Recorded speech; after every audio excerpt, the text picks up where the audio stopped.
of Pfizer COVID-19 vaccine for the prevention of COVID-19 in individuals 16 years of age and older.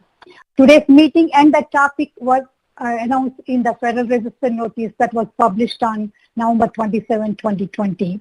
Now I would like to introduce my excellent staff and ask it to make a few administrative remarks. Ms. Kathleen Hayes is my co-designated federal officer providing support today in all aspects of conducting this meeting. Other staff, Ms. Monique Hill, Dr. Janet Devine, and Ms. Christine Wirt also provided excellent administrative support. Please direct any press or media-related questions for today's meeting to FDA's Office of the Media Affairs at fdaoms@fda.hhs.gov. The transcriptionist for today's meeting is Ms. Alison Dean.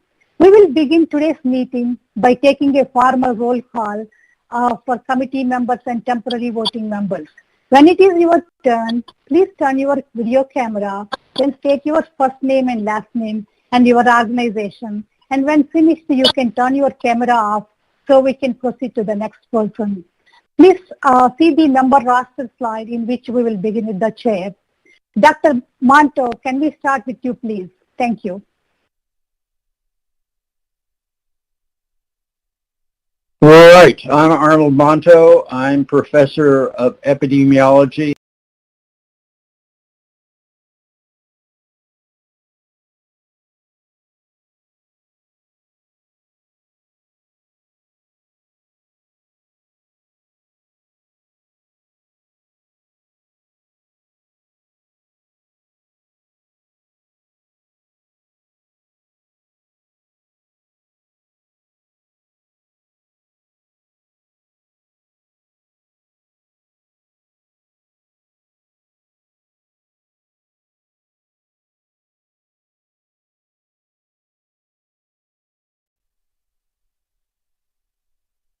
Good morning.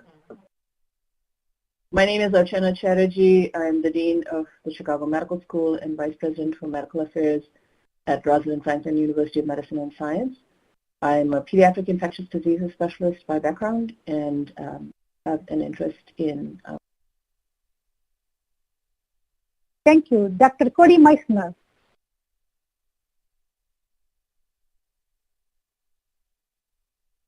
Dr. Meissner? Thank you. I'm Cody Meissner. I'm a professor of pediatrics in the infectious disease division at Tufts University School of Medicine and Tufts Children's Hospital in Boston. Great. Dr. Gans.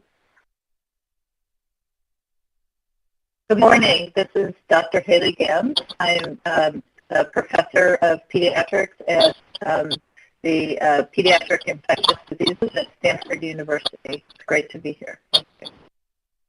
Thank you. Dr. Kurila, Mike Kurila. Good morning.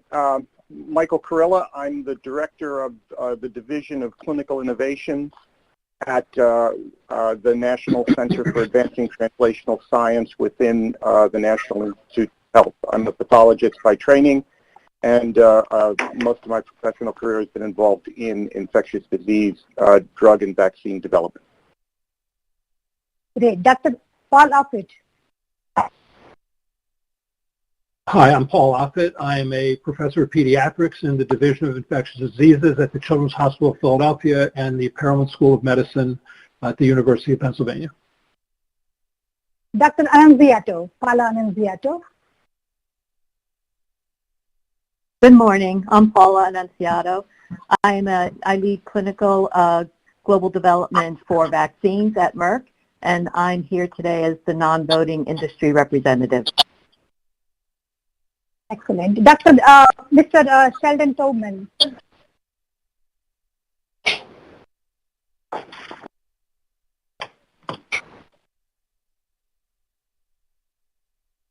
Mr. Tobman. Okay, Dr. Steve Pergam. Good morning. Can you hear me? speak Yes, up a we little can. bit, please? Thank you. Yes, thank you. Yeah, good morning. My name is Sheldon Taubman. I'm an attorney. I represent low-income clients mostly in the health area.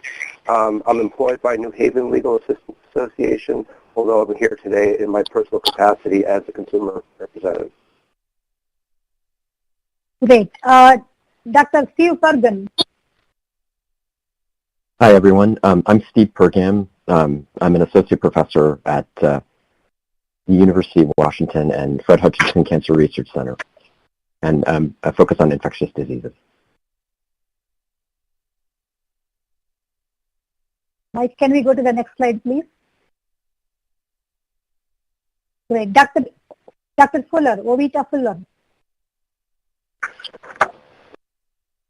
I'm Ovita Fuller. Good morning. I'm Ovita Fuller. I'm an associate professor of microbiology and immunology at the University of Michigan Medical School and a member of the African Studies Center in the International Institute, and I'm a virologist by training. Great.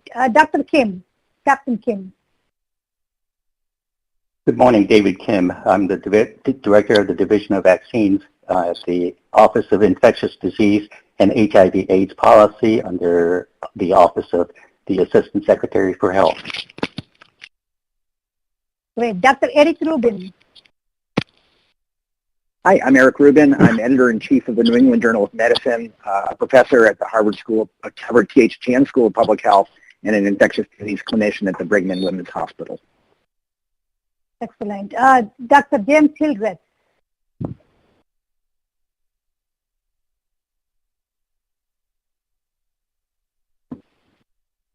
Good morning. I'm James Hildreth. I'm the president and CEO of Meharry Medical College and professor of internal medicine.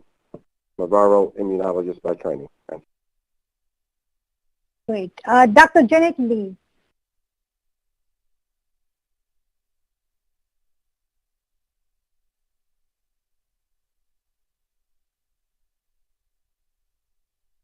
Good morning. I'm Jeanette Lee. I'm a professor of biostatistics at the University of Arkansas for Medical Sciences. Great. Next slide, please. Dr. Juan Banacloc.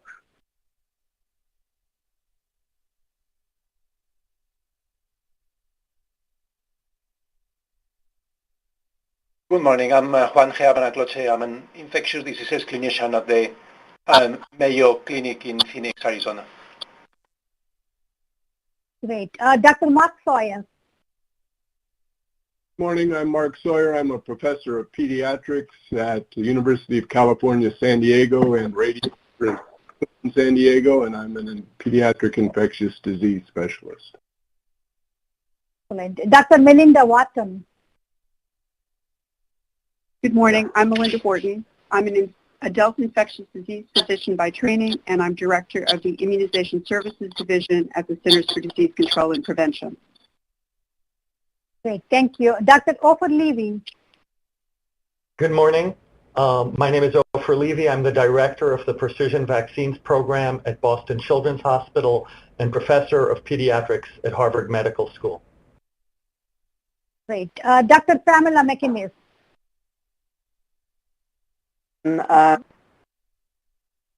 I'm Pamela McInnes, retired Deputy Director of the National Center for Advancing Translational Sciences at the National Institutes of Health. Good morning.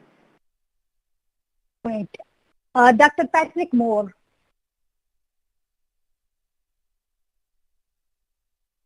Good morning. I'm Patrick Moore. I'm at the University of Pittsburgh Cancer Institute and the Department of Microbiology and Molecular Genetics. Great. Dr. Ralph Tripp. Good morning. I'm Ralph Tripp from the University of Georgia. I'm a chair of vaccine therapeutics there. Okay. Dr. Stanley Perlman.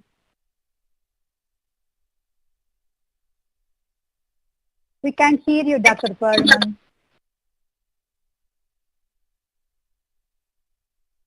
Mike, can you adjust the volume? Yes, good morning. I am Dr. Stanley Perlman from the University of Iowa in the Department of Microbiology and Immunology and in Pediatric Infectious Diseases, and I'm a long-term coronavirologist. Great. I think Dr. Amanda Cohn is available. Can she introduce herself just for a second? We can't hear you.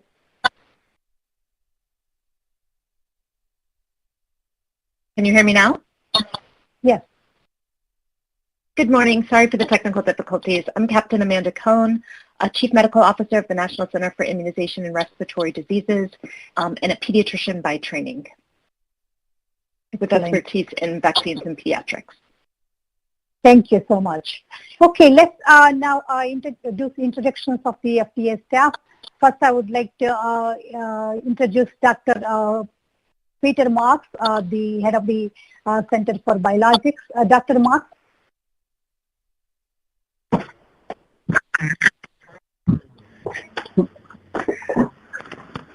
Hi, so thanks very much. Peter Marks, Director of Center for Biologics Evaluation and Research, and I just want to take a moment to thank all of the committee members as well as everybody who's tuning in right now who might not usually be viewing our usually sedate vaccines and related biologics products advisory committee meetings. Thanks very much. Excellent. Let's move on to Dr. Marianne Gruber, Director of the Office of the Vaccines at CBER. Yeah, good morning. My name is Marion Gruber, and I'm the Director of the Office of Vaccines Research and Review in the Center for Biologics and Research at FDA. And on behalf of my colleagues in the Office of Vaccines, I also would like to welcome the committee members, Pfizer BioNTech, as well as the public to today's meeting. I would like to take the opportunity to thank the members of this committee for taking time out of their busy schedule to provide their perspectives, their recommendations, and advice regarding the adequacy of the scientific evidence that will be presented by Pfizer and the FDA today to support a determination whether the benefits of Pfizer BioNTech's COVID-19 vaccine outweigh its risks to support authorization of this product under an EUA. FDA very much appreciates the committee's input on this very important topic, and I look forward to today's discussion. Thank you. Great. Thank you, Dr. Gruber. Now I would like to acknowledge the presence of Dr. Celia Witten, Deputy Director of CBER, and also Dr. Philip Krause, Deputy Director of Office of Vaccines, who may join later making remarks. So I will now proceed with the conflict of interest statement. Okay, so the Food and Drug Administration is convening virtually today, December 10th, 2020, the 162nd meeting of the Vaccines and Related Biological Products Advisory Committee under the authority of the Federal Advisory Committee Act of 1972. Dr. Arnold Manto is serving as the acting voting chair for this meeting. Today on December 10th, 2020, the committee will meet in open session to discuss the emergency use authorization, EUA, of the Pfizer BioNTech COVID-19 vaccine for the prevention of COVID-19 in individuals 16 years of age and older. The topic is determined to be a particular matter involving specific parties. With the exception of industry representative member, all standing and temporary voting members of the WERPAC are appointed special government employees or regular government employees from other agencies and are subjected to federal conflicts of interest laws and regulations. The following information on the status of this committee's compliance with federal ethics and conflict of interest laws, including but not limited to 18 United States Code Section 208, is being provided to participants in today's meeting and to the public. Related to the discussions at this meeting, all members, regular government employees and special government employee consultants of this committee have been thoroughly screened for potential financial conflicts of interest of their own as well as those imputed to them, including those of their spouse or minor children, and for the purpose of 18 U.S. Code 208, their employers. These interests may include investments, consulting, expert witness testimony, contracts and grants, cooperative research and development agreements or CRADAs, teaching, speaking, writing, patents and royalties, and primary employment. These may include interests that are current or under negotiation. FDA has determined that all members of this advisory committee are in compliance with federal ethics and conflict of interest laws. Under 18 U.S.C. Section 208, Congress has authorized the FDA to grant waivers to special government employees and regular government employees who have financial conflicts of interest when it is determined that the agency's need for a special government employee services outweighs the potential for a conflict of interest created by the financial interest involved, or when the interest of the regular government employee is not so substantial as to be deemed likely to affect the integrity of the services with which the government may expect from the employee. We have the following consultants serving as temporary voting members today. They are Dr. Ovita Fuller, Dr. Juan Benaclock, Dr. James Hildreth, Captain David Kim, Janet Lee, Dr. Ofer Levy, Dr. Pamela McInnes, Patrick Moore, Dr. Stanley Perlman, Eric Rubin, Mark Sawyer, and Ralph Tripp, and Melinda Wharton. Based on today's agenda and all financial interests reported by committee members and consultants, there has been only one conflict of interest waiver issued under 18 U.S. Code 208 in connection with this meeting. Among these consultants, Dr. James Hildreth, a special government employee, has been issued a waiver for his participation in today's meeting. The waiver was already posted on FDA website for public disclosure. Dr. Paula Annunziato is currently serving as the industry representative to this committee. Dr. Annunziato is employed by Merck. Industry representatives are not appointed as special government employees and serve as non-voting members of the committee. Industry representative on this committee is not screened for their financial interests. Industry representatives act on behalf of all regulated industry and bring general industry perspective to the committee. Mr. Sheldon Taubman is serving as the consumer representative for this committee. Consumer representatives are appointed special government employees and are screened and cleared prior to their participation in the meeting. They are voting members of the committee. Today's meeting has multiple external speakers. We have 3 speakers from the Centers for Disease Control and Prevention. These are Dr. Nancy Masonia, Dr. Aaron Hall, Dr. Anita Patel. Regular government employees have all been screened for conflicts of interest and have been cleared to participate as speakers for today's meeting. The guest speaker for this meeting is Dr. Stephen Goodman, a professor of medicine and associate dean for clinical and translational research at Stanford University. He has been asked to disclose any financial interest he may have related to the product before the meeting. Disclosure of conflicts of interest for guest speakers follows all applicable federal laws, regulations, and FDA guidance. FDA encourages all meeting participants, including open public hearing speakers, to advise the committee of any financial relationship that they may have with any affected firm, its products, and if known, its direct competitors. We would like to remind standing and temporary members today that if the discussions involve any other products or firms not already on the agenda for which an FDA participant has a personal or imputed financial interest, the participants need to inform the DFO and exclude themselves from such involvement, and their exclusion will be noted for the record. This concludes my reading of the conflicts of interest statement for the public record. At this time, I would like to hand over the meeting to our chair, Dr. Manto. Thank you very much. Dr. Manto?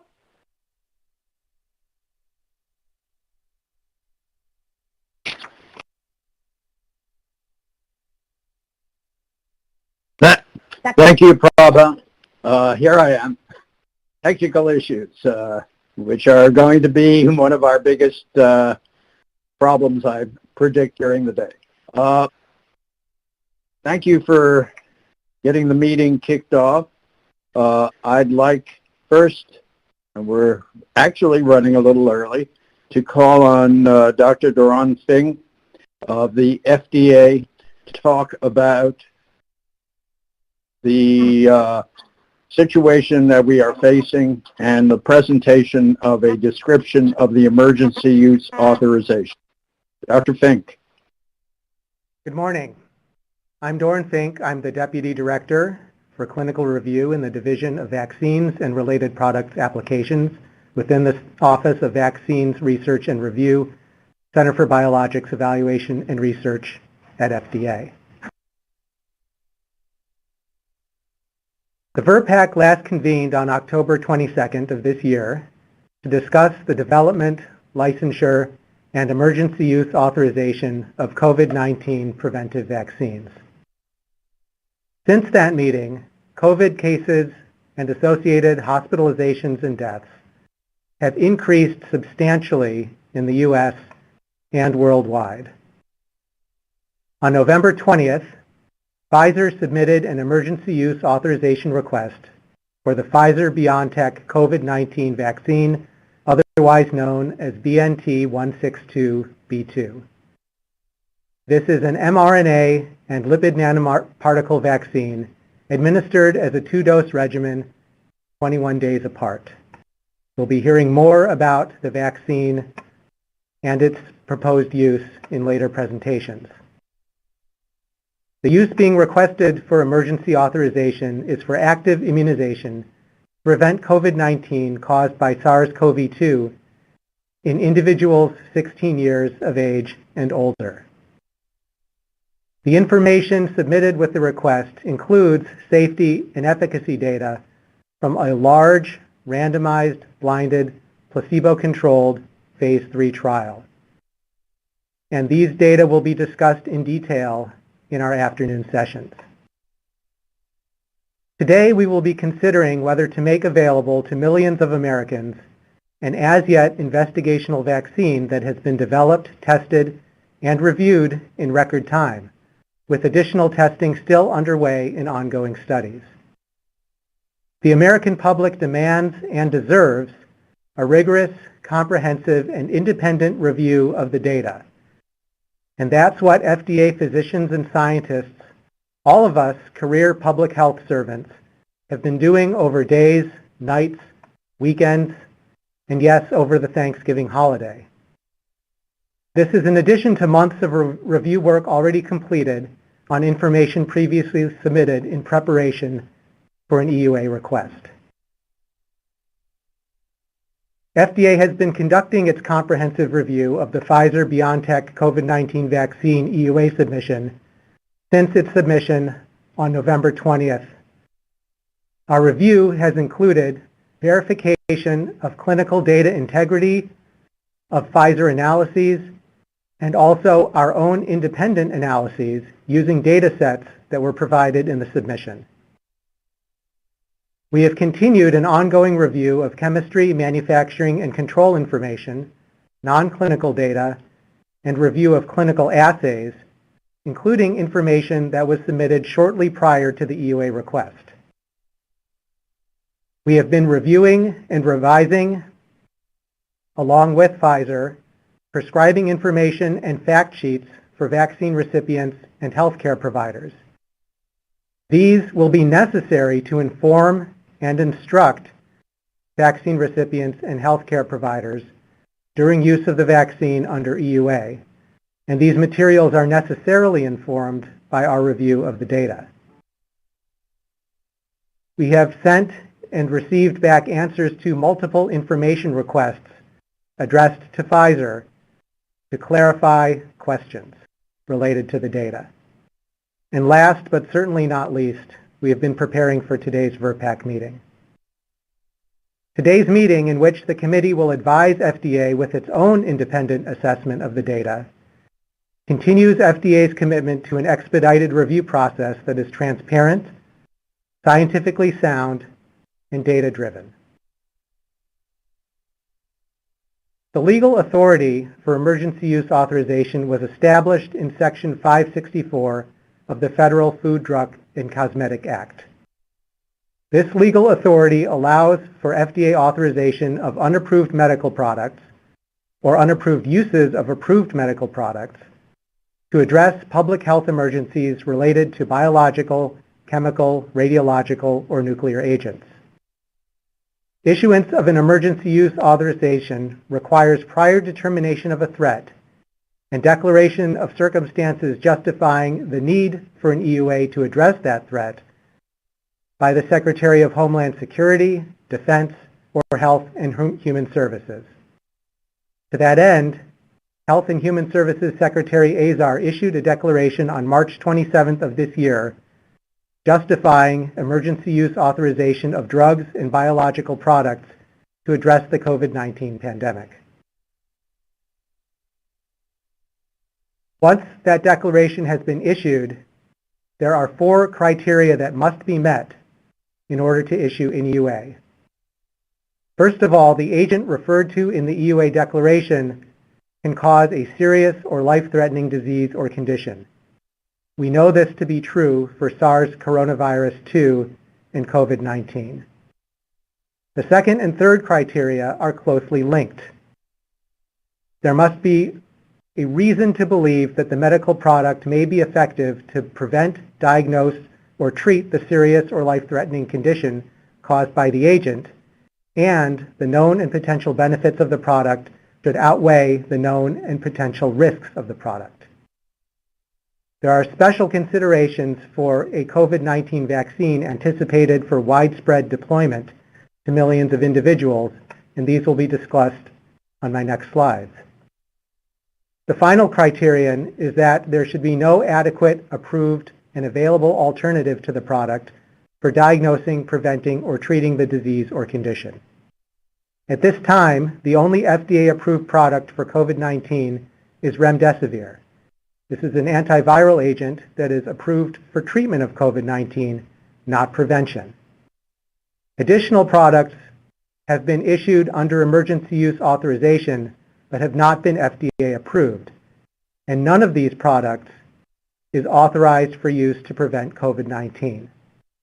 Thus, at this time, there is no adequate, approved, and available alternative to a COVID-19 vaccine for preventing COVID-19 caused by SARS coronavirus 2.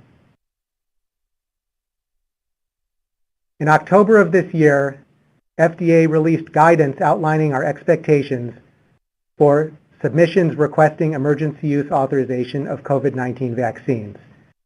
And these expectations were discussed at the VRBPAC meeting in October.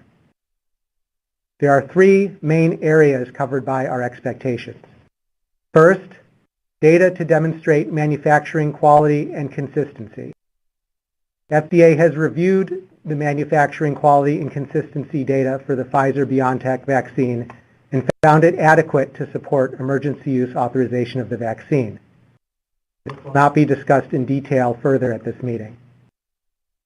Second, we expect clear and compelling safety and efficacy data to support a favorable benefit-risk of the vaccine when rapidly deployed for administration to millions of individuals, including healthy people.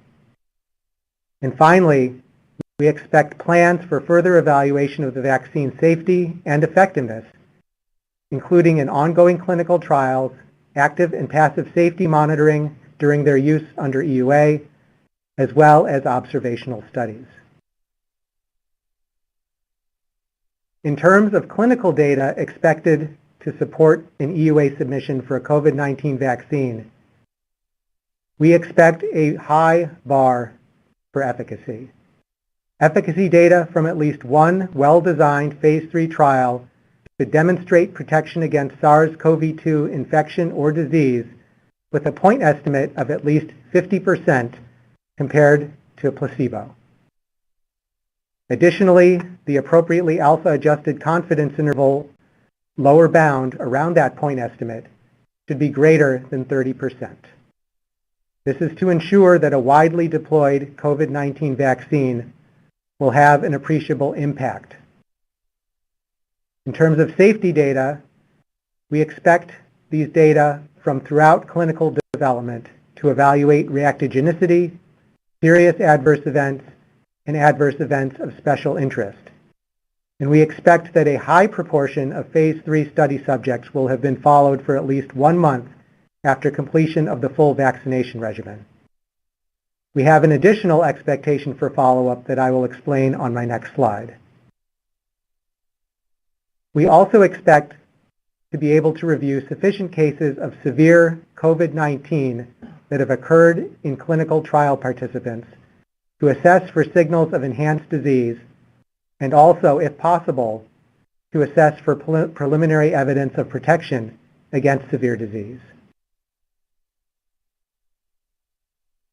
We recognize that a planned case-driven interim efficacy analysis and associated safety analyses at the same time could provide data to support an emergency use authorization. We have explained that we expect these analyses to include a median follow-up duration of at least 2 months after completion of the full vaccination regimen. The reasons for this expectation are that, first of all, it allows time for potential immune-mediated adverse events to be evaluated, understanding that uncommon but clinically significant immune-mediated adverse events to preventive vaccines generally have onset within the first 6 weeks following vaccination. A median follow-up of 2 months also ensures that vaccine efficacy is assessed during the time when adaptive and/or memory immune responses, rather than innate responses, are mediating protection. And finally, this follow-up period allows for early assessment of waning protection and for assessment of signals of enhanced disease.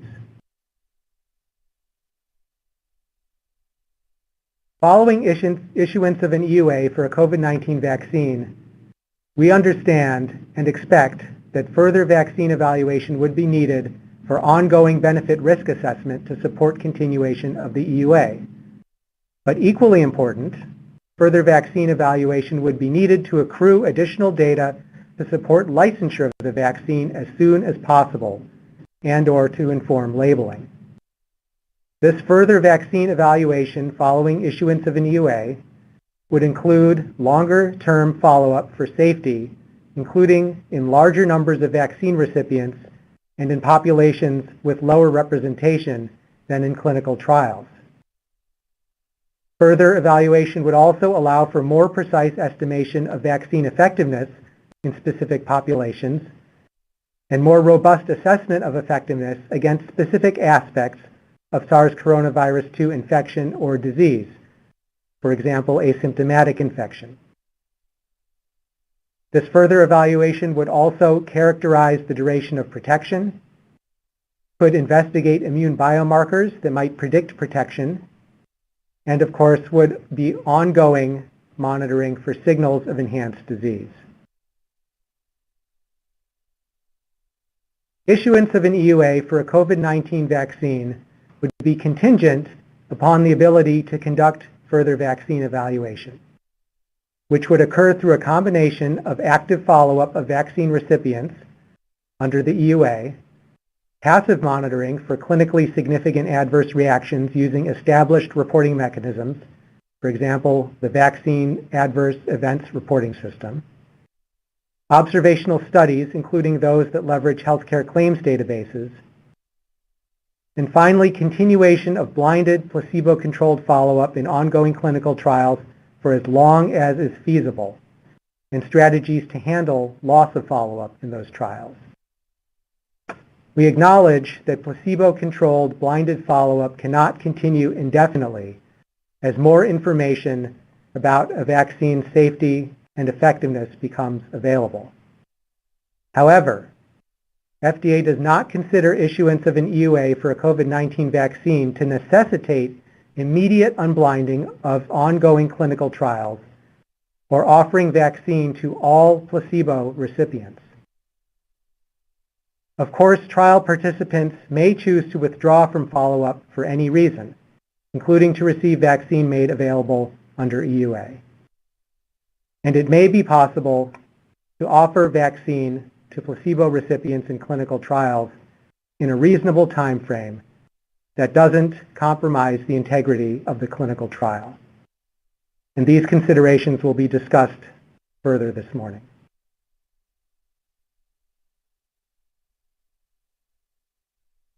When an EUA is issued for a COVID-19 vaccine, it will specify conditions of use for which benefit risk has been determined to be favorable based on review of the totality of available data, including those populations to be included or excluded from the EUA, conditions for vaccine distribution and administration, and requirements for safety monitoring and reporting of adverse events.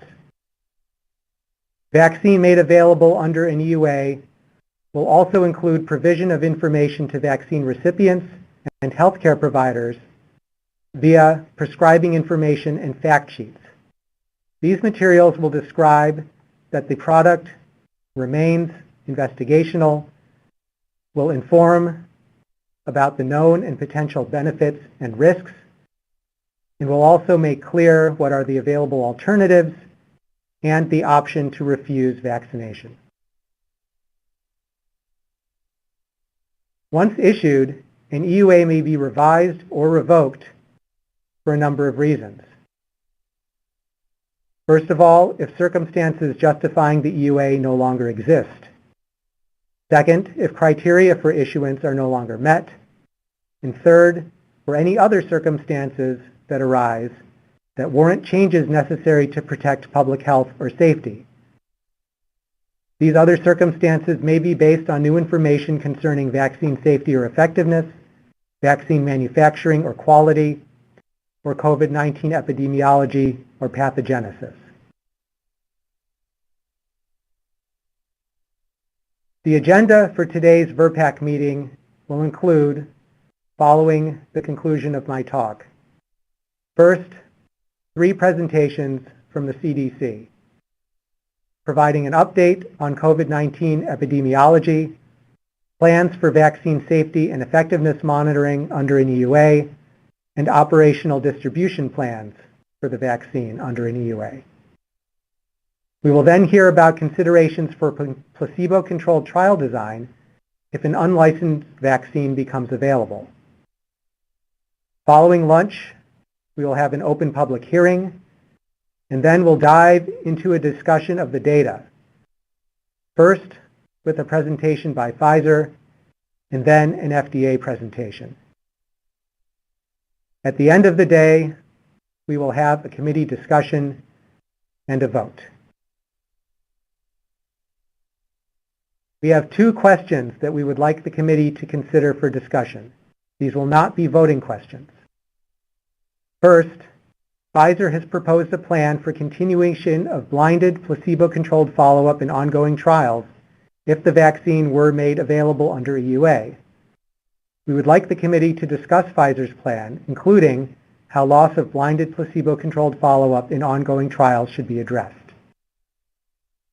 Second, we would like the committee to discuss any gaps in plans described today and in the briefing documents for further evaluation of vaccine safety and effectiveness in populations who receive the Pfizer-BioNTech vaccine under an EUA.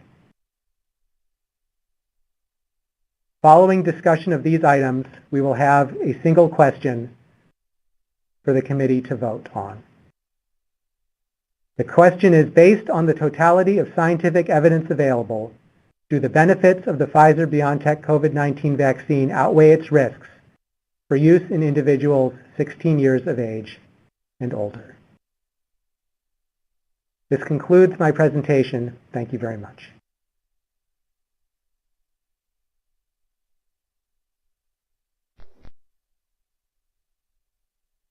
Thank you, Dr. Fink, for a very clear presentation. We have a fair amount of time before the next scheduled presentation, which is very good because I think there are some questions of clarification that the committee may have about our guidelines for discussion and for our eventual vote. So committee members, please raise your hands if you would like to ask Dr. Fink some specific questions. We don't want to start our discussion of the points raised by Dr. Fink, but just clarification about the characteristics of an emergency use authorization and the other guidelines. So please raise your hand. I may be having some technical difficulties, so Mike, you may need to recognize the participant. Go ahead. No problem. All right, the first one we have is Dr. Sawyer. Would you go ahead and turn your camera on? Thanks very much, Dr. Fink. You mentioned that issues related to manufacturing can be one of the reasons to revise or revoke an EUA. What is the monitoring process going forward from this point with regard to manufacturing process?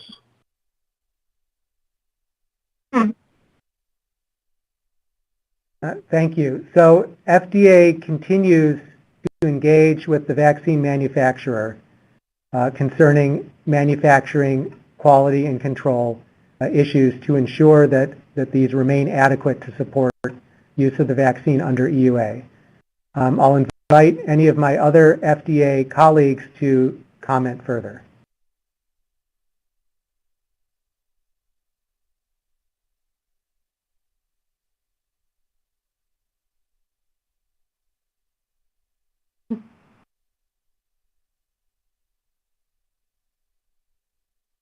Yeah, this is Marion.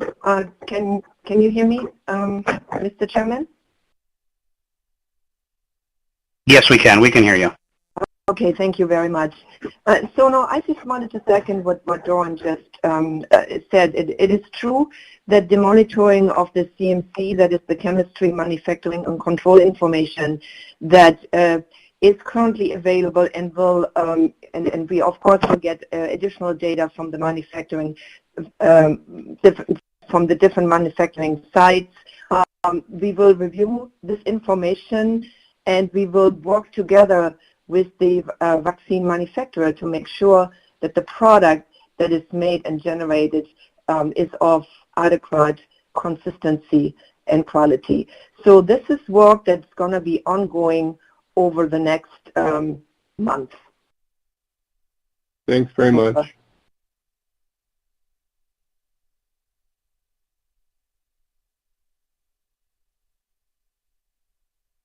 Okay, Arnold, are you able to see the? Yep, Arnold, are you? No, I attendee can't. list? That side of my screen I see, but no, there's no activity there.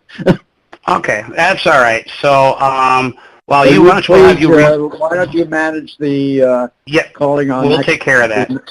Right. All right, Dr. Corella.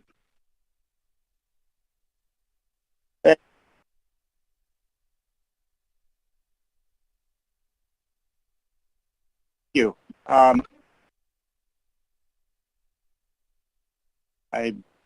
don't know why my camera is not working, but it says it's on.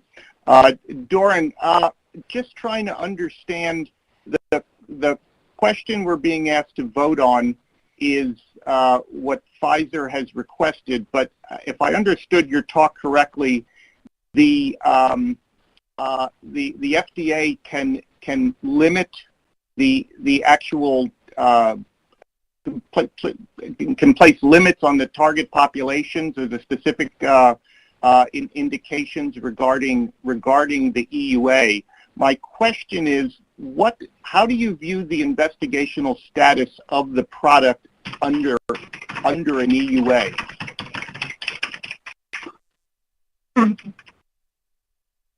Thank you for the question. So a product that is made available under an EUA is an unapproved product.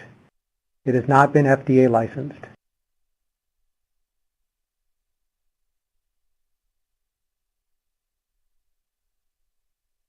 So let me just, if I can just follow up with that.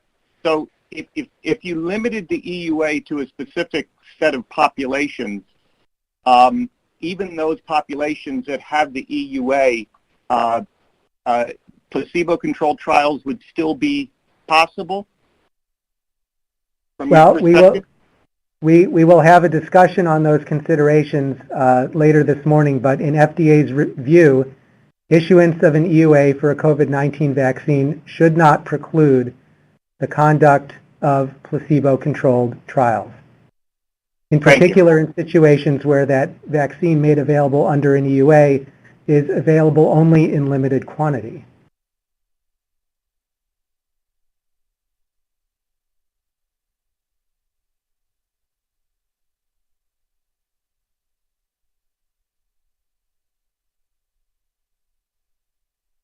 Okay, I think I can see now. Thank you for fixing it. Dr. Lee.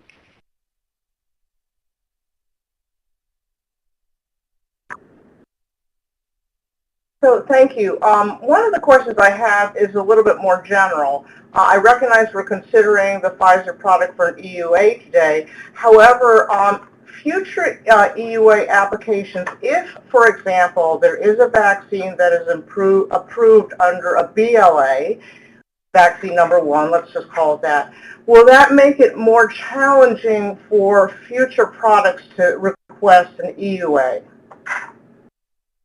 Right. So I think what you're getting at is the fourth criterion for issuance of an EUA, which says that there must not be any adequate, approved, and available alternative therapy.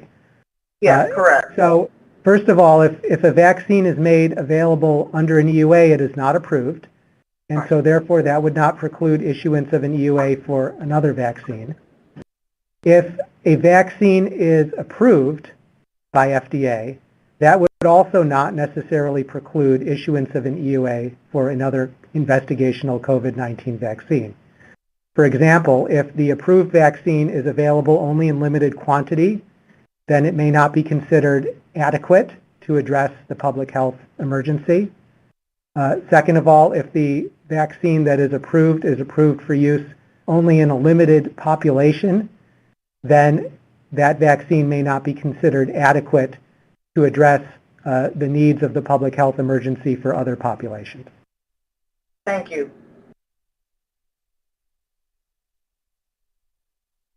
Mr. Tubman.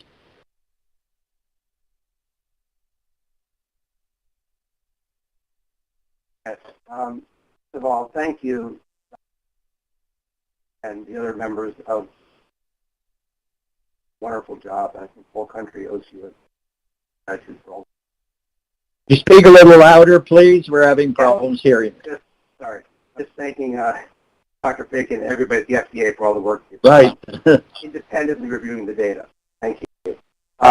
Two questions. One is, you indicated that since the submission came in from Pfizer, you've had a lot of ongoing discussions with them. And the first question is, does that include getting updated data? Because the closing date for the data that's in their submission is November 14th, which is 26 days ago, which is almost a month, about half of the entire period for the 2 months minimum required for EUA. So have you gotten more recent, requested and gotten more recent data? And the second question is a follow-up to Dr. Krula. The question, you've given us only one question, and that is yes or no to recommending approval for the entire amount, which is population which Pfizer is requesting, which is the entire 16 and over. But certainly the committee could view this as something they'd like to grant EUA for, but given the balancing of risk and benefit, it may be different for different populations. So we might want to grant it or recommend it for a smaller set than Pfizer's asking for. But your question doesn't seem to allow for that. And I was wondering if you have a backup question that might be used. I know that in the past with the dengue review, there's backup questions. So just want to ask if you can answer this. Okay. Could I say that your last question, we can bring that up during the discussion later on. So I'm going to excuse Dr. Fink from having to answer that part of the question. Thank you. So to answer your first question, no, we have not received additional data sets beyond the data sets that were submitted to us comprising a cutoff date of November 14th.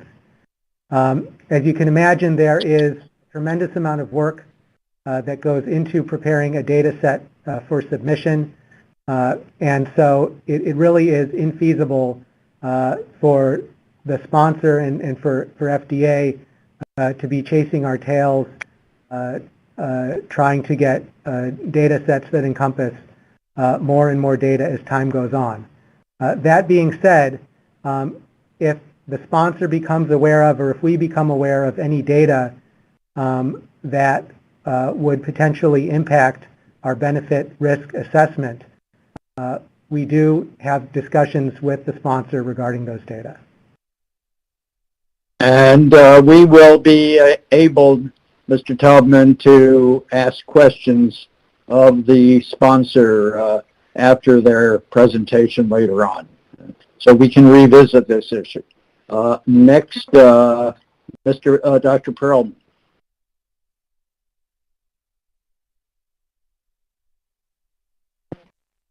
Yes. So I just had a question about the last part of what you were talking about when you talked about how Pfizer is going to deal with the issue of placebos going off the vaccine trial. And you asked for advice from the committee. Is that part of the EUA vote, or is that a second issue? So that is not a question for a vote. It is just an item for discussion. We'd like to hear the committee's thoughts on the plan that is being proposed by Pfizer, which you will hear about in greater detail later today. Dr. McGinnis. I have a question that's sort of a follow-up from what Mike Carilla originally started. Given that this is considered an investigational product under an EUA, I'm assuming that any manufacturer cannot actually market such an investigational vaccine. Is that correct? So this is the emergency use authorization does not allow for commercial distribution of the vaccine via the usual marketing that would be available to a licensed vaccine. So I hope that clarifies things. If anyone else from FDA wants to chime in, I'd welcome additional remarks. So Doran, thank you. I'm happy to get the comments. I'm just trying to understand. So it's not marketed traditionally, but compensation for an investigational vaccine is possible under an EUA, like with a government entity? So again, this is not my area of expertise. I understand. The emergency use authorization may include conditions related to advertising and other similar issues in terms of transfer of money between vaccine recipients and providers, or between the U.S. government and the manufacturer. I can't speak to those. Dr. Meisner.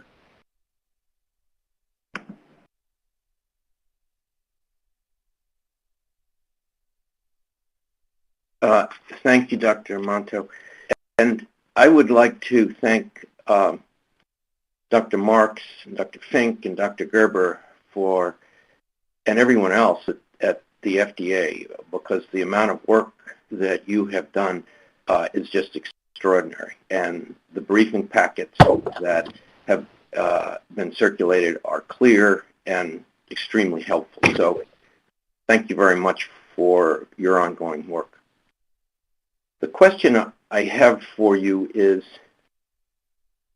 it will be advantageous for a number of reasons to have one of the COVID-19 vaccines available under a biologic license application instead of an EUA.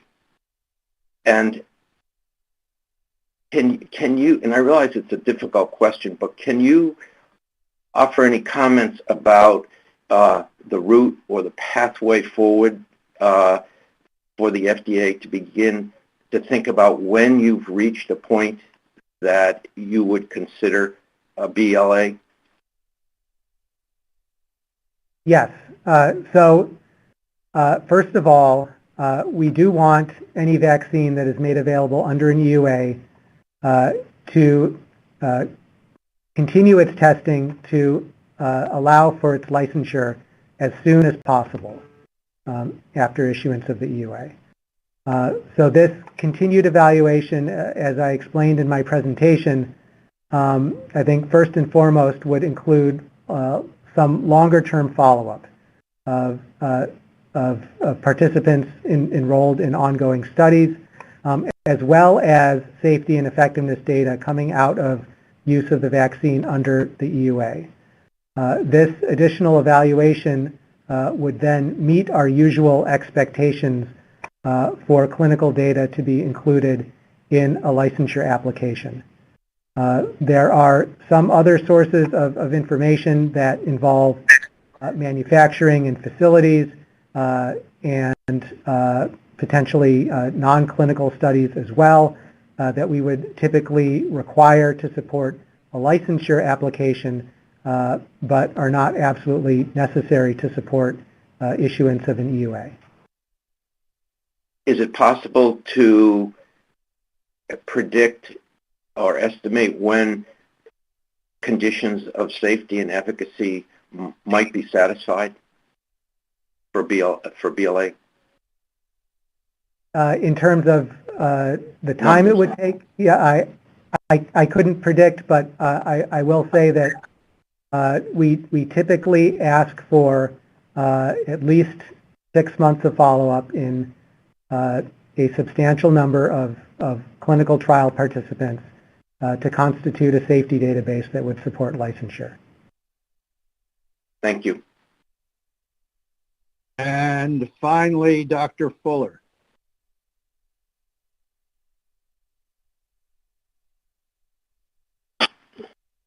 Overview. My question,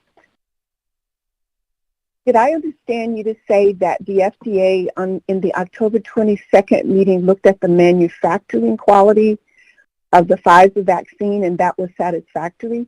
And if so, how will that be evaluated in the actual distribution of the vaccine? And will we talk about that later? Right. So to clarify what I said earlier, as part of the EUA submission and in information submitted prior to the EUA, FDA has been conducting an ongoing review of manufacturing quality, consistency, and control.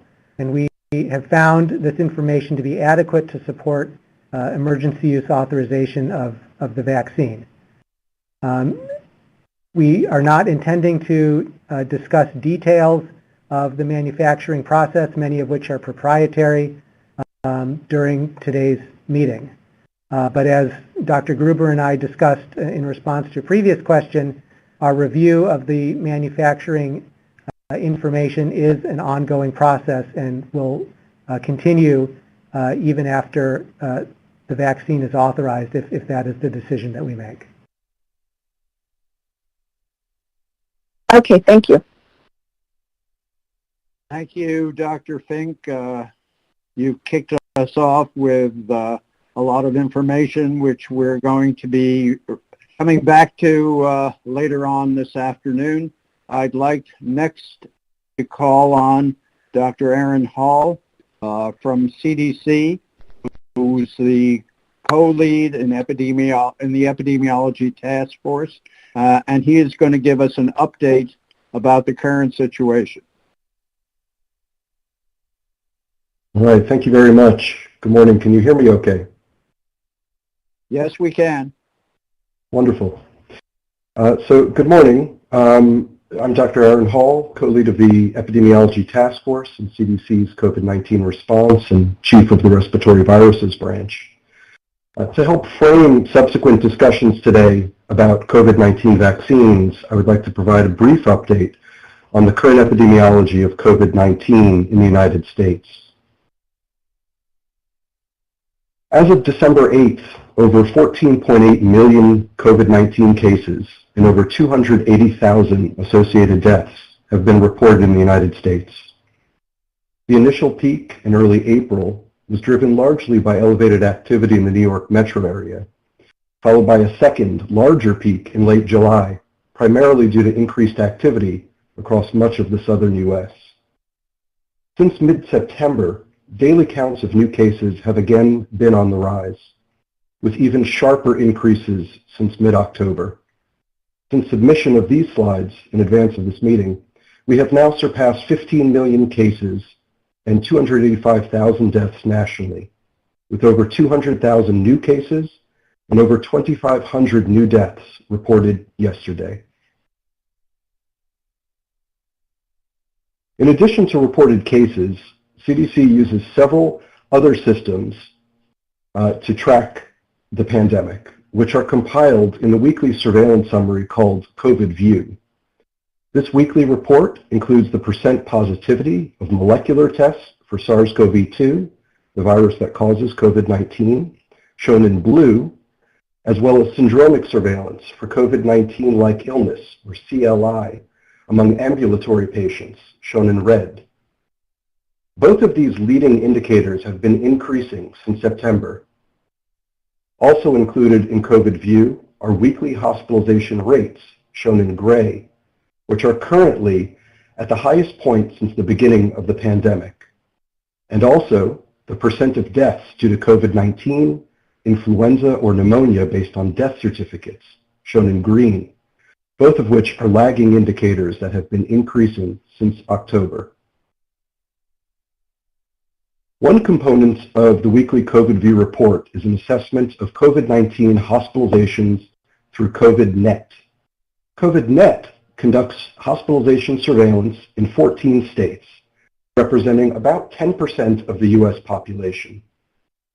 Patients must be a resident of the surveillance area and have a positive SARS-CoV-2 test within 14 days prior to or during hospitalization. Medical chart reviews are conducted by trained surveillance officers, and data are updated weekly on an interactive website. While focused on the more severe end of the illness spectrum, COVIDNet provides active, population-based surveillance, thus overcoming some of the biases with passive surveillance and providing robust data on the epidemiology of COVID-19. Looking at weekly hospitalization rates by age, we see that each of the peaks in April, late July, and currently have been most pronounced among adults aged 65 years and older. Hospitalization rates in children have been considerably lower than those among adults, but have remained stable or increasing since the spring. Note that the last few data points are subject to reporting lag and may increase subsequently. Looking at the cumulative hospitalization rates through late November from COVIDNet and stratifying by age group, we see a strong increasing trend with increasing age. As of November 28th, adults aged 65 years and older had a cumulative rate of 756 per 100,000, which is roughly equivalent to 1 in every 130 people in this age group being hospitalized with COVID-19. This rate is approximately 4.5 times greater than that of adults aged 18 to 49. COVIDNet surveillance has also helped to identify significant racial and ethnic disparities in the rates of COVID-19. Shown here are age-adjusted cumulative hospitalization rates by race and ethnicity, demonstrating rates are 3 to 4 times greater among persons that are Hispanic or Latino, non-Hispanic American Indian or Alaska Native, or non-Hispanic Black or African American, compared with those that are non-Hispanic white. These disparities are likely multifactorial, potentially influenced by differential exposure rates, prevalence of underlying medical conditions, access to care, and other socioeconomic factors. To help further tease apart these issues and identify risk factors for severe COVID-19, CDC and public health partners analyzed the relative rates of in-hospital mortality from COVIDNet using models that adjust for age, sex, race and ethnicity, smoking, and several underlying medical conditions. As shown in the red box, older age was the strongest independent risk factor for in-hospital death, and the risk increased with increasing age. Other characteristics significantly associated with in-hospital mortality include male sex, immunosuppression, renal disease, chronic lung disease, cardiovascular disease, neurologic disorder, and diabetes. Combining data from COVIDNet with population-based data from the Behavioral Risk Factor Surveillance System, or BRFSS, we likewise developed models to assess risk for COVID-19 hospitalization among adults with specific underlying conditions. Again, after adjusting for age, sex, and race and ethnicity, the risk for COVID-19 associated hospitalization was greatest for adults with severe obesity, chronic kidney disease, and diabetes, as shown in the red box. Compared with adults without these conditions, those that have them were 3 to 5 times more likely to be hospitalized for COVID-19. Furthermore, the risk of COVID-19 hospitalization increased with the number of underlying medical conditions, as shown in the red box on this table. While specific risks vary depending on the specific underlying medical condition, adults with 3 or more conditions had 5 times the risk of COVID-19 hospitalization compared to adults with no conditions. Due to increased age, underlying medical conditions, and their congregant living situation, residents of long-term care facilities have been disproportionately impacted by COVID-19. As shown here, residents of these facilities comprise nearly 50% of COVID-19 hospitalizations among adults aged 75 to 84 years, and nearly 2/3 of COVID-19 hospitalizations among adults aged 85 years and older. As such, the Advisory Committee for Immunization Practices, or ACIP, recently recommended long-term care facility residents as a priority group to receive initial doses of COVID-19 vaccines once approved. Similarly, healthcare personnel have been prioritized for vaccination to preserve capacity to care for patients with COVID-19 and other illnesses. Again, based on COVIDnet data, 6% of adults hospitalized with COVID-19 were healthcare personnel, with nursing-related occupations being most frequent. Healthcare personnel hospitalized with COVID-19 had similar prevalence of underlying medical conditions, most notably obesity, as that observed among adults hospitalized with COVID-19, all adults.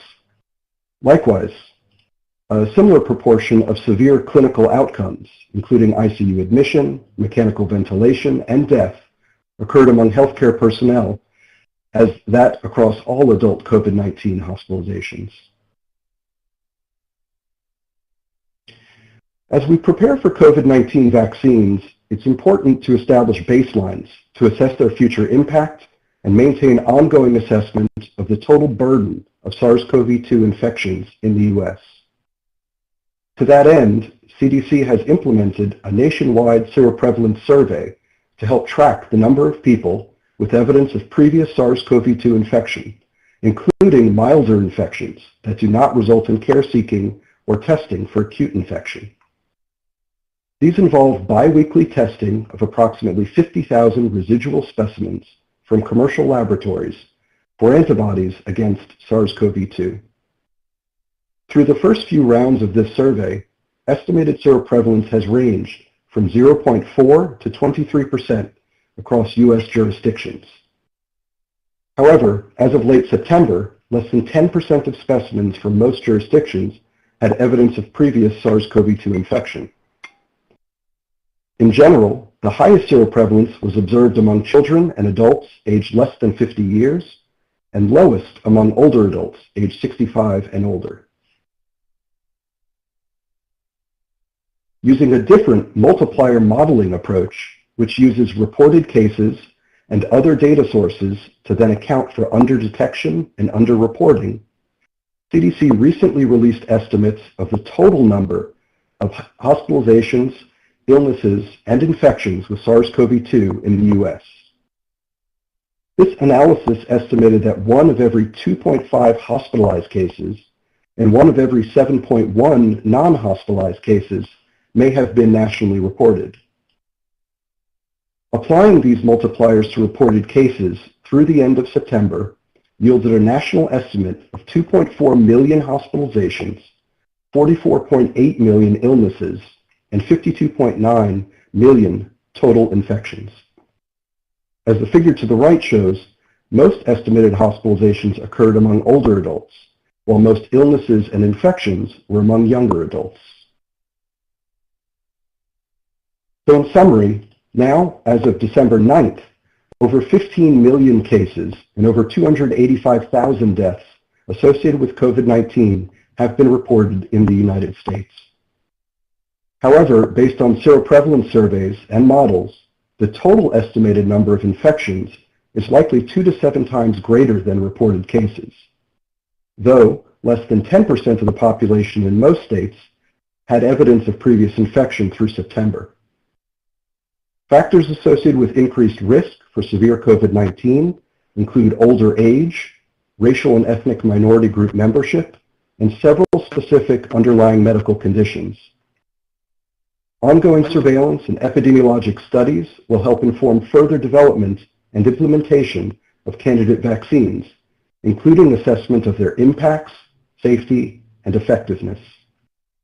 Lastly, even with the promising advent of COVID-19 vaccines, there's continued need for non-pharmaceutical interventions, including mask use, physical distancing, hand hygiene, and environmental disinfection to help bring an end to this devastating pandemic.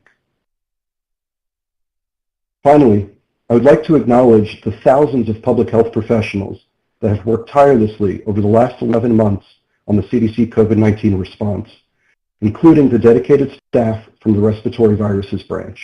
Thank you.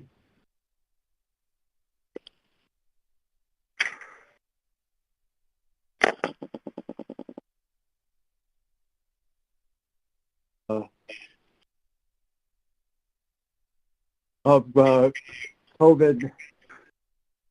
I think I wasn't on at first.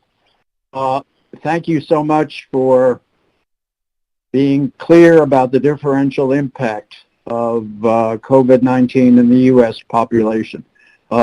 We have time for relatively few questions. I see Dr. Meisner. Do you have your hand raised?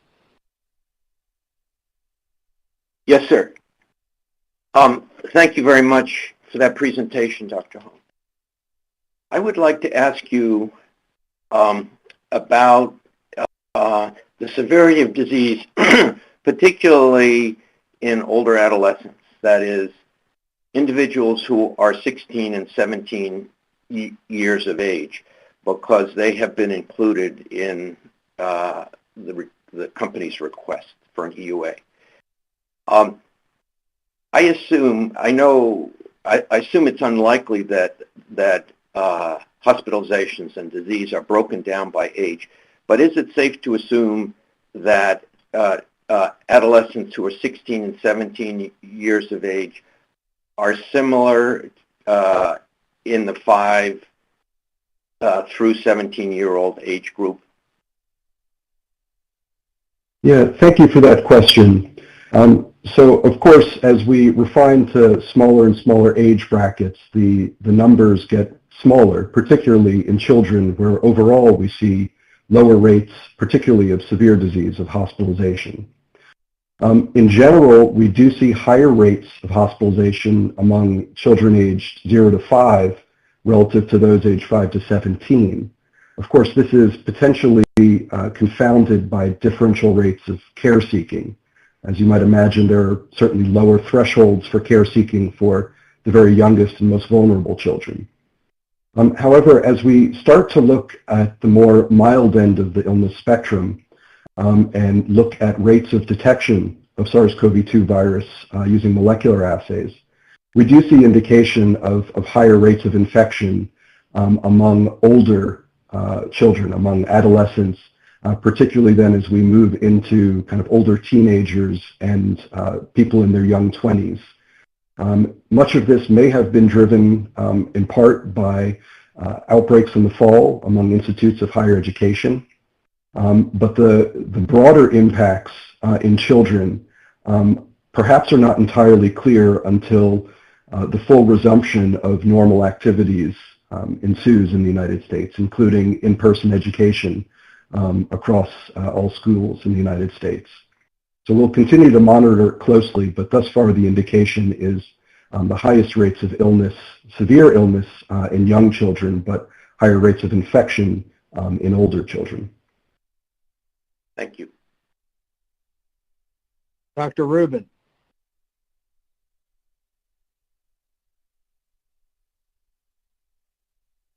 Thanks, Dr. Hall. I was interested in the multiplier that you described. That applies to the diagnosis of infection. Do you think that applies to deaths as well? Yeah, so we have used at CDC the same multiplier model previously for tracking influenza and generating in-season estimates of the disease burden. And that same approach has been used previously to estimate deaths in the same manner that I presented today for hospitalizations and milder illness. There are, of course, differential multipliers that would have to be considered for deaths, as the rates of underreporting of death are different than those for milder infection. In general, we have better capture of deaths. We have lower rates of underreporting and underascertainment for deaths. But as folks are aware, the dynamics of the pandemic itself have greatly changed those multipliers. And so there's also a considerable time component that needs to be factored in when using these multiplier models. So the underreporting of deaths, for example, has changed over time, and the attribution of deaths to COVID-19 has changed over time, which complicates interpretation. But we do have several efforts underway using these models and other approaches to generate estimates of death. And we do feel, as with hospitalizations and illnesses, that the reported number of deaths is likely an underestimate of the true number of deaths. Thank you. Thank you. Dr. Gans, we're going to go over a little bit, but please keep your questions short. Thank you very much. Thank you for that, and I agree, heroic effort to all of the people who are working on this. I had two quick questions. The data concerning the immunocompromised or immunosuppressed individuals is not really granular enough to make it something that we can use in terms of how we're thinking about high-risk populations. There are registries looking at this, but it would be nice if there were some national information that you could provide to us, as well as I didn't see any information from pregnant women, which is a population which we're all concerned about, and we've definitely seen postnatal transmission to very young infants who end up being hospitalized. If you would just take those up. Yeah, thank you for those comments. Absolutely. There are numerous surveillance efforts currently underway to assess the impacts of COVID-19 in pregnant women.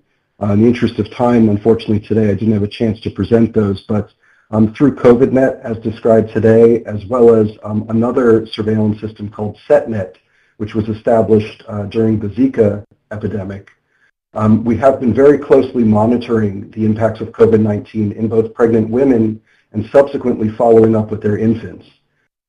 Thankfully, the rates overall have been relatively low thus far, but as we continue to accumulate a critical mass of data in this demographic, we indeed do hope to have more specific estimates of the risks that are posed to pregnant women and their infants. The early indication is that there may be a higher risk of preterm delivery among pregnant women infected with COVID-19 relative to women without COVID-19. But there's ongoing efforts to assess those and other potential pregnancy-related risks and fetal outcomes. Thank you very much, Dr. Hall. And it's now time for our morning break.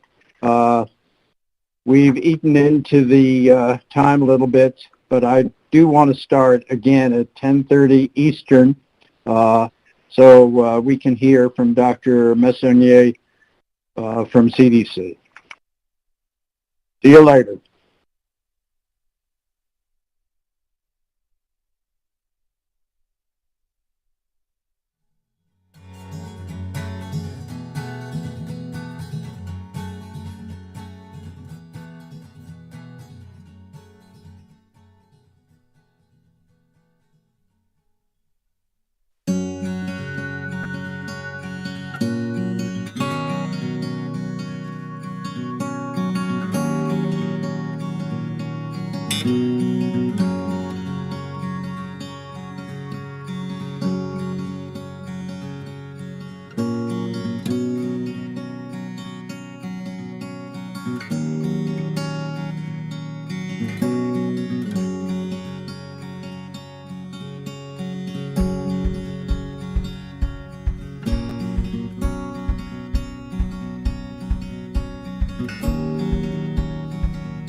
All right, welcome back from break. We'll now enter our second half of our next group of speakers. Arnold? We're next going to hear from the Centers for Disease Control. We're going to have a few presentations and questions afterwards. First, we're going to hear a presentation from Dr. Nancy Messonnier, the Director of the Center for Immunization and Respiratory Diseases, on vaccine safety and effectiveness monitoring. And then from Anita Patel, the Deputy of the Vaccine Task Force on Operational Distribution Plans. Dr. Messonnier. Thank you, Dr. Monto, and thank you for the opportunity to speak today on this really auspicious day. Despite the completely appropriate size and scope of the clinical trials, it's always important to continue to monitor vaccines post-licensure, post-authorization, and that is certainly especially true with COVID vaccines. So I'm going to talk about the U.S. government plans for monitoring of safety and effectiveness. First, safety. The rapid implementation of safety monitoring under an EUA requires a whole of U.S. government approach with an initial focus on the early populations targeted for vaccination. Voluntary active surveillance of adverse events focused on healthcare worker vaccination and rapid follow-up of reported serious adverse events.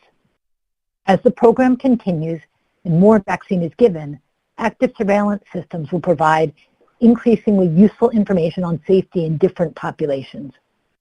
Close collaboration of safety experts across the USG will facilitate data sharing and rapid recognition of responses to safety signals. Now, there is a quite extensive plan for safety monitoring, but I'm just going to summarize a few high points. On day one of the COVID-19 vaccine programs, systems will be in place to monitor the safety of vaccine recipients. These include the traditional systems that we use, VAERS, which is a National Spontaneous Reporting System monitored and implemented by CDC and FDA, but also similar programs at DOD and the VA, as well as the National Healthcare Safety Network, or NHSN, which is an acute care and long-term care facility monitoring system. CDC CSIS system is stood up that provides individual case consultation. But in addition, to really enhance this period, CDC has stood up a new system called vSafe. It's an active surveillance tool that uses text messaging and web-based surveys to monitor vaccine recipients for adverse events.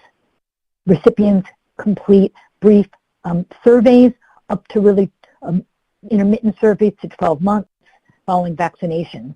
But then as part of the program, recipients that report a significant health event that impacts their daily activities or leads them to seek medical attention will be called for more information and a report will be generated. This is an opt-in system, and so we're going to have a heavily enhanced engagement around implementation of the program. We really need people to sign on to this system to give us the best data possible. Oops. Large linked database monitoring systems will provide safety data when vaccine becomes more widely available in the priority groups and the general public. This includes, again, existing systems like VSD, the FDA's extensive system, and systems from DOD and VA. We're enhancing this by Genesis, which is a new collaboration with NIH and Brown University to monitor safety in long-term care facility residents. This system operates nationally and has near real-time data for 250 facilities. To look at this another way, this is a table that showcases the systems that we'll be using to monitor safety in the populations that, based on ACIP recommendations, will be vaccinated first, specifically healthcare workers and long-term care facility residents. So you'll see that early on, we have a series of systems to monitor healthcare workers and long-term care facility residents through VAERS. theirs will be enhanced in this time period, especially around long-term care facility residents, to ensure that we're getting those reports. And then Be Safe, which will specifically target healthcare workers. And then you'll see all the systems that are going to be in place for later monitoring in all of those populations. I think the team has done a really good job of thinking through what systems we have, how to enhance those systems, and looking for any weaknesses and attempting to fill them in. And, you know, I'm giving it short shrift by going through it so quickly, but hopefully you'll understand how robust these systems are. In addition, the ACIP COVID vaccine safety technical subgroup was established to provide expert consultation on COVID-19 vaccine safety issues. This group, which we call VAST, was built off lessons learned during H1N1 safety monitoring. The terms of reference and composition have been finalized, and VAST is ready to begin reviewing data once implementation commences. The group is co-chaired by a member of ACIP and a member of the National Vaccine Advisory Committee, or NVAC. There are 10 independent expert consultants that make up the group, as well as ex officio members from NIH, FDA, OIDP, CMS, HRSA, and IHS, and we also have representatives from the VA and the DoD. Now to briefly summarize our efforts around post-authorization vaccine effectiveness. Post-authorization or post-licensure VE estimates are needed to address important evidence gaps from phase 3 clinical trials, particularly for secondary endpoints that may not be adequately addressed. For example, the trials may be limited in their ability to address a VE against secondary endpoints like infection transmission or in subpopulations, and we won't have great data early on the duration of protection. We also believe it's important to evaluate the real-world performance of vaccines, as protection may differ from efficacy under trial conditions. So, this table attempts to lay out the VE policy priorities that were determined based on consultants with policy experts and internal and external experts. The most immediate priority is to determine whether the vaccine protects against symptomatic disease as expected based on the phase 3 trial data, but understanding that implementation for these vaccines might be slightly complicated by folks who don't exactly get the second dose exactly on schedule and by the necessity to keep the vaccine in cold chain. So that's going to be the focus, but then there are a variety of subsequent and late stage studies that are being planned or implemented. A number of strategies are used to plan for the assessment of VE, but to facilitate a rapid launch, we've leveraged existing platforms, and for early stage vaccination, we focus on populations likely to be vaccinated first. We're harmonizing and coordinating across the U.S. government on a variety of platforms, for example, using common case definitions, data elements, and methods to improve comparability of results. And we've been working to combine similar platforms to improve geographic representation, increase statistical power, and generate more timely and robust VE estimates. And we do have a diversity of methods as we understand that all observation methods have limitations. Here's a summary of the studies that are being planned. And again, I don't have time to go through all of them, but I would just put you to the top row. You know, for the most immediate question of whether vaccines work as expected, we're planning a prospective study among healthcare workers. There is no large existing database enriched for this group, and so we're doing a test negative design case control study among healthcare workers, which should help us relatively quickly assess this outcome. So, in summary, planned VE studies will provide a robust assessment of COVID-19 vaccine performance in real-world settings. We believe we will have early VE estimates in groups prioritized for vaccination, VE against key outcomes, and in important subgroups. And data from these studies will address critical gaps and help guide future use of vaccine.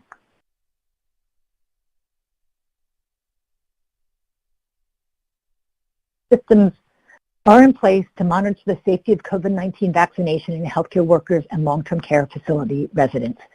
BSAFE, VAERS, and HSN will detect adverse event signals for further follow-up and evaluation. CMS, Genesis, and other claims-based and EHR systems will be used for both signal detection and evaluation.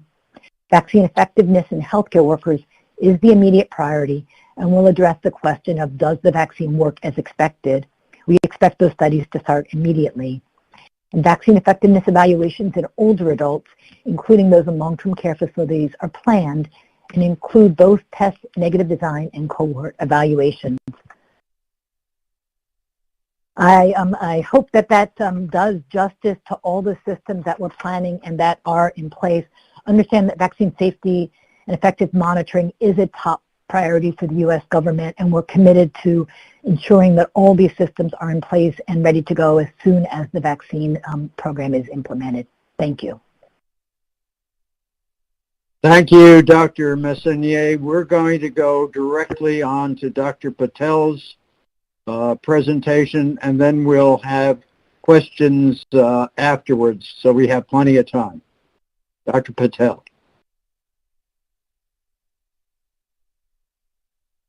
Great, thank you so much. So thank you for having me today. And we'll be walking through today at a high level, what the USG's distribution strategy is for COVID vaccines, specifically focusing around the Pfizer vaccine product. The USG plan for COVID vaccine distribution will adjust as volume of vaccine doses increases. Early on, we do anticipate that we'll have a constrained supply where vaccine administration is really targeted towards select population groups, and distribution will facilitate that. As sufficient supply becomes available and the populations that we're trying to reach expands, our distribution network will also further expand. The schematic here outlines what our concept is for distribution at a very high level. All vaccines will be ordered through CDC's COVID vaccine ordering systems. For the Pfizer vaccine, we will be providing those vaccine orders directly to the manufacturer for distribution to administration sites. We've been working very closely with our state and local partners to make sure that they have plans in place to identify providers that are able to receive, store, and use the vaccine for the specific populations that they're trying to reach. These administration sites will be receiving the Pfizer vaccine product, and they should expand as well over time as the targeted populations we're trying to reach expand. In addition to the hospitals, the vaccination clinics that have been set up to support early distribution and use of Pfizer vaccine, we have also set up a program called the Long-Term Care Facility Pharmacy Program. This federal program is a partnership that allows for jurisdictions to be able to opt into the program, allowing for on-site vaccination support to occur to long-term care facilities. Our pharmacy partners would be providing the on-site vaccination support for those facilities that actually sign up for the program. Also like to draw your attention to the Operation Warp Speed Coordination Cell at the bottom of the slide. The idea is for us to be able to have a clear understanding of what is happening in terms of supply of vaccine, as well as administration and uptake information throughout the vaccination program. Focusing a little bit more on the long-term care facility plan, in order for us to be able to reach skilled nursing facilities, we have been working to bring skilled nursing facilities on board to the program and opt in. Once a state determines that they're ready to expand vaccination to reach staff and residents within skilled nursing facilities and other assisted living facilities, the program would be turned on. Right now, we do have a very high percentage of the skilled nursing facilities within the United States that have opted in to receive services from this federal program. The vaccine characteristics of the Pfizer program are very different and unique compared to other vaccines that we've seen before, and they do impact distribution, site storage, as well as administration requirements. The details that's depicted on the slide are very specific to the Pfizer program and outline some of the challenging requirements of the vaccine that have to be implemented in terms of vaccine distribution and storage sites. The additional planning that is needed for distribution, storage, handle, and use has been underway for the last few months based on the information that we know for the Pfizer product. There is a required dedicated cold chain given that the product has to be managed at ultra-low temperature requirements. In addition, the timing of the vaccine ancillary supplies, which include the diluent as well as dry ice replenishment, has also been a challenge. We have built the distribution system in a way that all three of these elements will arrive within a 36-hour period of time. So once the vaccine is there, these additional pieces will also be delivered to the vaccination sites. Another major challenge that we've had with the product is the actual minimal order requirement. 975 doses is the smallest volume of product that can be ordered for the Pfizer vaccine. This has posed challenges, especially in rural areas of the country where that volume of product is more difficult to manage. And it's also been a planning factor that at the local level has been used to determine where exactly the product should be received. There's also a new element of the thermal shipping container that has been introduced with this product. The container allows for the movement and shipment of the vaccine from one site to another and allows it to be managed in the ultra-low temp conditions. There is training required with using this thermal shipping container and staff being able to be trained on the monitoring, the dry ice replenishment requirements, as well as understanding how to manage the product over time. How many times to open the container and the details have also been part of the training and what we're getting vaccination sites ready for. There's also complexities with mixing and using the product. It is a little bit different than other vaccines that we've seen as far as the diluent being required, how the product is drawn up, and also how quickly the product needs to be used. Once diluted, we do have a 6-hour period of time in which the vaccine needs to be administered in, and that has also been factored in and built into the planning at the administration site level. Lastly, we do have inventory planning that is underway to ensure that there is sufficient supply available for administration. This includes ensuring that administration sites have actual clinic planning times, that they're able to have enough people come to manage the 975 doses for each of the trays, and the planning for the actual clinics, as well as the planning for the second dose. So second doses are required, the timing, 21 days, and any cushion that we have beginning or ending from the 19 to 23 days that we saw in the clinical trials. What exactly that looks like and how that gets operationalized and implemented is also part of the planning factors. Second dose reminders are part of ensuring that people come back for that second dose, and additional strategies are also underway. So with that, I'd like to pause and turn it back over to the moderator. Thank you, Dr. Patel.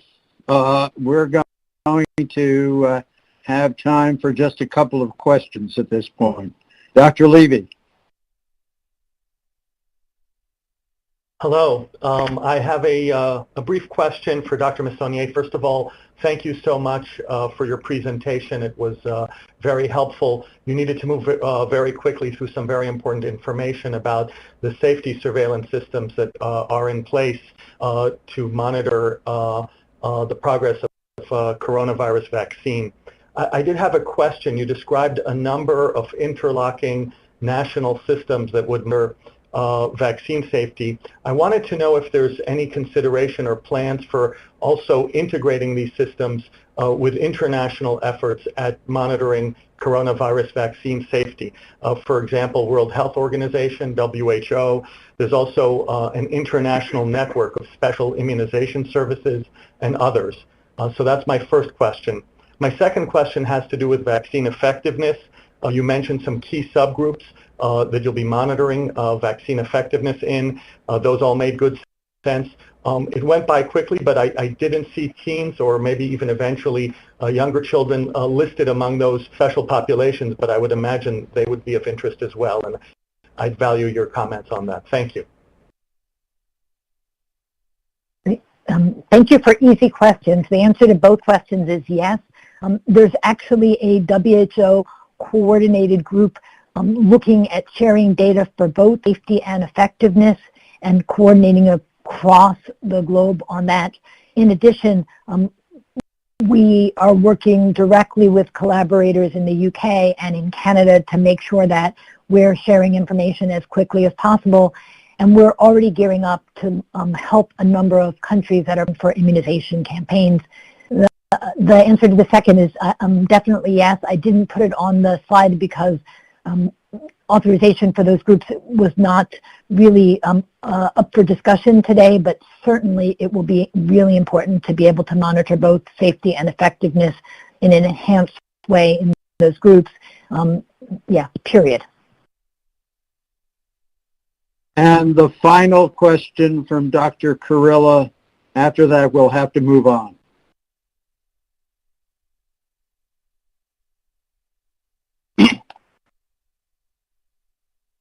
Thank you.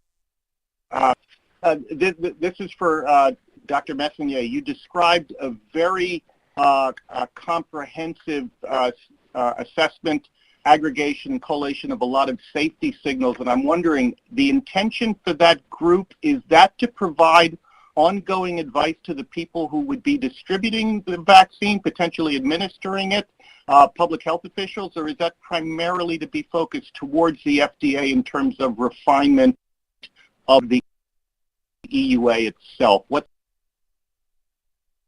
the real focus of all of that safety assessment? Where's it going? I mean, I think it can be for multiple uses.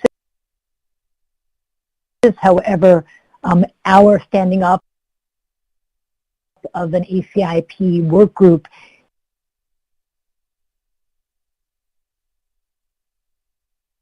is to be a part of our ACIP recommendations, that is the recommendations for use of the vaccine. CDC and FDA and all the USG partners coordinate, collaborate, work together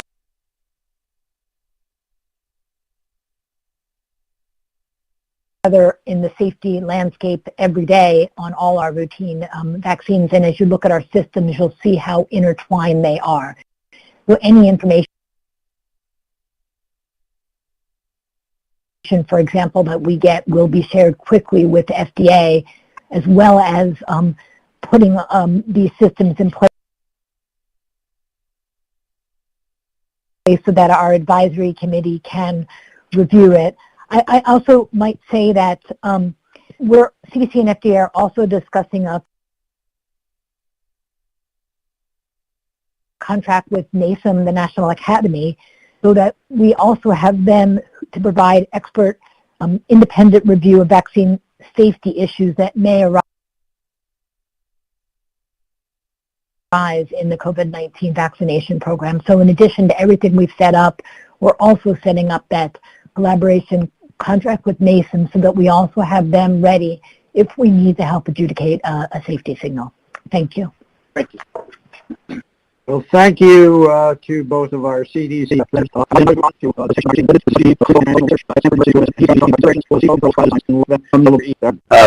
Thank you for me to this advisory committee today on one of its most important decisions, and the title of on this slide is exactly what I'm speaking to.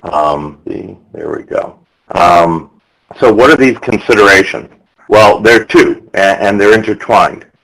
First are the ethical considerations, which concern the questions about what is the right thing to do with the placebo group in this case. The second class of considerations are epistemic, concerning what we know or what we believe, which is determined by the strength and totality of the evidence. That's what's generated by the designs we are already using and the ones we'll use going forward, which might be the most consequential thing that we discuss today. Now, I will be speaking about ethical issues, but I am not a card-carrying or PhD-carrying bioethicist. But I've enjoyed working with many, and I want to acknowledge, before I talk, the contribution several have made to my remarks today, although the views and ethical lapses are my own. They are Professors Nancy Cass and Ruth Baden from Johns Hopkins and David Magnus from Stanford. Now, there are a lot of questions embedded in what should happen with the designs and particularly the control groups in studies going forward.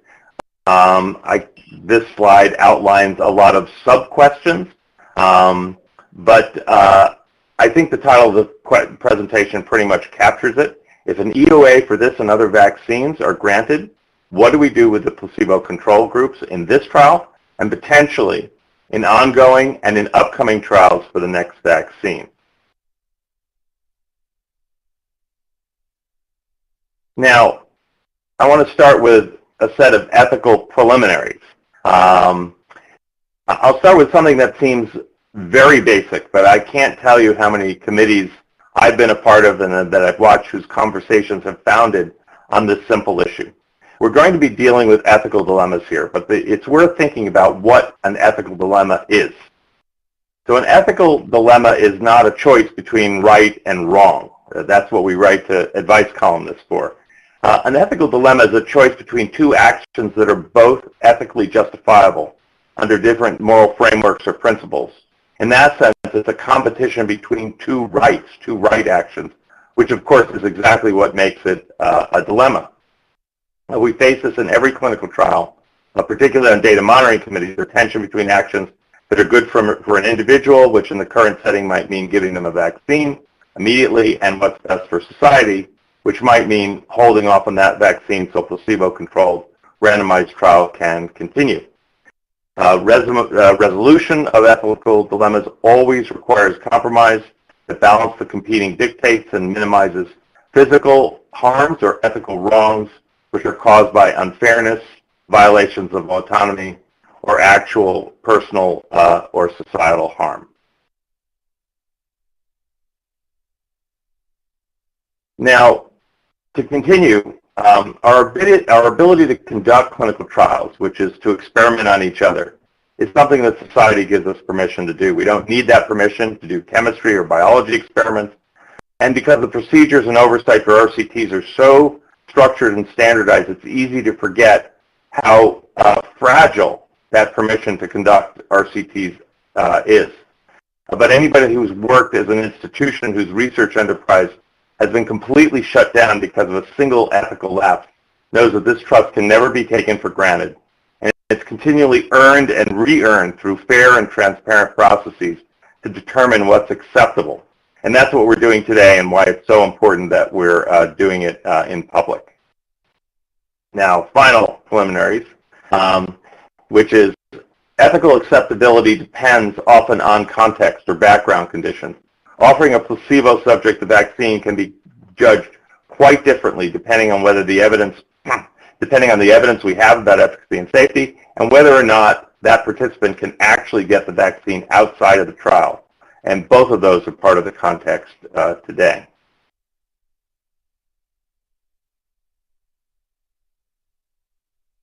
Now, epistemic preliminaries. I'll start by saying something that shouldn't be too controversial, which is that RCTs, or randomized controlled trials, provide the most reliable knowledge about the relative efficacy and safety of interventions, at least as permitted by the sample size and follow-up time. Obviously, we can't detect safety issues that come up after the RCT closes.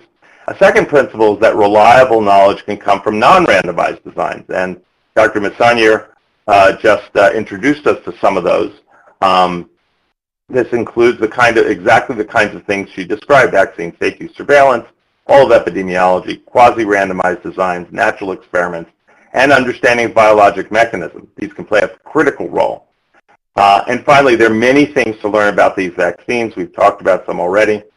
Some of them are best learned through an RCT, but not all of them.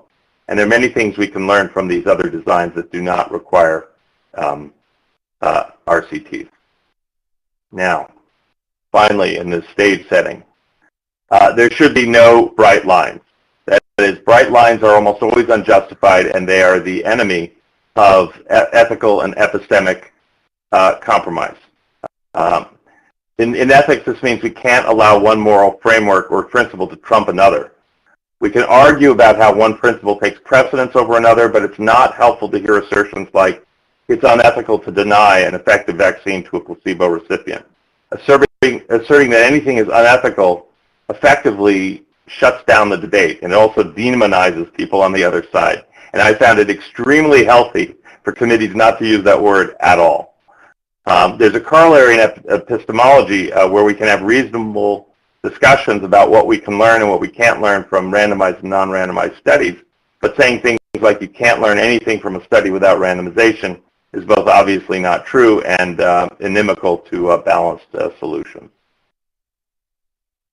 Now, what do RCT participants know? Let's get into the issue of ethical obligations. All consent forms and consent processes are required to tell the patient or the participant in the study that the purpose is to produce scientific knowledge that benefits society, not necessarily them directly.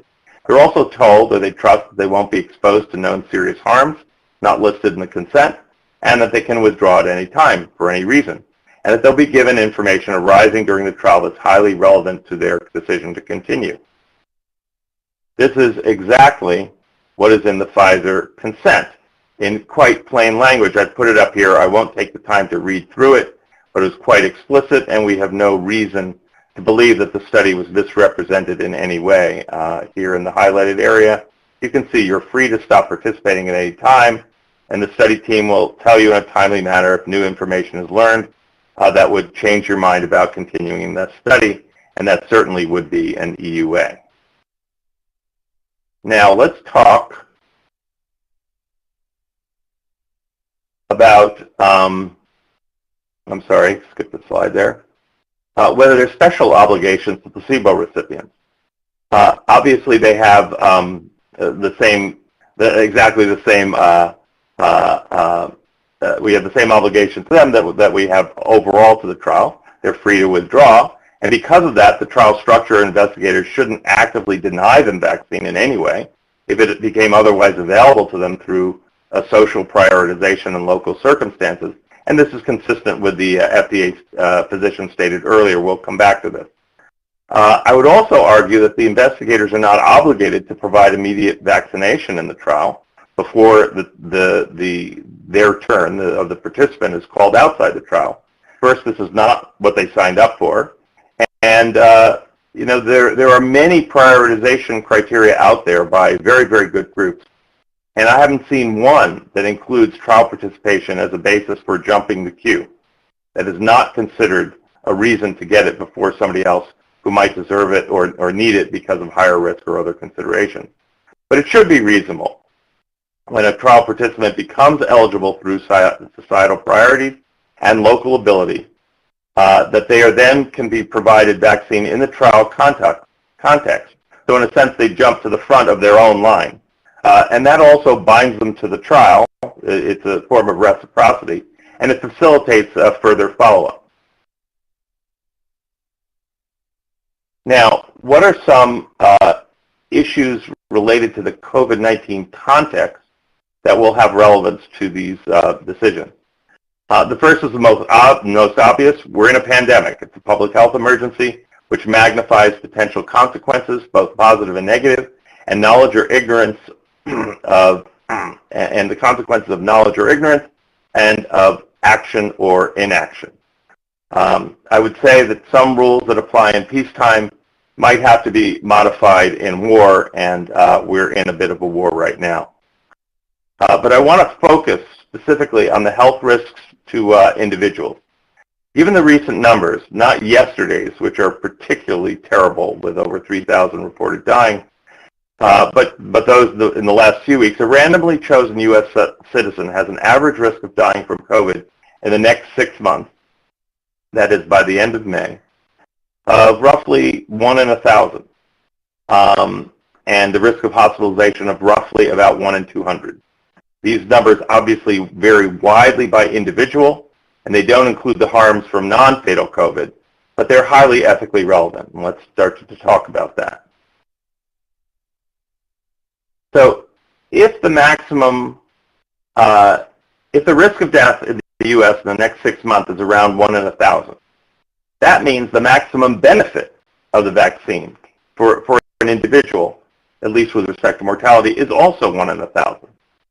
So, or 0.1%. So imagine if we had a drug that purportedly raised cancer survival from 40% to 40.1%.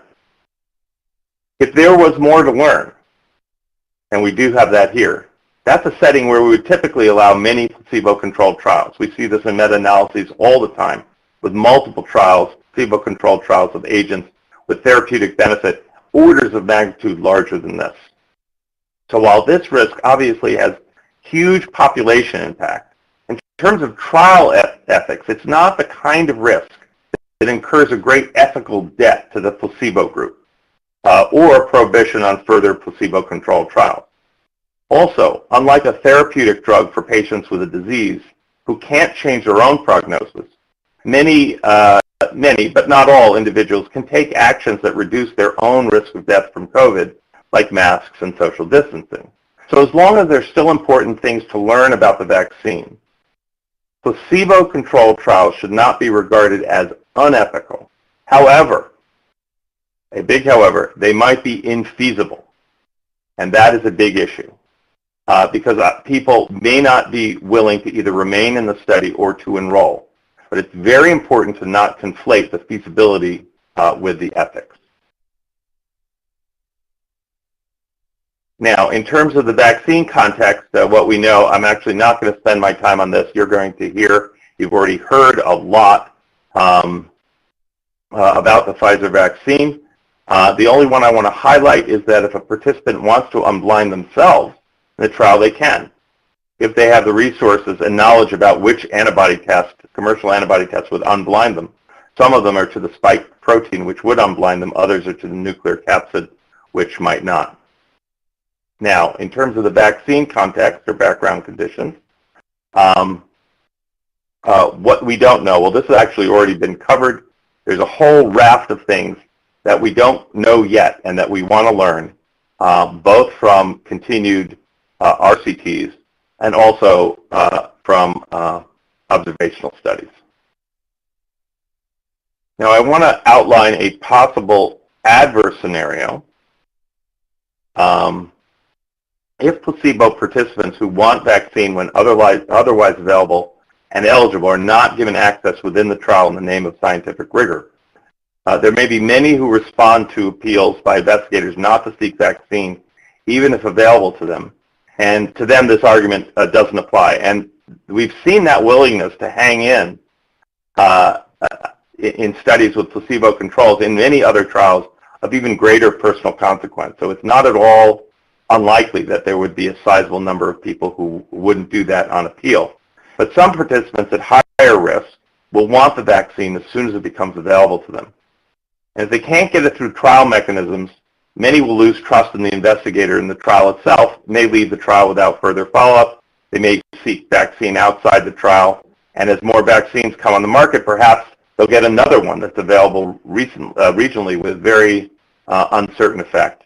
This will get a lot of publicity, meaning that recruitment to future vaccine trials will be that much more difficult because of a collective loss of trust.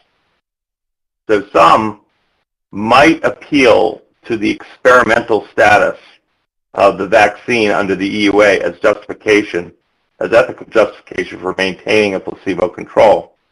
I understand why this has salience within the FDA, but I suspect that this distinction will not get much traction among future or current or future trial participants when literally millions of people are being urged to get vaccinated as quickly as possible. The point is that once the vaccine is widely available, or any vaccine, widely available and encouraged, the ability to maintain double-blinded placebo-controlled groups voluntarily for more than a nominal period, by which I might mean perhaps a few months, will likely not be under the control of the sponsor of the FDA. And some efforts to do so could undermine future trials if people don't trust that their interests will be watched out for. Now, I want to mention an important countervailing view, which is that many people out there, as we well know, are very wary about an expedited approval process and refuse a vaccine that they believe to be under-tested. They want to see those trials going to their planned end, but unless these people can be found and are willing to enroll in placebo-controlled trials, the argument about the feasibility of the trials still holds. Now, what's the Pfizer proposal for continuation? Now, it implicitly recognizes this reality, and it's consistent with everything I've discussed so far, except in one important regard. First, they propose urging as many people in the trial to stay as long as possible, which I think is the right thing to do. For placebo recipients who become eligible according to local or national recommendations, that's an important condition, and who ask for the vaccine, they propose unblinding them and vaccinating. For those who stay in the trial blinded, it's proposed that everyone be vaccinated after 6 months and followed for an additional 18 months to the trial's planned end. This is coupled with a robust observational pharmacovigilance plan for long-term safety monitoring that augments what the FDA and CDC are doing. While not unreasonable, I think that we have to remember that this design will not only unblind placebo recipients, will also unblind vaccinated participants who make the same request, because of course they won't know. And once unblinded, risk behavior can change. Many of the benefits of randomization within the trial are lost. So is there an alternative? And I would say there is and should be considered. There are two alternative designs that achieve the same ethical goals without compromising without compromising on the epistemic ones. That is, we can give people vaccine who are eligible and who want it, but maintain the blinding, thereby preserving trust that the investigators and regulators care both about the science and the participants. And let's talk about those designs. One is called deferred immunization. It's been presented in a variety of settings and gotten coverage. Also a blinded crossover design. And the second are active control designs, which are really not the issue for today, but I'll discuss them briefly. The first of these was developed by a biostatistician at the NIAID, the NIH, named Dean Follman. It involves blinded crossover designs. And the idea here is that the placebo, when either a placebo or vaccine recipient becomes eligible for a vaccine or requests it, exactly the situation that the Pfizer proposal describes, that the placebo recipient get the vaccine and the vaccine recipient get the placebo without being told what they were originally. So the blind is maintained. And then they are followed forward. So they stay within the trial confines and to some extent also protected by the randomization. As I mentioned, the second design is active control. At some point in the evolution of vaccine testing, we may no longer be able to conduct placebo-controlled trials of any type in settings where vaccines are available. Although it's not a question for today, at that time, when there are a lot out there, a comparison vaccine with reasonably well-established properties may have to be used in one arm in those areas where they're available. So we're not at that stage yet, but we may be within the next year in some countries. Now, in countries or regions where vaccines have seen poor distribution, it may still be possible to conduct placebo randomized trials, but that has ethical complications of its own, and I'm not going to get into that here. I want to talk just a little bit more about the deferred randomization scheme, and you see that in this picture. The idea is that we start with the vaccine and placebo arm as we already have, and then at the point when people are eligible and ask for the vaccine, you have to have both conditions. That's the point where a blinded crossover occurs. Because every participant is ultimately assigned to the vaccine arm at some point, this design actually, in some situations, in very plausible situations, can have greater or equal power to detect the duration, the sustenance of immunity, more than a standard 50-50 RCT. And you can sort of see that in the figure where you see the contrast between the vaccine efficacy in the width of the bar in the delayed vaccine arm compared to the waning efficacy in the original arm, and this increases over time, and these can be compared statistically. So you can see how this can work for vaccine efficacy. But of course, it decreases power to detect some other things like long-term safety issues and some other important parameters, but it doesn't lose them completely, as completely as designs where subjects are unblinded and effective randomization is lost. So if the standard 50-50 RCT is not reasonable or feasible, which I believe it very quickly won't be, this design is far better than any that would break the blind and break the randomization. We can, of course, also reduce some of the ethical tension in any in placebo-controlled trials by increasing the allocation ratio to the vaccine arm, but that may not be enough to solve the enrollment problem. The next slide shows another picture of this deferred vaccination schema, and it shows that it's possible. You see the crossover on the right. On the left-hand side, we have the trials as they've designed so far. On the right-hand side, you see what they look like after the crossover, which is that everybody's been immunized. But it's possible statistically to impute an unvaccinated control group to help estimate secular trends. So to finish up, I want to summarize that these alternative designs require compromises, the kind of compromises I talked about before, on both the ethical side and the epistemic side, that is the evidence. Ethically, placebo recipients don't get a vaccine as quickly as some might want, and this will become more of an issue going forward as new vaccines need to be tested with multiple ones already available through EUAs. But of course, those subjects are not being forced to enroll. But the ones who do enroll can expect to get immunized at a certain number of months going forward. As noted, placebo-controlled trials may continue to be possible in areas or populations for whom vaccines are not available, but that is complicated for other reasons. Finally, on the epistemic side, with this crossover designs, we don't learn as reliably or as quickly about long-term safety and infectiousness and other factors, although we still might learn as much or more about durability when compared with a trial that continues with the placebo arm. But as I said, that trial may not be doable. We might not have the perfect design going forward, and continued blinded observation of the deferred vaccination group can still be tremendously informative and potentially more informative than one with broken randomization, particularly in combination with observational studies of the population that we've heard about today. By reducing the ethical tension within the trial and by retaining the trust in trial testing system, it provides a way further for future studies of other vaccines. So none of these are the last words on this very difficult and complicated subject, but for today, these will be my last words. So I hope this will be helpful to you, and I welcome your questions and comments. Thank you.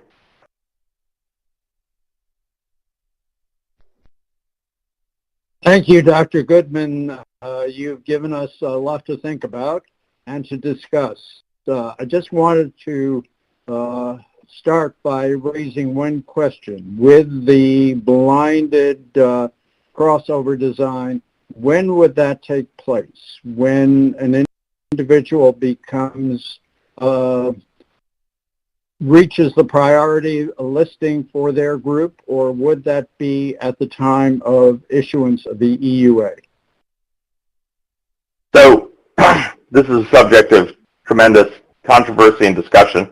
For the reasons I've already outlined, I don't think it should be, and this is my opinion, at the moment of the EUA. I think because otherwise they are jumping the queue, and I discussed that earlier.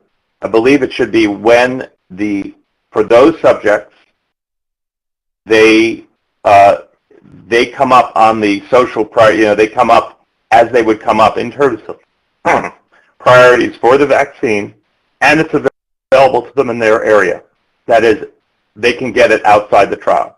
As soon as they can get it outside the trial, then this would kick in, because we want to keep them in the trial. If it's given at another time, we're basically giving them priority over other populations that have been deemed to be at greater risk or greater need. And the price I think we have to pay by compromising the trial, I believe, would be too high. And we don't have, again, I made this argument earlier, I don't think we have that special obligation to give them the vaccine immediately. Those are my views. Okay, thank you. I think we'll defer questions about how feasible this is to the sponsor after the sponsor's presentation. Next, Yep. Dr. Levy.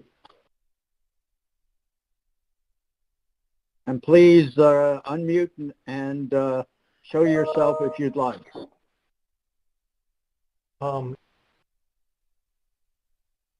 Sorry, that was an error. I don't have a question. Okay, Dr. Meisner.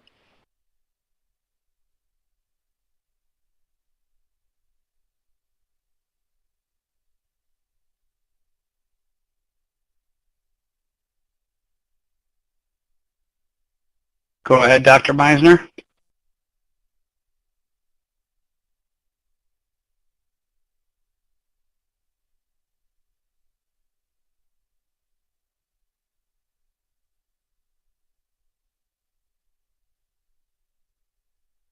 I guess I answered all questions.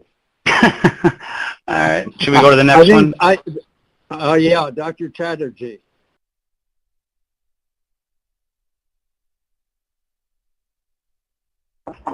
Yes, thank you, Dr. Goodman, for your presentation. It was certainly thought-provoking. I have a question with regard to the current study participants. By reviewing the documents, the briefing documents, it appears that there's a difference between participants who received the active vaccine versus placebo recipients in terms of adverse events that they experienced. And so there's a potential that people who are participating in the trial can actually, guess which arm they were randomized to. Absolutely, yes. Yeah, so is there then a possibility that those who believe that they were placebo recipients might wish to withdraw in greater numbers, and that would then compromise the study as well? Again, if they're, it absolutely could. So even going forward, it could, and that would be an issue for the statisticians and for the FDA. The point of this particular proposal is this would give them an avenue not to withdraw. That is, stay within the trial under these conditions. Now, if they didn't want to wait for their allocation to become available and their eligibility locally, withdrawing wouldn't do them anything. It wouldn't get them the vaccine any earlier. So there would be no motivation to withdraw. And also, I do think that the majority of people who signed up for these trials did so in good faith and with altruistic motives. I do believe that the vast majority want their contribution to produce a valid scientific result. So I don't think self-interest completely in any way dominates. And again, yes, I do believe that there's a fair amount of unblinding just due to reactogenicity of the vaccine, and obviously non-reactogenicity of the placebo. But this, again, at the time when they might be able to get the vaccine outside the trial, this would give them a way to still contribute to the science of the trial without leaving. So I don't know if that answered your question. Yeah, no, that did, and I was thinking about the people who would meet the priority criteria. Obviously, they must be the ones who would want to withdraw if they thought they were in the placebo arm. Correct, and I do believe that's what I said. I do believe that could happen. We've got a lot of questions. I think and what we're going to do is I'm going to ask all the speakers to please be available during our discussion, because we may have additional questions that come on up at that point. I'd like to move on to Dr. Kurilla, please. Thank you, Arnold. A great presentation. So the blinded crossover design looks quite feasible. However, the caveat is that it does take longer to get to the answer. Did I hear that correctly? That's number one. But would we also be facing a first mover effect where this would basically dictate future trial design short of any vaccine having a full BLA going forward? So everyone else will have to consider this option as a de facto approach. Yeah, that's a really good question. That's why I emphasized that. I'm sorry, I see you talking, but I don't hear you. I'll just answer what I heard. I can't judge exactly what will happen in the future because fact patterns are going to change. So I hesitate to predict too much.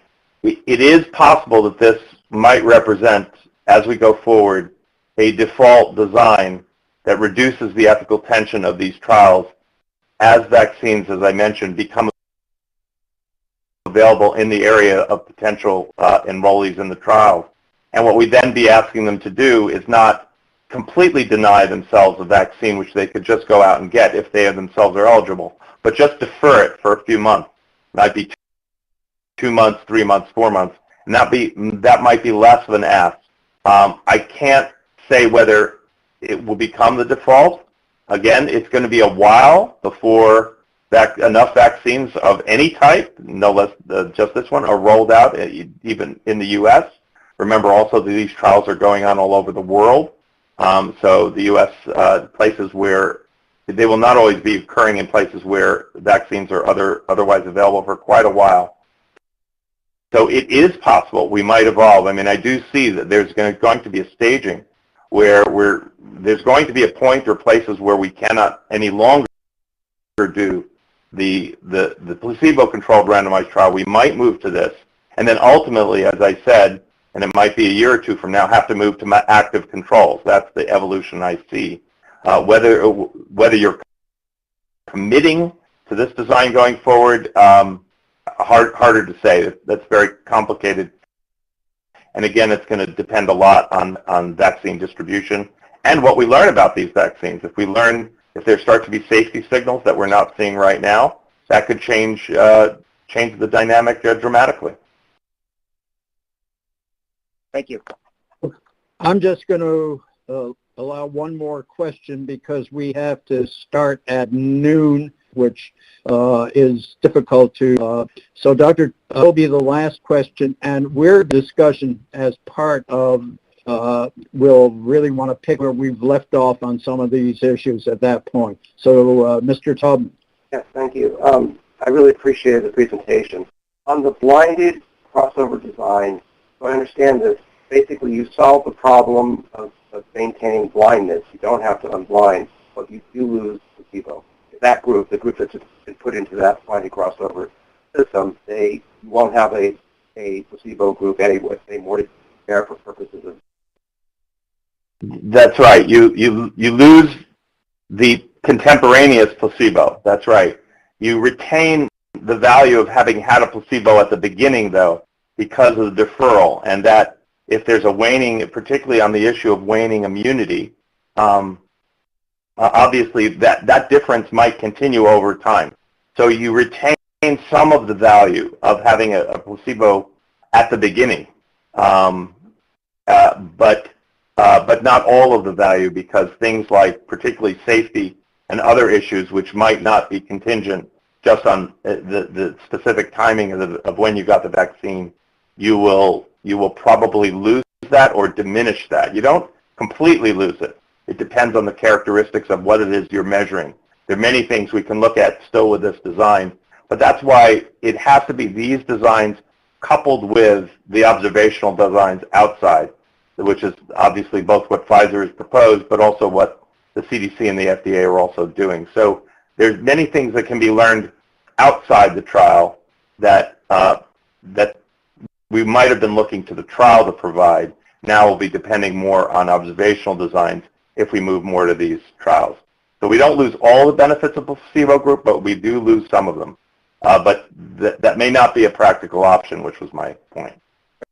Your position is that we should not move people into the blind crossover design until they're eligible in their particular societal group for getting it anyway. I will say that we have gotten a lot of comments from folks who are in trials, like dozens of them, and their line seems to be, well, if EUA is granted, I should be offered it. I'm not asking to opine in that, but my question is, your view is you should wait till it decidedly their group comes up, but if EUA didn't cover them at all, because that is one of the possibilities we might talk about later, would that help in the ethical determination that, yes, they should definitely wait, because after all, EUA has not been granted for their group yet anyway? I haven't thought through that whole chain. All I will say is that they don't, again, I mentioned this previously, I don't think they are, it wasn't part of the initial contract. They understood that they could do without the vaccine for much longer, in fact, than they probably will have under a deferred policy. And they still get priority under this plan. It's just they get it first within their own priority group. So it's not that they are not owed anything. There is a reciprocity here in that when their, in a sense, turn comes up, they get it first through the trial mechanism. And so they're not completely, they're not disadvantaged by being in the trial. In fact, they're advantaged, just maybe not as much as they might want by demanding it today. But as I said, I don't think the ethical calculus is such, and other groups have not thought it such, that they are necessarily owed that just by virtue of being in the trial. But they do get a benefit. Okay, thank you very much. I know these are very difficult situations and scenarios that we will need to be talking about again during the first part of our discussion. I apologize also to those people who I haven't been able to call on. You'll have your chance during the discussion because there's going to be a lot that we're going to have to talk about in the first part of our 2-hour period that we have assigned this afternoon. I am not sure, Prada, when should we come back? Because I know some of the public presenters are ready to go at noon Eastern. Prabha, Or Kathleen, are you Kathleen. there?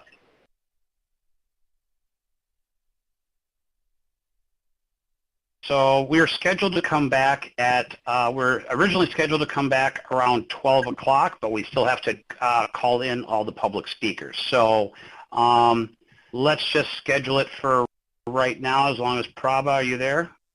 Yes, I am here. And Okay, then, go ahead. So, yeah, so we are scheduled to start at noon time. So are they all lined up now to go at noon, or do we have 5 minutes or extra to give them? No, I need to call them in all now. So let's just, we will project to be scheduled for a 25 to 30 minute break, but we have to confirm all the OPH speakers come in. So let's, at this time, probably if you agree, we'll do a 25-minute break, but we may have to extend it a little to make sure we get time to get everybody in. Okay? Yes. Okay. Okay, that's the guidance I needed. Thank you. So we're going to try to resume around noon Eastern. All right. Thank you. So thank you. So with that, we are going to take a break.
been answered, I think.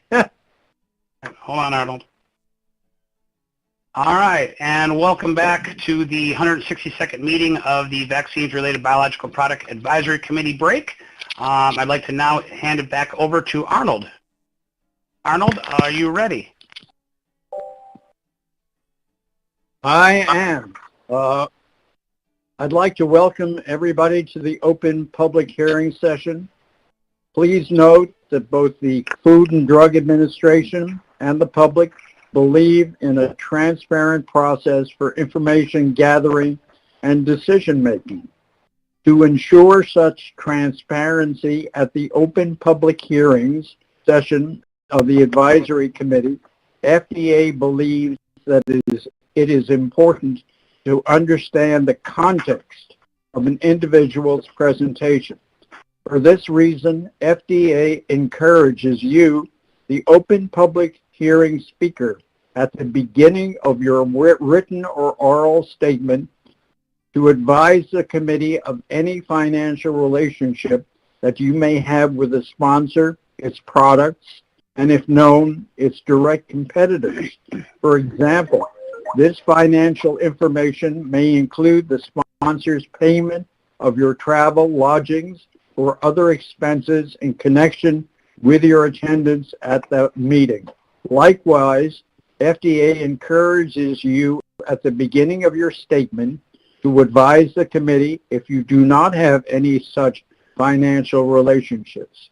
If you choose not to address this issue of financial relationships at the beginning of your statement, it will not preclude you from speaking. Prabha. Good afternoon, everyone. This is Dr. Prabha Atreya. I'm going to conduct the open public hearing session, and I will read your name in the order, and then when I call your name, please unmute your phone and start speaking, and you have 3 minutes to complete your remarks. Thank you. The first name is Dr. Kermit Kubitz.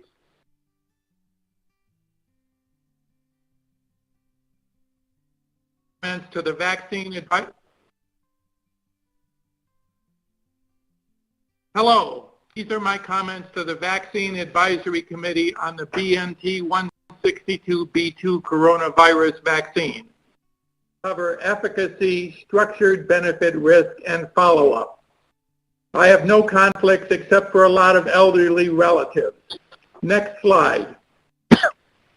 The Pfizer vaccine appears efficacious based on 95% relative reduction in infections and T-cell responses comparable to human convalescent sera. See Figure 2, page 22, and Figure 4, page 24. Some uncertainty is introduced by the possibility of mild asymptomatic infection, including among placebo patients, including feelings of pain or injection site effects that may have caused more vaccinated participants to be tested than placebo recipients. Next slide. Benefit risk. I have reviewed the available evidence, and as a Caltech graduate, despite the uncertainties, the structured benefit risk of Pfizer BNT162b2 is very positive. The coronavirus, as we have heard, is a serious medical condition with 3,000 daily deaths. While there are therapeutics, there are no prophylactics against COVID-19. Even in the event of approval of the Pfizer vaccine, limited supplies will require EUA of other efficacious vaccines when available, such as Moderna or others. Benefits of the vaccine include prevention of COVID-19, after the second dose, prevention of severe COVID-19, and preventing COVID-19 after the first dose. Risks appear to be mild injection site pain, fever, or fatigue. Increased reactogenicity for recipients over 55 is more than offset by the benefits of preventing COVID-19 cases in older adults with weaker immune systems. I note that allergy-susceptible persons should be informed of any issues in the EUA fact sheet following approval. The net benefit is highly positive. I would recommend the vaccine to my siblings over 80 and my relative in an assisted living facility where there have been 3 cases for staff and 3 cases among residents. There is a need for follow-up of vaccination effects,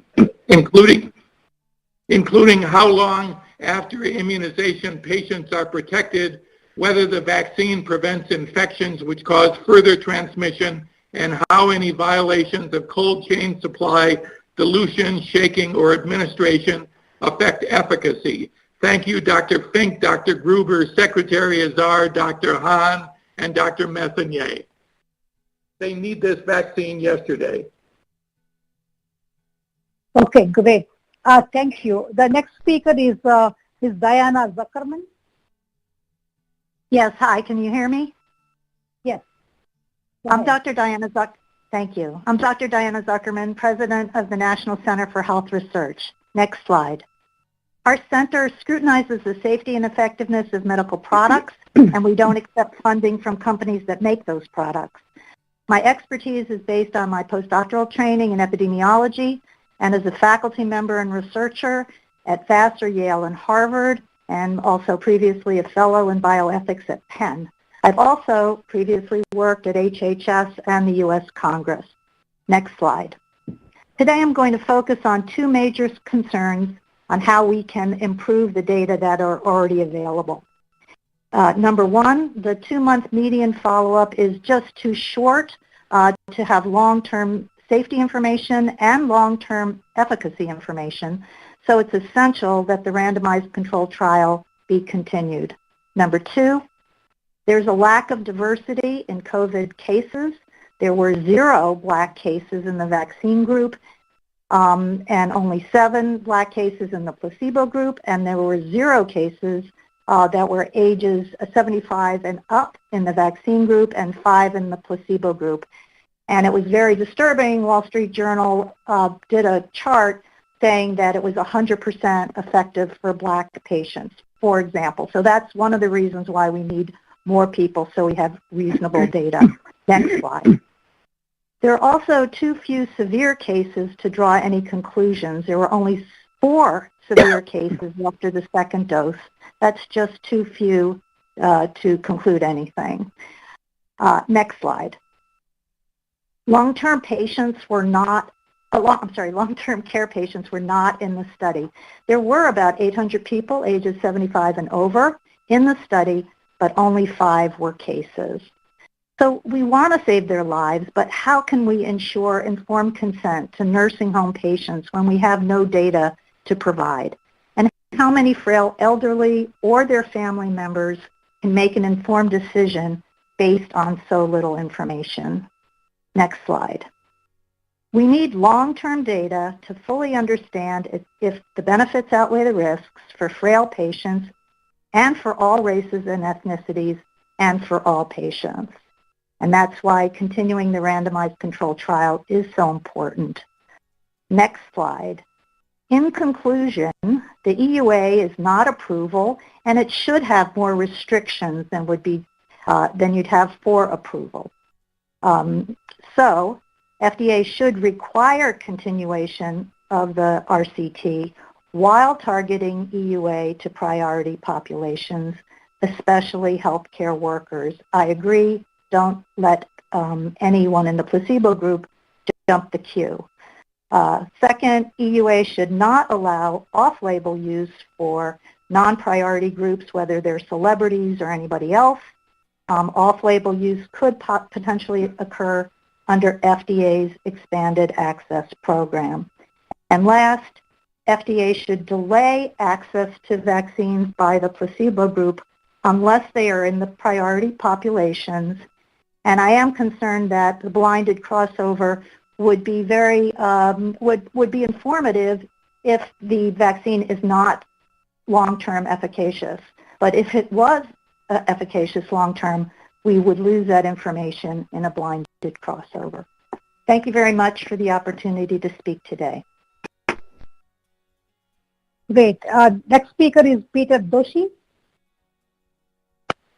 Hi, this is Peter Doshi. Hopefully you can hear me. Thanks for the chance to speak. For identification purposes, I'm on the faculty at the University of Maryland and a medical journal editor with the BMJ. I have no relevant conflicts of interest and no one's paid for my attendance. Slide 2, please. My experience has been that careful review of a large trial takes considerable time and effort. As FDA has already reviewed the data, I'd like to know whether FDA is confident in the data collection for the primary endpoint, specifically that any unofficial unblinding did not affect the results, and that fever and pain medications did not mask symptoms, thus preventing case detection. I didn't find answers to these questions in the FDA's briefing documents. Slide 3. The dramatic difference in rate of side effects between vaccine and placebo raises questions about how well these trials could be observer-blinded. With a subjective endpoint like symptomatic COVID, blinding is important, but it seems fair to think that people could make reasonable guesses as to which group they were in. Slide 4, please. In the real world, the mantra has been to test, test, test, but this wasn't the case in the trial. The study protocol says in the 7 days after vaccination, do not test unless, in the investigator's opinion, the clinical picture suggests COVID rather than vaccine side effects. This basically amounts to asking investigators to make guesses as to which intervention group patients were in. My question is, was this kind of judgment ever applied in the days it could affect the primary endpoint? And now I'd like to skip to slide 6 in the interest of time. Possible unblinding would matter less if the trials had been designed to directly test the vaccine's ability to reduce deaths, ICU use, and hospitalizations, as most people assumed the trials were set up to do. So it's great when the data look encouraging, but trials should be directly testing the endpoints that matter. Then there's the duration of protection issue. A vaccine that delivers a 95% relative risk reduction of COVID 2 to 3 months after vaccination is one thing. But for the many people who lack natural immunity and don't get exposed to the virus soon after vaccination, protection needs to last much longer. After 6 months or a year, will the vaccine still meet the FDA's 50% effective requirement? The trials just don't have sufficient data to say. Keeping the trials going with placebo-controlled follow-up will help answer the many crucial questions that remain. For those that do not wish to wait for clear evidence that benefits outweigh risk, an expanded access program can be set up. Access doesn't require authorization. And I just want to end by saying that whatever FDA ultimately does, the full trial data must be made publicly available. Thanks for offering me the time to speak.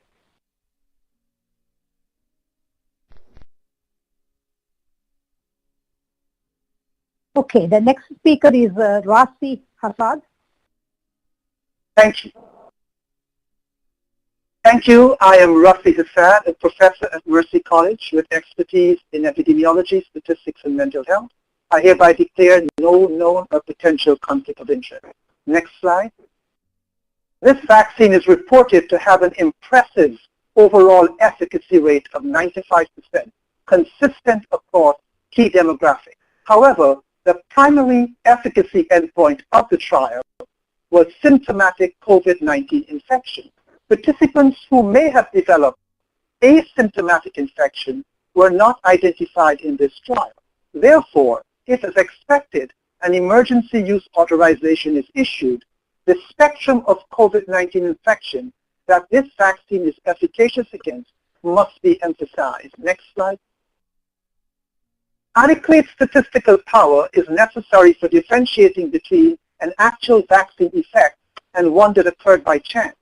The power of this trial was calculated at 90% to detect an overall effect for vaccine efficacy and may not allow for firm conclusions regarding subgroup differences. Next slide. As reported, there were no serious safety concerns, which is quite reassuring.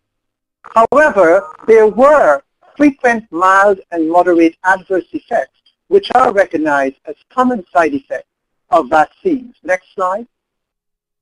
Additionally, participants were blind as to whether they received the vaccine or placebo.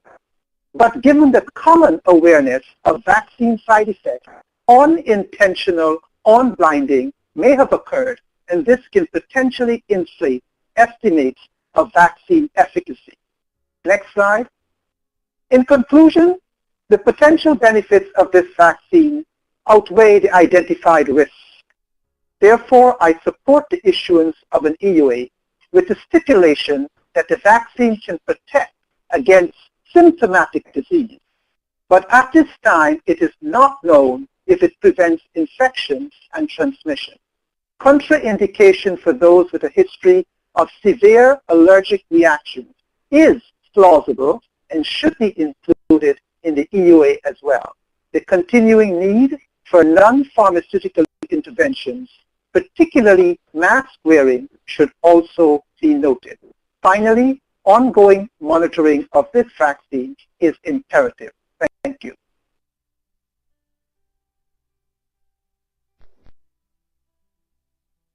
Okay, the next speaker is Yvonne Fine. Hi, my name is Evan Fine, and I'm a phase 1 participant in the Pfizer and BioNTech vaccine trial that was conducted by researchers at NYU. I have no financial or other conflicts of interest to disclose. I'm speaking today because after conversations with friends, family, and coworkers, I thought it was important to share my experience in this trial and to do my part to help ease people's fears about the vaccine. I think I got a real vaccine and not a placebo because of mild adverse effects such as fever, chills, and pain in the injection site after the second injection. After reporting the side effects, I was called repeatedly by the doctors and researchers at NYU to see if I was okay, and I was. Nothing felt rushed, and I never felt like a guinea pig. The question that everyone asks me is, well, what happened in the long term? Are there any long-term side effects? And it's been more than 5 months now since my first shot, and I can happily report that there are none. Since I've participated in the trial, I've helped out my older parents, I've gone to work in person, and I've exercised in small groups, and I haven't gotten COVID-19. I also want to emphasize that these activities do not represent changes of behavior that would alter the integrity of the clinical data. These are life activities that I have to do anyway. Not all of us are able to lock down and stay at home indefinitely. I'd still do my best to follow health rules and safety precautions. I understand the concern about whether or not people will trust the vaccine, but there will always be some holdouts. Most Americans will take the vaccine voluntarily as long as we're honest, don't talk down to them, and treat them like autonomous adults. But right now, demand for the vaccine exceeds the supply. The skepticism of some does not justify delays for others who desperately want to take it. The best way to get people to take the vaccine is to lead by example. I don't think that the problem was that this vaccine was rushed. The issue is that other important innovations are slowed down too much by delays in scheduling, lack of funding, and other bureaucratic rules that do little to enhance safety protocols. If Pfizer, BioNTech, Moderna, or anyone else has an RNA product that can immediately help people with cancer, dementia, or AIDS, the FDA should accept the data on a rolling basis and work with these companies to get to and complete phase 3 clinical trials within a year or two. 5 to 10 years for these trials is simply not good enough. Pfizer has just set the gold standard for future clinical trials. Let's live up to this. Now, this is an emergency, and the burden of proof is on those who don't want to authorize the vaccine. Absent compelling reason not to authorize it, it is simply immoral and unethical to deny the vaccine to healthcare workers or first responders who want it. An EUA must be granted, and it must be granted tonight. As of yesterday, the daily death toll for COVID-19 exceeds the death toll on September 11, 2001. Delays on December 10th will mean more death on January 10th. In the words of Todd Beamer, let's roll. Thank you.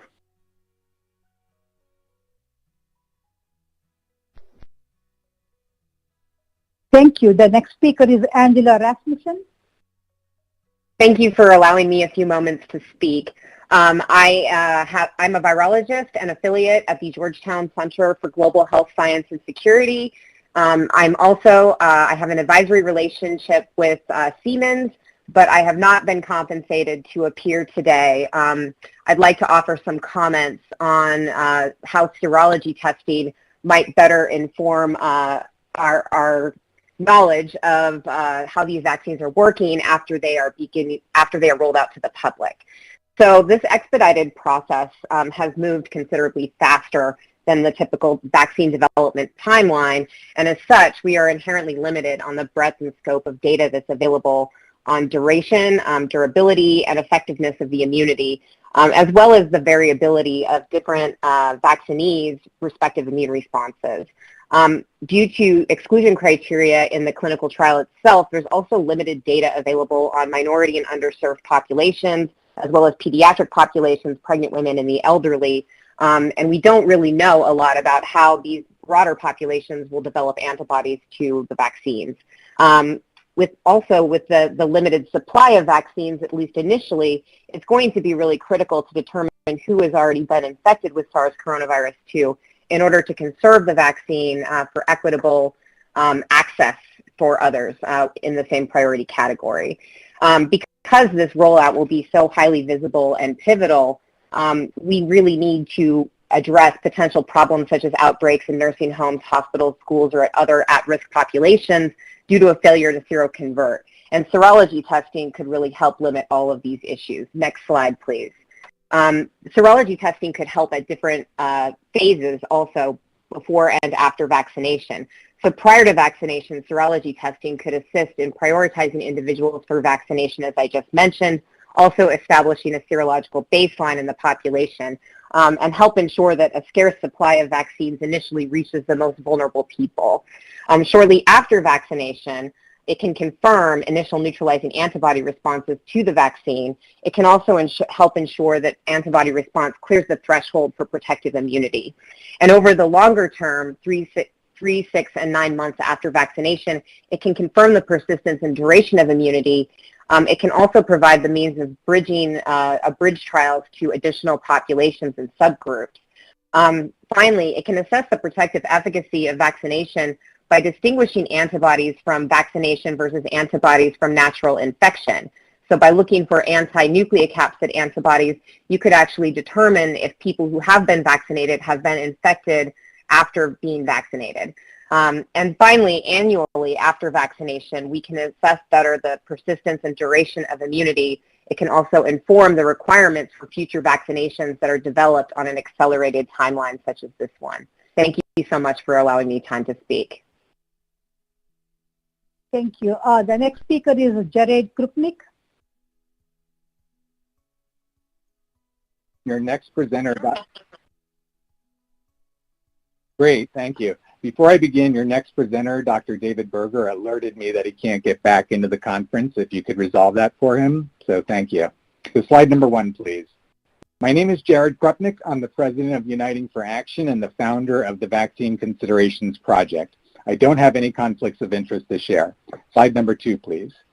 As you can see, the Vaccine Considerations Project has been created to highlight health and safety throughout the COVID-19 vaccine evaluation process. I want to acknowledge and thank the incredible team behind all this work. Thank you, Dr. Eric Brown, Dr. David Berger, and our incredibly talented, committed, and rapidly growing team of graduate students. Slide number 3, please. I don't have to tell you about the challenges this committee and this agency have been facing. You're living those challenges. I'm bringing up the challenges to highlight that amid all the different reasons for vaccine hesitancy, what remains universal is that widespread concerns must be adequately addressed in order to ensure sufficient buy-in by public health experts, medical professionals, and the public. Slide number 4, please. You're seeking to establish trust and confidence in any vaccine you authorize and in the evaluation process by being rigorous, comprehensive, and transparent. There are limits to what can be addressed in a meeting. We're working hard to help you expand those limits. We're creating new ways to organize and share information. Here you can see how we've thoroughly analyzed the transcript of your previous meeting to extract specific concerns expressed by each individual committee member. We're providing the link to our website, vaccineconsiderations.com, where the full process transcript is available for anyone to see. Slide number 5, please. As you can see on this slide, our team has plotted specific concerns from specific individuals to develop a matrix of concerns. By plotting each concern as a row and placing each of the committee members in separate columns, you can use this matrix to quickly and easily see which members share concerns and which concerns have yet to be addressed or fully resolved. You can use this document as a living document where each member can continue to add and update their concerns offline, and the FDA staff and other committee members can address those concerns. By making this public, things won't fall through the cracks. This reassures the public and the professionals that are relying on you. The matrix of concerns is available to all at vaccineconsiderations.com. Slide number 6, please. We're using this spreadsheet as a model to demonstrate the concept, but a spreadsheet is limited. That's why we spent over a year programming a custom platform called Information for Action that provides this type of functionality at scale. Our team is reaching out to stakeholders all around the country, experts, organizations, and associations to build and organize the central repository of concerns. We want to invite and encourage this committee and the FDA staff to utilize these technological tools to effectively address concerns, build trust, and reduce hesitancies. If you appreciate what we've shared, we'd like to connect with you. Please reach out to us at team@vaccineconsiderations.com. Thank you. My team and I look forward to working with you. Great. The next speaker is Mr. David Berger, Dr. David Berger. Hello. Thank you for allowing me to speak today. My name is David Berger. I am a board-certified pediatrician. I have no conflicts of interest. I am one of the few pediatricians in Florida who does not discharge families from my practice if they have vaccine hesitancy or do not wish to follow the recommended CDC schedule. My comments today are very mindful of the strong overall benefit our nation will get when most of us have immunity to SARS-CoV-2. Next slide, please. My presentation today is about vaccine hesitancy and steps that can be taken to increase my confidence in the COVID vaccine program. And this should be slide 3, by the way. It is very important that we see ongoing, complete transparency about the vaccine in terms of both safety and efficacy. We have seen reports that up to 50% of Americans and 30% of physicians have some level of hesitancy about COVID vaccines. We must allow for meaningful public scrutiny to build public confidence in the vaccine program. Next slide, slide 4. True informed consent has always been at the core of how I practice medicine. As doctors, we have a duty to inform our patients about the benefits and risks of any medical procedure. If a person feels she is not given sufficient information about a treatment, how can she provide informed consent? I also think it's important to respect people who have concerns about hesitancy about vaccines. I often find that hesitant families will proceed with vaccines if they don't feel that their concerns were blown off and minimized, but instead were respected and tended to. Slide 5. While there are many subpopulations that should be studied for increased chance of vaccine side effects, there is particular concern about those with pre-existing allergic, hyperinflammatory, and autoimmune conditions. The Pfizer data shows that 4 individuals who received the vaccine developed Bell's palsy, whereas there were no incidents in the placebo group. On the first day of England's vaccine program, their government had to tell people not to take the vaccine, the Pfizer vaccine, if they have a history of significant allergic reactions after 2 significant anaphylactoid reactions were seen in recipients. Slide 6. It will be difficult to quickly and fully track all 50 states to find the real frequency of adverse reactions. It is important we have a strong federal program to coordinate this. Please ensure a plan for this. Please provide data for us to know if people who have had COVID infection already have an increased or decreased risk of a vaccine reaction. Please provide comparative data between the different vaccine products to determine if any brand may have more or different reactions than other brands. Slide 7. I implore you to put in place a very long-term post-vaccine surveillance program. Many autoimmune and hyperinflammatory conditions often take a while to develop significant enough symptoms for a patient to seek medical help. Slide 8. It is also important to have a robust surveillance of COVID IgG antibodies so we will have a way of knowing if immunity is waning. We need to know if what is considered a protective antibody level for COVID-19, just like we have for other vaccine titers that can be commercially tested. Slide 9. If the FDA can increase our level of confidence, hesitancy will likely decline, and the COVID vaccine program will have a better chance of success. It will take many good people to defeat COVID-19, and I hope I can help you make a difference. Next slide. Thank you very much. I appreciate the time. Okay, thank you, Dr. Berger. The next speaker is Sydney Wolf, Dr. Sydney Wolf, and he does not have PowerPoint. Just like we have for other vaccine titers can be commercially tested. Slide 9. If the FDA can increase Dr. Wolf, you can't listen to it on the...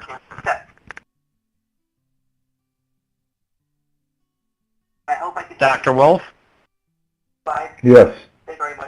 Okay. Can you hear me with the speakerphone on? No, yeah, you have to turn your TV off or otherwise we're going to hear the delay. So please turn your TV off or whatever you're listening to. I will turn it off right now. It's off. All right. Can you hear me Dr. on Wolf? speakerphone? I'm doing Yes, we can, speakerphone sir. now. Yes, we Can can. you hear sir. that? Go ahead. Yes, we can. Go ahead, sir. I'm Dr. Sidney Wolf, founder and senior advisor of the Public Citizens Health Research Group. I have no conflicts. With the surging pandemic and interim efficacy and safety results made public 2 days ago, we now agree with the need for an EUA for Pfizer-BioNTech COVID vaccine. There's an important unresolved conflict, though. If an EUA is granted for widespread use, should the 19,000 participants in the trial who received a placebo be notified of this and be offered a vaccine by Pfizer, clearly encouraging them to stay in the trial? Similarly, should blinded vaccine recipients be told of their status, thereby encouraging continuation in the trial? What would you wish if you were subjects in the trial? As status uninformed trial participants, you might otherwise leave the trial to get vaccinated with the Pfizer or any other available vaccine.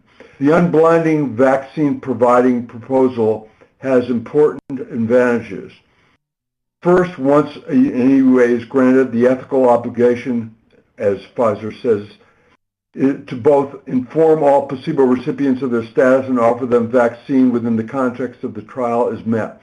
Second, by retaining more trial participants than if the trial remains blinded after an EUA, more recipients may be followed afterwards. The originally vaccinated group could be compared with the newly vaccinated group to continually compare rates of new COVID-19 infection with increasing duration of vaccination as well as adverse reactions.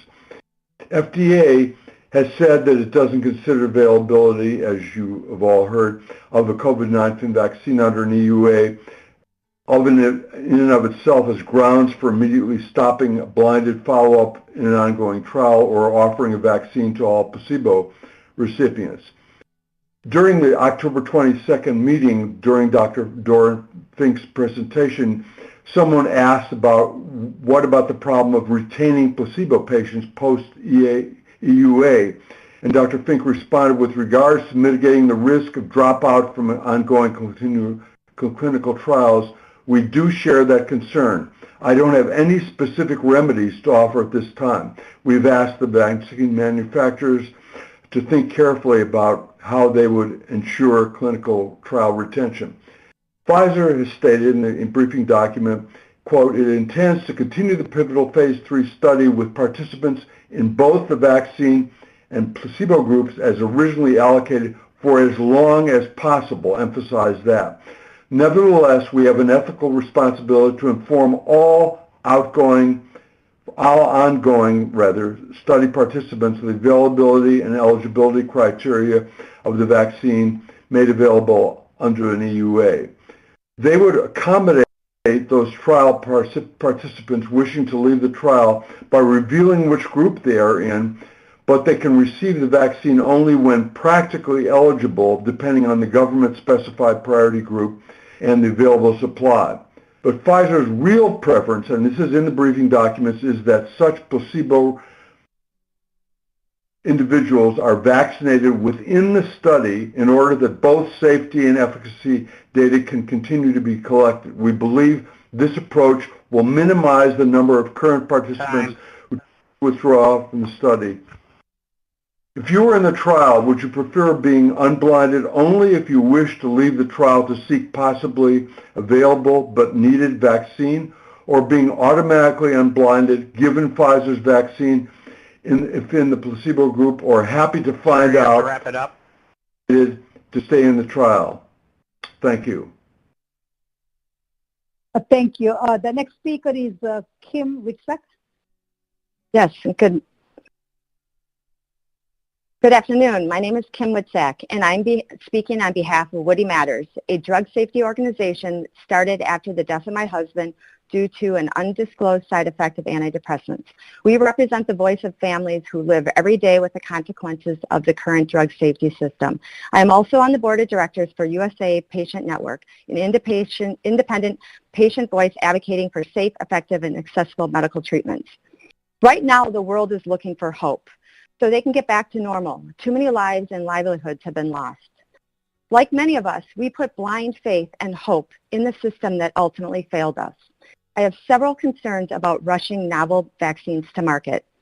The public needs assurances that the FDA's review was thorough and independent, given the process for reviewing new products usually takes 6 to 10 months. How could the FDA be as rigorous in weeks this time? Is there a process in place if there are dissenting scientific reviews within the agency? This needs to be available, and FDA scientists need to be protected for whatever their judgment is and not be political like it has been with many of the past controversies such as antidepressants and suicide has been handled within the agency.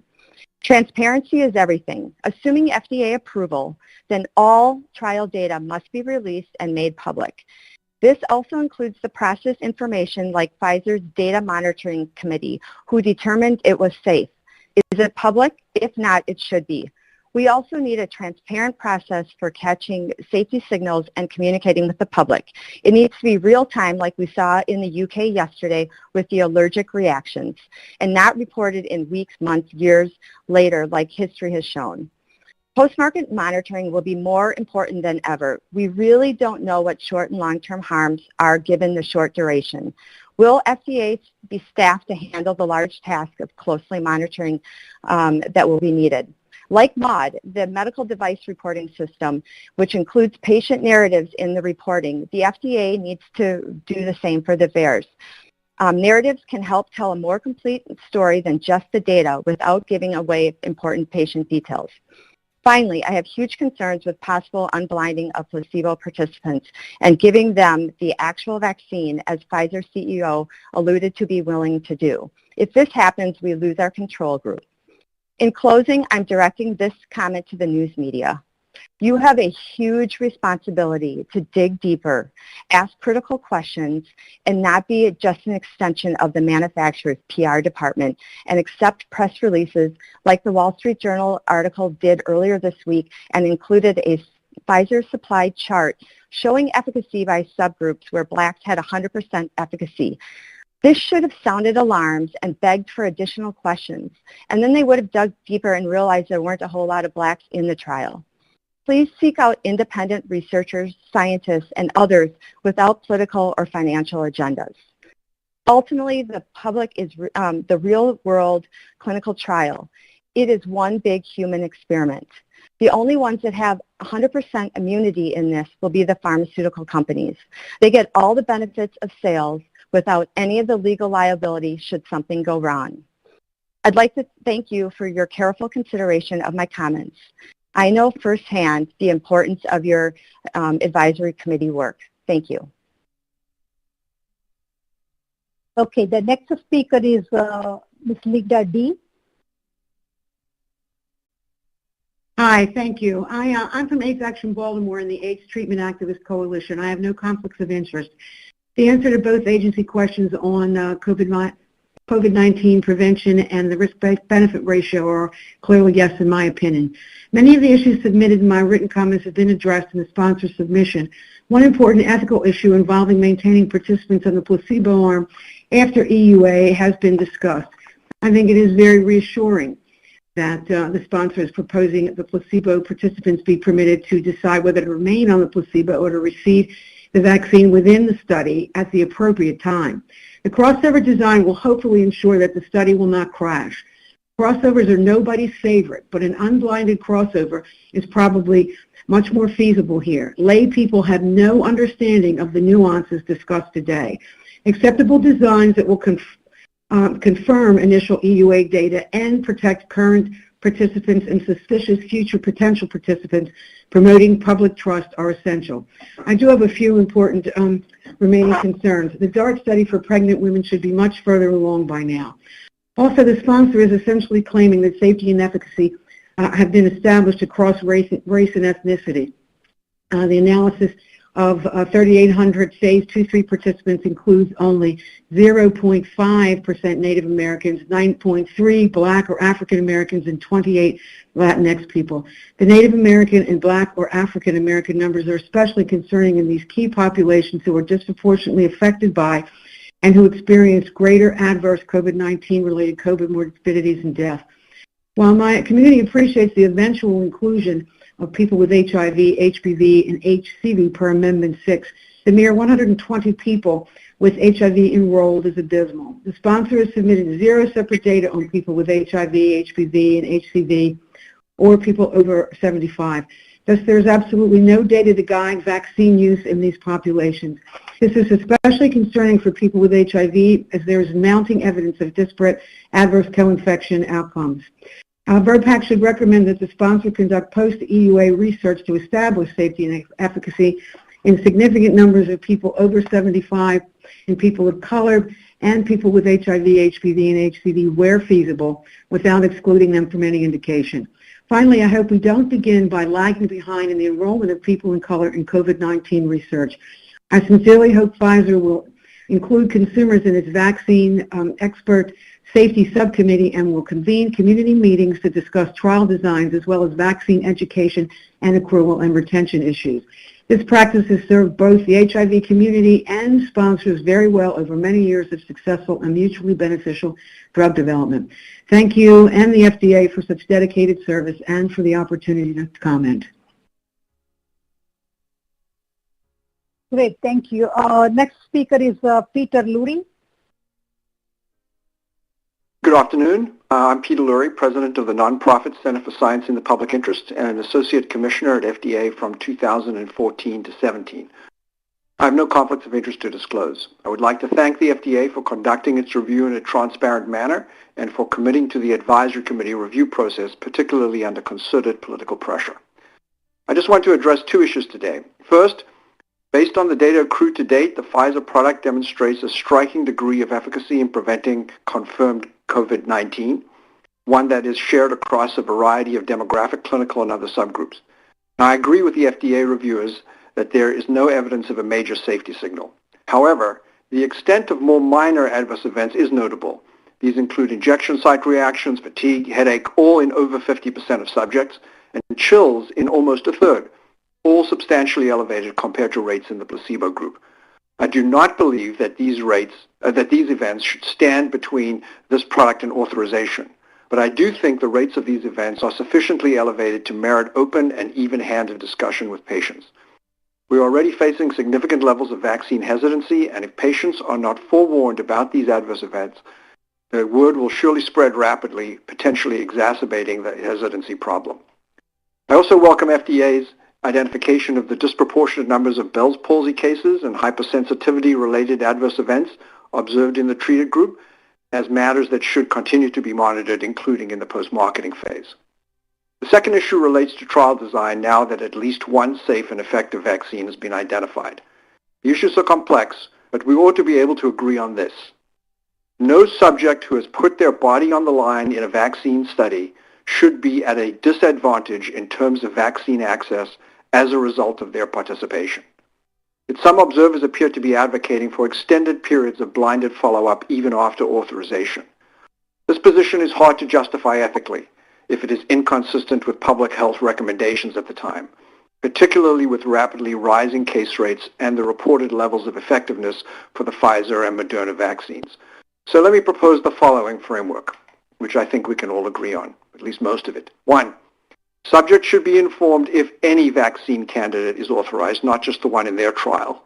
2, like any study subjects, those in vaccine trials should be given the opportunity to leave the trial at any time if they so desire. 3, given the shortages of available product, subjects should be offered vaccination with an authorized vaccine as soon as it is offered to those in their clinical or demographic group in accordance with federal or state guidelines. 4, those for whom the product is not yet recommended can continue to be followed in blinded fashion. And 5, vaccination is recommended for an individual. A good option is to do so in a blinded crossover manner as described by Dr. Goodman to facilitate blinded follow-up for long-term safety and efficacy outcomes.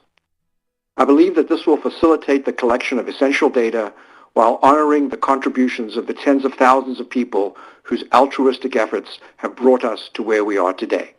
Thank you.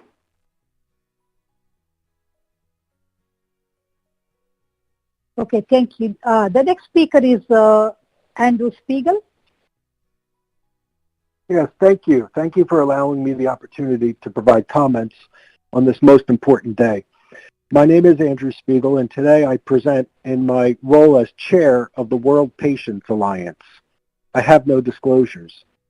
The World Patients Alliance is a global umbrella organization of nearly 200 patient organizations from 86 countries representing hundreds of millions of patients across diseases worldwide. My very brief comments today fall into three basic areas: dedication, commitment to science and transparency, and innovation. First, we want to applaud the dedication of the scientists, both within the private companies and within the FDA. In the last year, scientists and researchers have fought tirelessly to create a vaccine for the novel coronavirus and put it through rigorous processes to ensure its safety and its efficacy. We are comforted in knowing that the FDA will require rigorous post-distribution data monitoring to continue to ensure any approved vaccines will be safe for the population. We know that in these unprecedented times, the people of America and the people of the world deserve to know that their governments are working to eliminate this threat. And we want to make sure that the FDA knows that we will continue to hope that it keeps the patients at the forefront of all of its policy and approval decisions on these vaccines as well as other medicines. The entire world is watching what the FDA is doing, and as everyone knows, they're relying upon the FDA's commitment to patients. Last, as the coronavirus vaccines continue to be approved and used in countries around the world, we must continue the process of innovation. Developing countries need access to innovative medicines now more than ever. In future breakthroughs, the vaccine for COVID could be manufactured as a pill that would be easily distributed and prescribed in those countries with less access to healthcare professionals around the globe. I certainly am in agreement with other speakers before me on the issue of ensuring diversity in clinical trials and ensuring trial members get access to the vaccine, and will not repeat further comments on that. Thanks again to all the stakeholders who have come together in an unprecedented way during these unprecedented times to do what would be unthinkable in the past. On behalf of patients around the globe, we thank you for your hard work and your commitment. Okay, great. The next speaker is Nisa Shafi. Good afternoon. I'm Nisa Shafi, and I'm here today on behalf of the National Consumers League. I have no relevant conflicts of interest. We extend our gratitude to the Vaccines and Related Biological Products Advisory Committee for the opportunity to present public comment today on behalf of consumers regarding the deployment of an emergency use authorization for the Pfizer BioNTech COVID-19 vaccine. Firstly, we want to thank the Food and Drug Administration, Centers for Disease Control and Prevention, and other public health agencies for their demonstrated commitment to fostering public trust throughout the COVID-19 vaccine development and approval process. As consumer advocates, we have been encouraged by the honesty, transparency, and access afforded to the public during this critical time. To that point, there has never been a more critical time for consumers to have confidence in the FDA. The agency has undergone scrutiny from the scientific community for prematurely issuing EUAs for COVID-19 therapeutics. NCL is aware that developing a vaccine for COVID-19 is a time-sensitive priority and appreciates that the FDA recognizes that an EUA is not intended to replace long-term randomized clinical trials data associated with full FDA approval. We look forward to continuing guidance around the vaccine as the trial continues to collect safety and efficacy data 2 years post-release. We have great trust in the FDA's rigorous vaccine approval process and call on the agency to perform ongoing post-market surveillance to ensure the vaccine's continued safety and efficacy. Post-market surveillance performed in the UK yielded that the vaccine is unsafe for individuals with severe allergies. We call on the FDA to heed these warnings and to continue to sustain its robust interagency collaboration towards the evaluation, approval, and distribution of the COVID-19 vaccine. Consumers will rely on ongoing guidance from public health agencies regarding any potential adverse events from the vaccine. Additionally, ensuring innovative vaccine delivery methods, such as including oral or nasal options, could address geographic access issues as well as adequately consider diverse health needs, increasing overall uptake. We welcome efforts to ensure diversity in the clinical trials for the COVID-19 vaccine, and NCL requests that the FDA continue to prioritize vaccine clinical trial data that reflects diversity, as people of color will need to have confidence in the vaccine's efficacy in their communities. This will impact overall uptake of the vaccine. The development of a COVID-19 vaccine in such record time has been a miraculous feat, made possible through robust collaboration between private and public entities. NCL will continue to support the FDA and CDC in its effort to release a COVID-19 vaccine safely and expeditiously.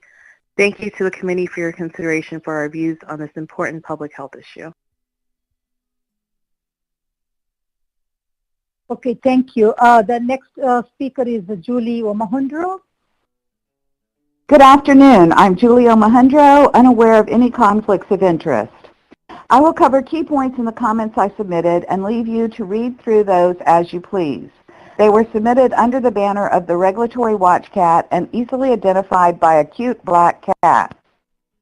I start with a question. Does the EUA violate Article 37 of the Declaration of Helsinki, which states that unproven intervention should not be used in medical practice without informed consent? This led to the questions of whether authorized products are proven or unproven, and whether their use is medical practice or research. Eventually, I concluded that EUA lies in an ethical gray area, falling along several continuums. I considered a few such continuums and ethical questions that they might raise. I also looked at ethical standards in 21 CFR, the Belmont Report, and the AMA Code of Medical Ethics. Finally, I considered Section 564 of the Food, Drug, and Cosmetic Act and the current status of both informed and consent for EUA products. Section 564 requires informing patients that the product has been authorized for emergency use. The problem is that patients don't know what that means. Currently, providers and patients are provided with product fact sheets, all apparently based on the same template. The language addressing the product has been authorized for emergency use comes directly from Section 564, which was not written to inform patients of anything. It is not in language understandable to patients nor to providers. Currently, there is much confusion among manufacturers, providers, and patients regarding the regulatory status of authorized products and what can reasonably be expected of their safety and effectiveness. It is the latter that patients and providers need to understand and where the fact sheets fall far short. If individuals with the appropriate expertise could evaluate concepts such as proven versus unproven, medical practice versus research, as they apply to EUA and as points along a continuum, this could provide a rational framework for addressing ethical concerns that have emerged with the EUA, as well as the appropriate regulatory oversight and the appropriate use of clinical data generated from the use of an EUA product. I don't think this type of evaluation is suited for warp speed. Therefore, in the interim, I ask the committee to consider that the risks presented by the EUA include not only ethical risks, but also loss of public trust, a serious risk for any public health program. If issues emerge with the use of a new medical product, patients and providers rarely go back to, what was I told? I hope FDA will give serious consideration to moving forward with any COVID-19 vaccine initially under expanded access rather than EUA to assure adequate ethical oversight, informed consent, and early access to the vaccine by the populations that most urgently need it. In addition, for the love of Harvey Wiley and Jonas Salk, please, please have an IRB take a look at the template for the patient fact sheets. Thank you. Okay, great. The next speaker is Drew West. Hi. Thank you. Thank you for this opportunity to comment. My name is Drew West, and I'm the president of the USA Patient Network. Our organization is composed of many patients and family members who have been affected by pharmaceutical and medical devices that promised hope but left our members or family members harmed with lifelong side effects and sometimes death. We have no conflicts of interest to report as we are a completely independent voice for patients and their families. Our concerns are based on lived experience. Every person receiving a COVID vaccine needs to know the answers to basic questions, such as, will this vaccine prevent the most serious symptoms or the spread of the disease? What side effects or problems might occur immediately, midterm, and long-term? And how long will this vaccine protection last? It's our opinion that at this time there are too many unanswered questions regarding the safety and efficacy to release a vaccine. The release of these vaccines will make participants unwitting subjects in a seemingly uncontrolled clinical trial. That said, we recognize the tremendous pressure being placed on the FDA to act. Therefore, in the absence of reasonable assurances of safety and efficacy, we ask that the release of this vaccine be done cautiously and with thoughtfulness for the health and well-being of the recipients. We ask that you proceed slowly with release of these vaccines on a voluntary basis until full conclusion of blinded phase 3 clinical trials. We ask that you exclude populations that have not been studied or thoroughly studied, such as pregnant women, frail elderly persons, and severely immunocompromised persons, among others. We also ask that you continue or expand existing or new clinical trials to include groups of people who have not yet been included in any clinical trial to truly determine safety and efficacy. We ask that you monitor the vaccine recipients long-term over time by collecting and analyzing data to identify the real-world safety and adverse response results.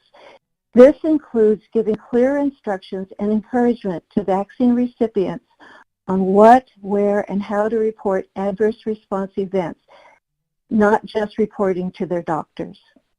We ask that you give complete informed consent information that includes full disclosure of the ingredients in the vaccines, all possible adverse responses, as well as a statement in plain language that the current safety and efficacy information is incomplete and that the vaccines have not yet been studied for safety and effectiveness for everyone or studied for adverse responses or effectiveness over time.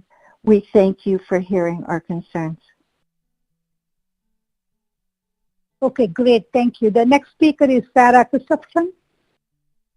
Hi, thank you. My name is Sarah Christopherson. I am the Policy Advocacy Director at the National Women's Health Network. We're a nonprofit advocacy organization that has been bringing the voices of women to the FDA for 45 years. We are supported by our members and do not accept financial support from drug or device makers, and I have no conflicts of interest to disclose. We applaud the FDA for their diligent work during this public health emergency on desperately needed vaccines, including, yes, over Thanksgiving. However, we do have serious concerns that moving forward with an emergency use authorization based on so little data for so many of the communities that have been hardest hit by this virus will do little to assuage legitimate concerns in those communities about taking the vaccine. As we heard this morning, CDC data indicate that Black and Indigenous people living in the U.S. are roughly 4 times more likely to be hospitalized from COVID-19 and roughly 3 times more likely to die from the virus than their white counterparts. And as we heard at the October 22nd meeting, members of those communities have also expressed a really strong interest in knowing that the vaccine will work in people like them. Without those assurances, Black Americans have expressed high rates of COVID vaccine hesitation, and for good reason. Black Americans don't have to look back to the last century or to the infamous Tuskegee study to see examples of the medical system undervaluing them. And many Black and Indigenous people have had multiple discriminatory and negative experiences with the medical system in their own lives. Pew Research found a clear link between confidence in the regulatory process that you all are pursuing and Americans' willingness to get the vaccine. Before authorization is granted, affected communities need to have confidence that the vaccine is safe and effective for people like them. The efficacy data submitted to this panel included fewer than 2,000 Black or African American vaccine recipients and just 131 American Indian or Alaska Native recipients, not counting the placebo control population. The safety data included just 206 Black seniors, 65 or older, and just 131 American Indian or Alaska Native people of any age. If this advisory committee votes to recommend authorization based on this data, FDA must ensure robust tracking and bold public transparency once the vaccine is taken. Otherwise, the near-term side effects of the vaccine, which have been mentioned earlier, such as fever, chills, pain, fatigue, all of which could be really quite alarming to the public not expecting it, could further fuel distrust among communities that have been given little reason to trust this process. Thank you. Okay, thank you. The next speaker is Vicky Pepsworth. My name is Dr. Vicky Pebsworth. I have no financial conflicts. I'm a public health scientist and nurse who has served as consumer representative on VRBPAC. I am the volunteer director of research and patient safety for the National Vaccine Information Center and the mother of a child injured by his 15-month well baby shots in 1998. The normal U.S. vaccine development, testing, and licensing process takes 10 to 20 years. When accelerated and when populations studied are not large enough or do not closely match those targeted to be vaccinated, the public assumes unknown and potentially increased risks.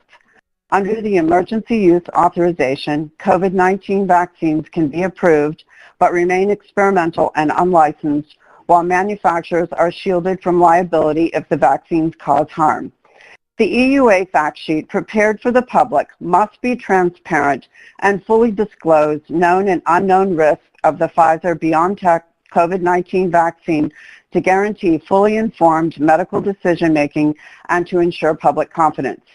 Specifically, the EUA fact sheet should disclose whether the vaccine is at least 94% effective in preventing SARS-CoV-2 infection and transmission, or only prevents severe COVID-19 disease, hospitalization, and death, whether there is evidence for antibody-acquired and T-cell mediated immunity, and how long it lasts, whether there is a risk of enhanced COVID-19 disease when vaccine recipients are exposed to the SARS-CoV-2 virus or have previously received flu shots or other vaccines, whether there is evidence for immediate and/or delayed serious vaccine reactions and poor health outcomes, especially in those who have already had COVID-19 disease, have severe allergies, experience severe reactions to previous vaccinations, or are chronically ill. The EUA fact sheet must clearly identify populations excluded from clinical trials. Over 40 criteria excluded certain people from some trials, including pregnant women and children, those with high blood pressure, obesity, diabetes, asthma, heart, lung, and kidney disease, neuro and immune problems, and those using certain medications or with a history of vaccine reactions or over age 85. Will the vaccine be safe and effective for them? The EUA fact sheet must clearly list all vaccine ingredients and disclose that an aborted fetal cell line was used to test the vaccine, as reported in a September 2020 paper published by 61 Pfizer and BioNTech scientists. By law, the EUA fact sheet must state that the consumer has the option to accept or refuse the vaccine. It is the position of the National Vaccine Information Center that using coercion and sanctions to persuade adults to take an experimental vaccine or give it to their children is unethical and unlawful. Thank you for your consideration. Okay, thank you. The next speaker is Martha Nolan. Good afternoon. Thank you for the opportunity to speak with you today. I am Martha Nolan, Senior Policy Advisor at Healthy Women. Healthy Women is the nation's leading nonprofit health organization representing more than 18 million women.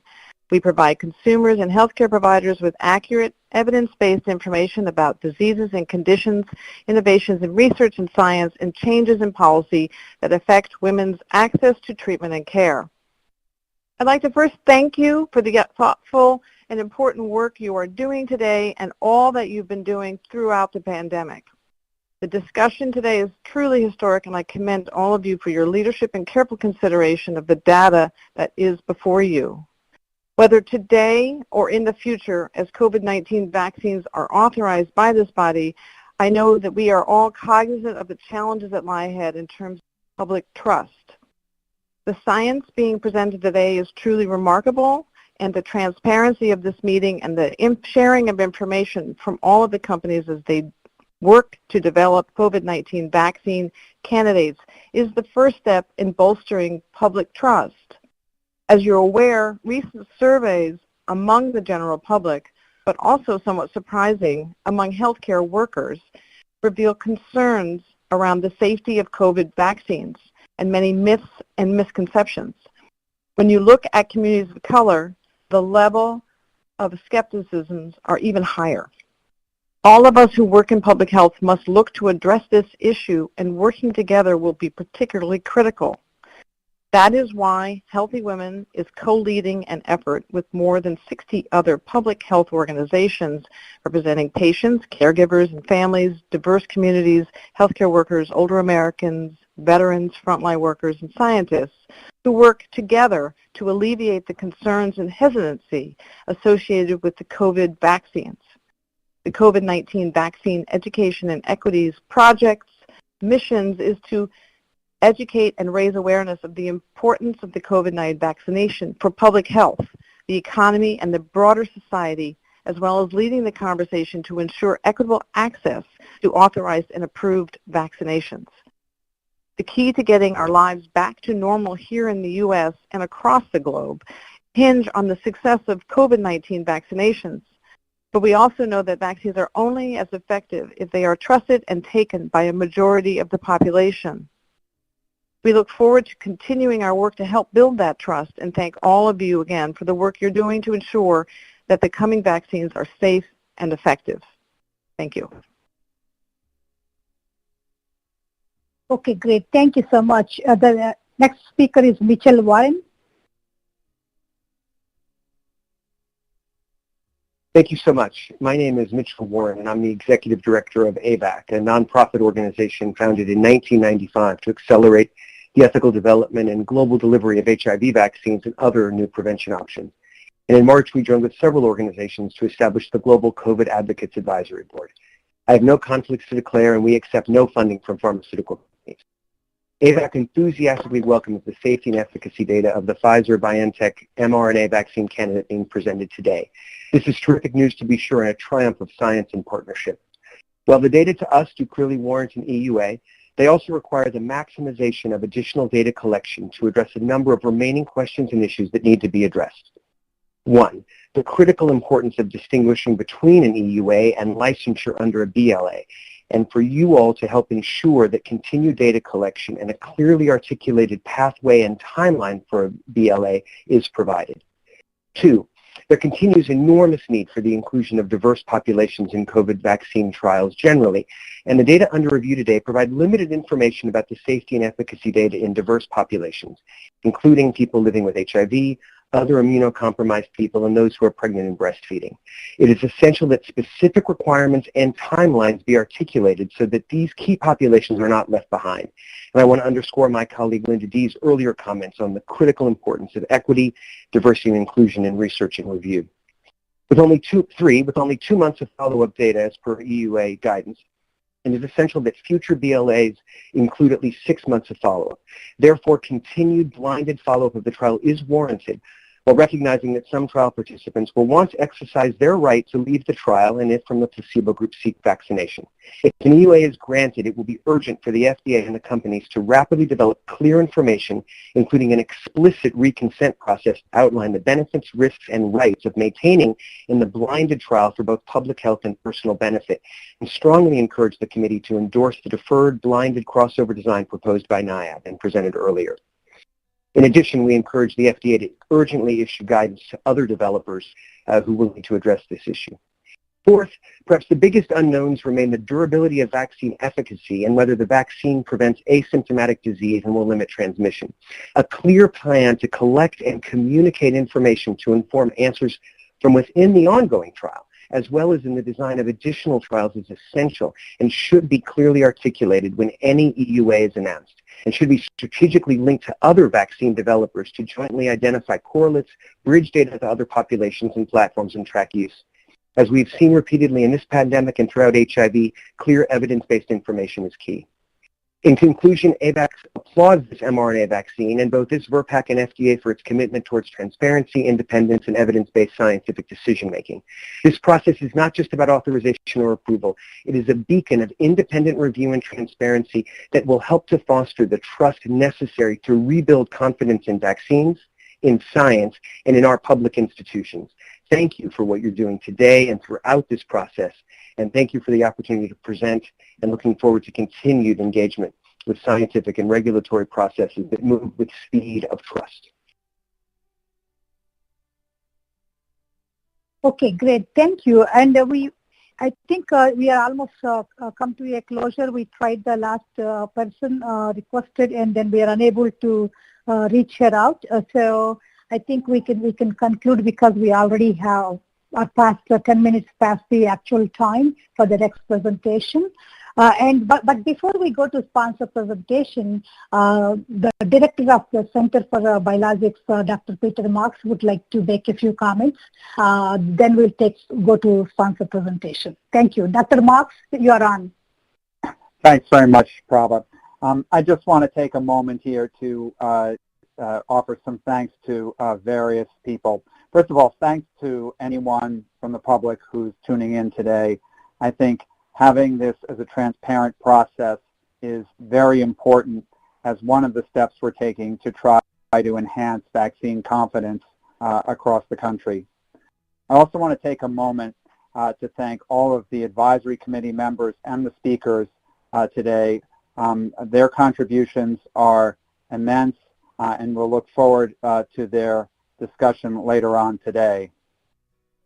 It's also very important for me to take a moment to thank a group of people at FDA that have put an incredible amount of effort into this advisory committee meeting while they're simultaneously getting ready for another advisory committee meeting and taking care of many other vaccines in various stages of development. The amount of work that has been put into this by those just setting up these meetings is tremendous, and I'd like to thank Prabha and all of the advisory committee staff, but also an incredible debt of gratitude to all of our reviewers in various offices, and especially in our Office of Vaccines Research and Review. The leadership and the staff in that office have worked tirelessly throughout the past weeks and months to get to this point, and that included working diligently over this past holiday when they could have been spending time with their families. So we're very, very grateful for all of the work and grateful to all of you. So with that, I want to let this proceeding move on since it's going to be a long day anyway, but thank you very much. Thank you, Dr. Marks. Now, Dr. Mancho, back to you. Take on from this point on for the next presentation with the sponsor. Right. Next, we have the sponsor presentations. The moderator is Catherine Jansen, Senior Vice President and Head Vaccine Research and Development of Pfizer, and William Gruber, Senior Vice President, Vaccine Clinical Research and Development of Pfizer. You're on.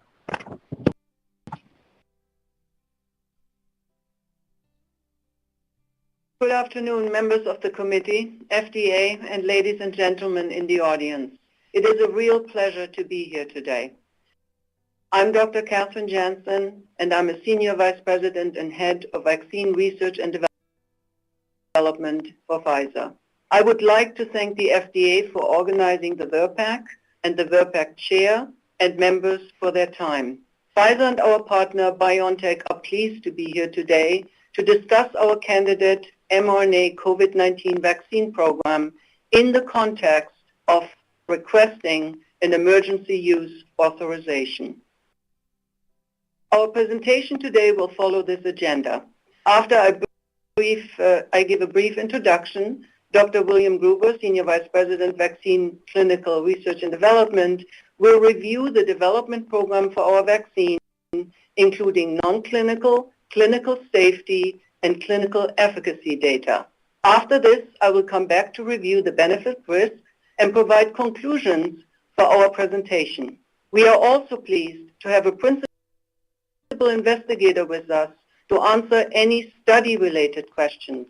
Dr. Stephen Thomas, who is Professor of Medicine and Microbiology and Immunology, Chief Division of Infectious Diseases, and Director, Institute for Global Health and Translational Sciences from the State University of New York, Upstate Medical University. Our COVID-19 mRNA vaccine, called BNT162b2, has been developed for the following indication: prevention of COVID-19 in individuals 16 years of age and older. The dose level is 30 micrograms with 2 doses given 21 days apart. The vaccine presentation is a 5-dose, multi-dose vial that is preservative-free and stored frozen between -80 and -60 degrees Celsius until use. Since the beginning of the year, we have been facing a devastating situation with COVID-19, the disease caused by the new coronavirus SARS-CoV-2. Tens of millions of people have been infected globally, and over 1.5 million people have already died. No one is safe from this disease, and certain groups, such as healthcare workers and first responders, the elderly, and people with underlying diseases, are at particularly high risk.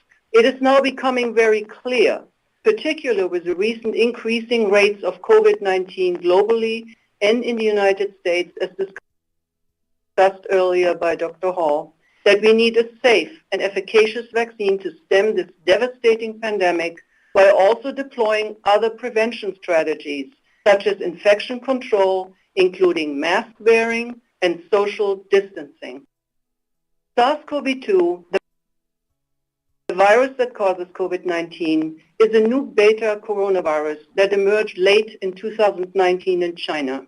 Shown in red are the coronavirus glycoprotein spikes, called S for short. The spike protein is an important vaccine target or antigen, as it mediates first the specific binding of the virus to the ACE2 host cell receptor, and then the fusion of the viral envelope with the host cell membrane. By these actions, the virus enters into human cells where it replicates, then spreads to other people, and often causing illness in the infected individual.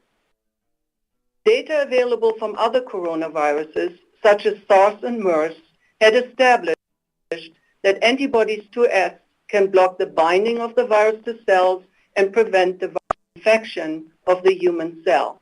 So we chose the S protein as our vaccine antigen. Specifically, we chose the form of the S protein that was engineered to lock in the perfusion conformation, which is thought to be optimal for eliciting functional virus-neutralizing antibodies. We chose BioNTech's mRNA vaccine platform for a number of reasons, and giving BioNTech's long experience with messenger RNA vaccines in the oncology space. mRNA vaccines are produced by cell-free production processes using chemically highly defined vaccine components, RNA and lipid.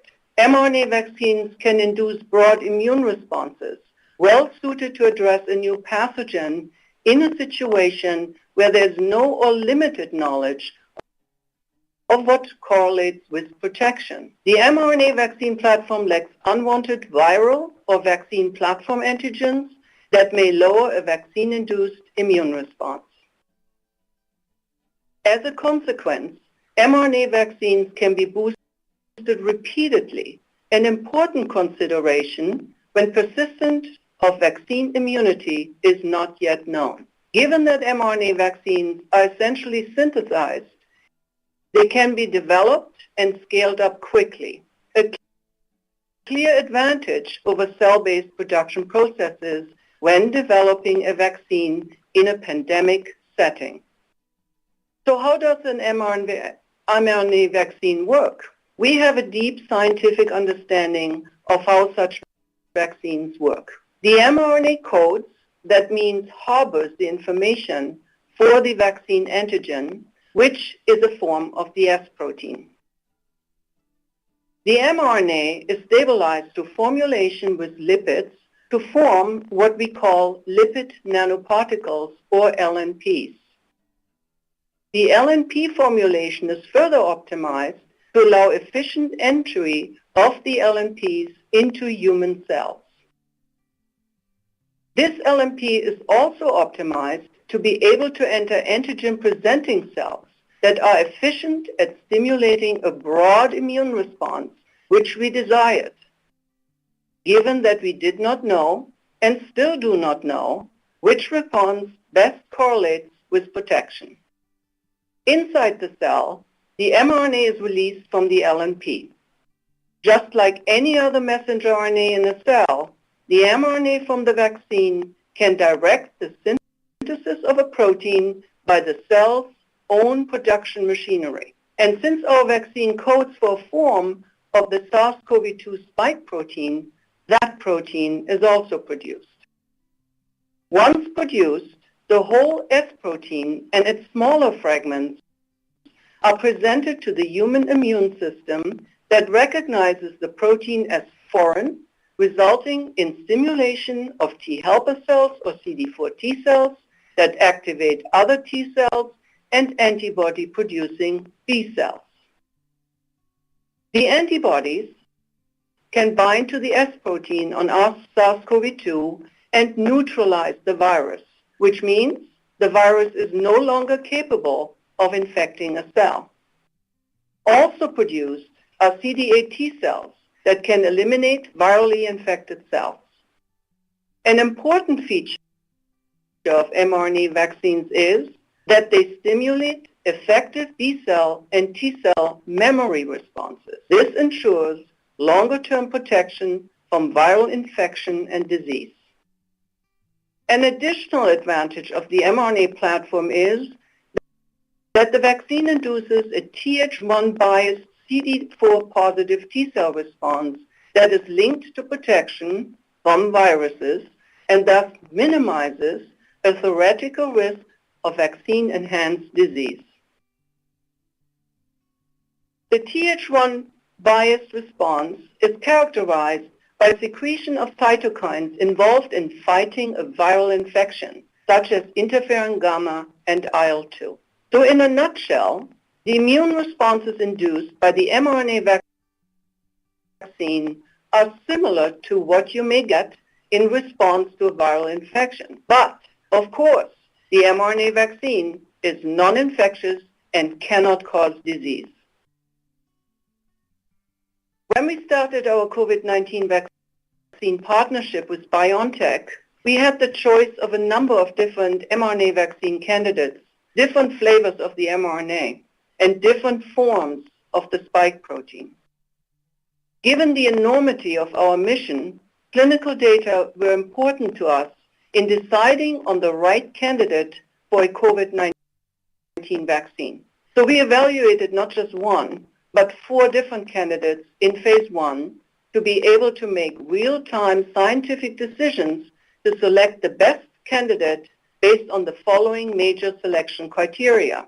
With regard to safety, we were looking for the most favorable safety and tolerability profile in both younger and older adults. With regard to immunogenicity, we were looking for the broadest antiviral immune responses most likely associated with efficacy.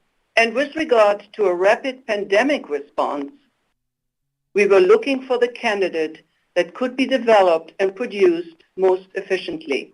Using these criteria, we selected BNT162b2, which contains a modified RNA that expresses a codon-optimized, full-length, pre-fusion stabilized spike protein of SARS-CoV-2. The top priorities for vaccine development in general and for a COVID-19 vaccine in particular are as follows.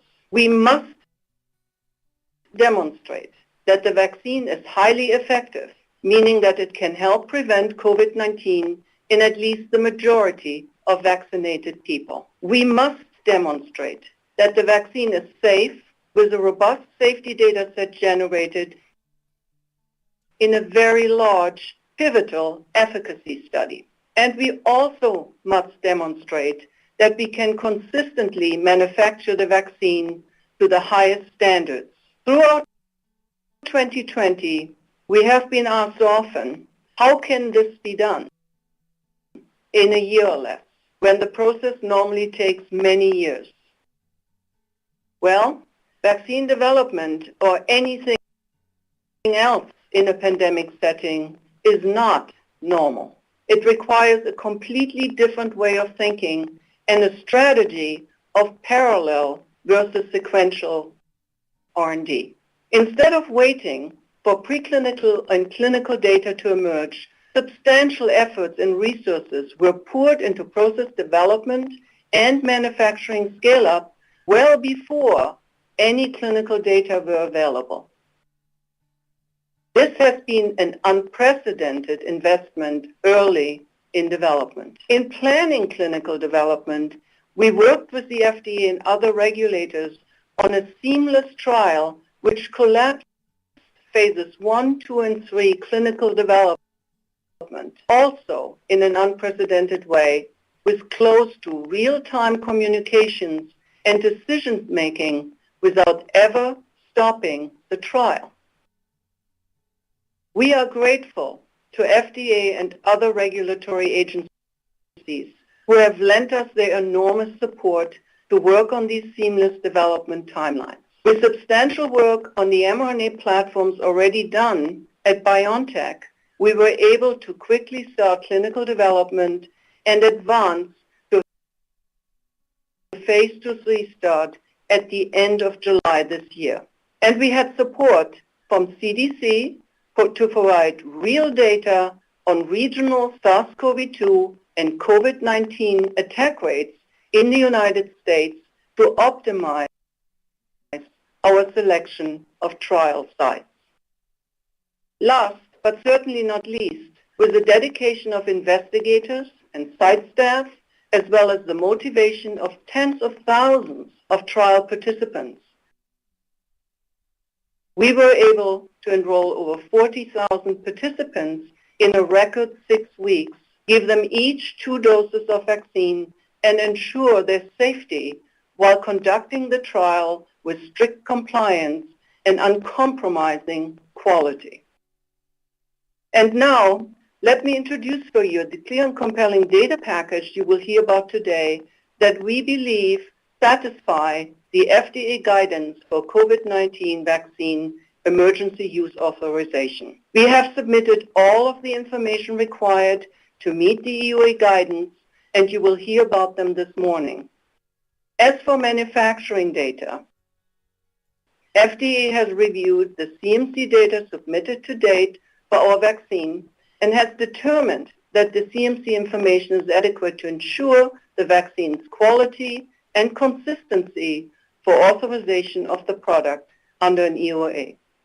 And now, Dr. Bill Gruber will discuss the non-clinical and clinical data sets with you, as well as our future plans. Thank you, Catherine. It's my pleasure to share with you today the development program for our vaccine candidate, BNT162b2. I'm going to begin with a very brief summary of the non-clinical data that encouraged us to move forward into the clinic. This includes both toxicity studies as well as a study looking at a challenge model in rhesus macaques. These studies are described in the briefing document. 2 toxicity studies in rats, including the BNT162b2 vaccine construct, were completed with no safety concern. Development and reproductive toxicity studies are ongoing with preliminary results available by mid-December. In a SARS coronavirus 2 rhesus challenge model, the BNT162b2 construct provided complete protection in the lungs as determined by nucleic acid amplification testing for SARS coronavirus 2 in bronchoalveolar lavage fluid. This information is now published. And importantly, there was no radiologic or histopathologic evidence of vaccine-elicited disease enhancement. Despite limitations of animal models, these findings anticipated results in our phase 3 clinical trial in which there is no evidence of enhanced disease. These results were encouraging, satisfied FDA guidance criteria, and permitted progression of human clinical trials. I'm now going to share with you the clinical safety, immunogenicity, and efficacy data from our overall clinical development program. First, I will cover safety and immune response from the German and U.S. studies, and then cover aspects of the phase 2-3 trial finishing with safety and efficacy results.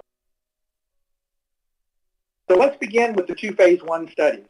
The German phase 1 dose-ranging study was conducted in individuals 18 to 55 years of age. 12 subjects received the active BNT162b2 vaccine for each dose level cohort. This study evaluated safety, binding and neutralizing antibody responses, as well as cell-mediated immune response to look at the potential for Th1 bias, CD4, and CD8 T-cell responses. The U.S. study is a seamless study where we had a phase 1 portion that moved into phase 2 and then phase 3. For the phase 1 dose-ranging portion, we included 18 to 55 and 65 to 85-year-old individuals, 12 of whom received vaccine and 3 received placebo per dose level cohort. We looked at safety and immunogenicity with both binding and neutralizing antibody responses and followed reactogenicity by electronic diary.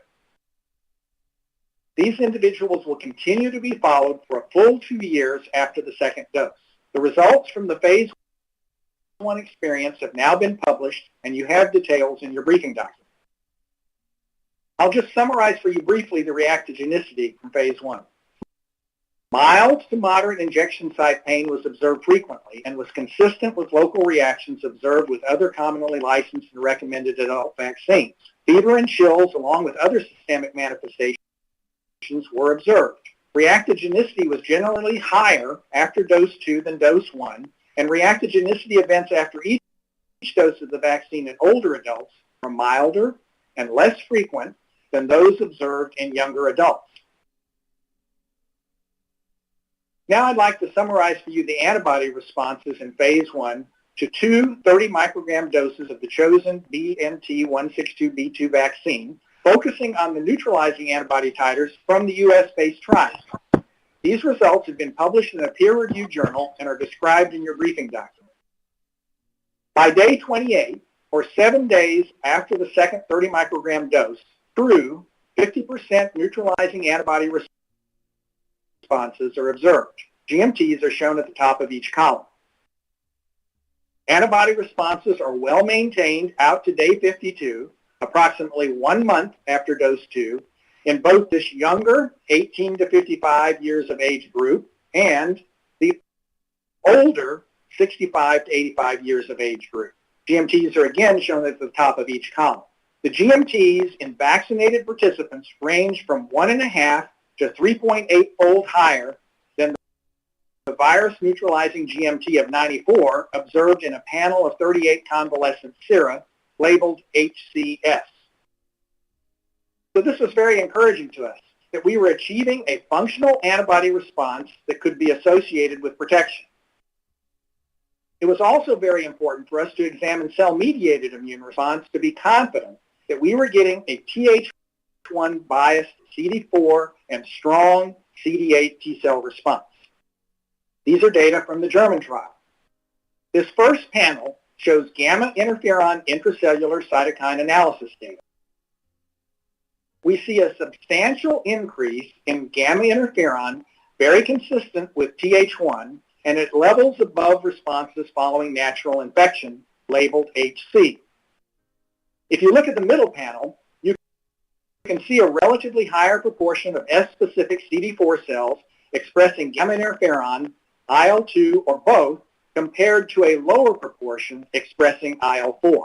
So once again, this emphasizes a Th1 bias that could be associated with protection. And likewise, not only is it important to demonstrate the CD4 responses and the concomitant potential for inducing memory, it was important to demonstrate CD8 T cell response to indicate the potential for virus killing of infected cells. And in the right-hand panel, you see a robust CD8 T cell response that exceeds responses observed from natural infection, again labeled HC. So, on the basis of promising neutralizing antibody response, Th1 biased CD4 response, as well as the robust CD8 immune response, we were encouraged to move into the phase 2-3 portion of the study with the BNT162b2 vaccine construct.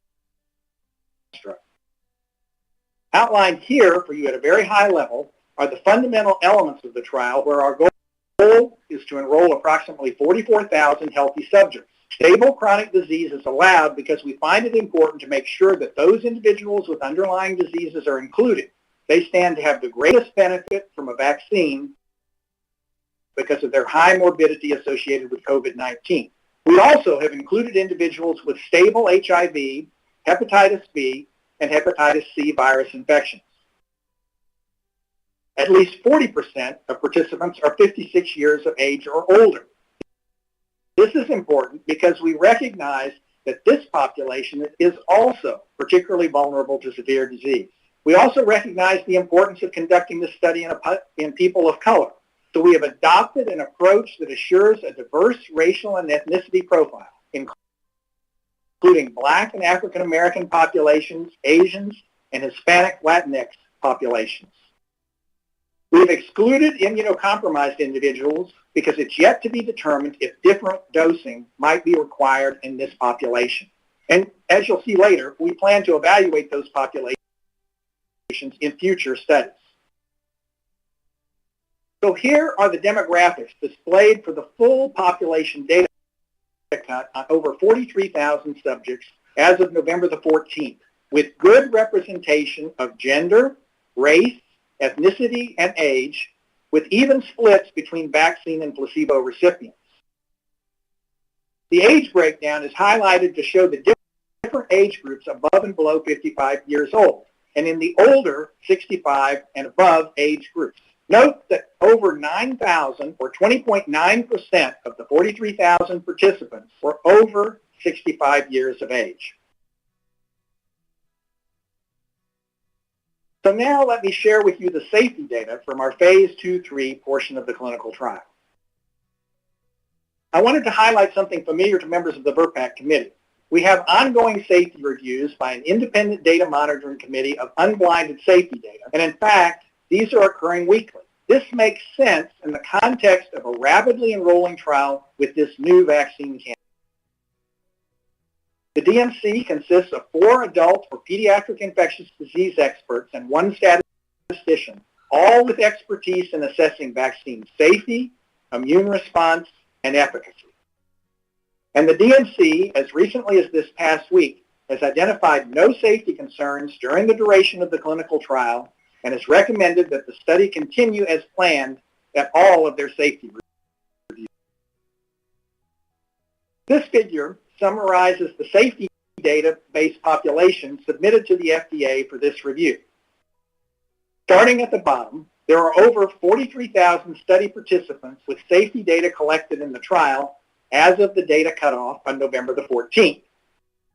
Moving up the figure, nearly 38,000 of these represent a subset with median safety follow-up time of 2 months post-dose 2, meeting FDA guidance. This means that there are over 19,000 participants for whom safety follow-up data is available for at least 2 months post-dose 2, shown in the second bar from the top. Of the total safety population, there were over 8,000 subjects, shown at the top, from whom 7 days of solicited local and systemic reactions were obtained by electronic diary. Shown here is a schematic of how safety of subjects was monitored. On the left-hand side at the top, vaccination doses were given 21 days apart.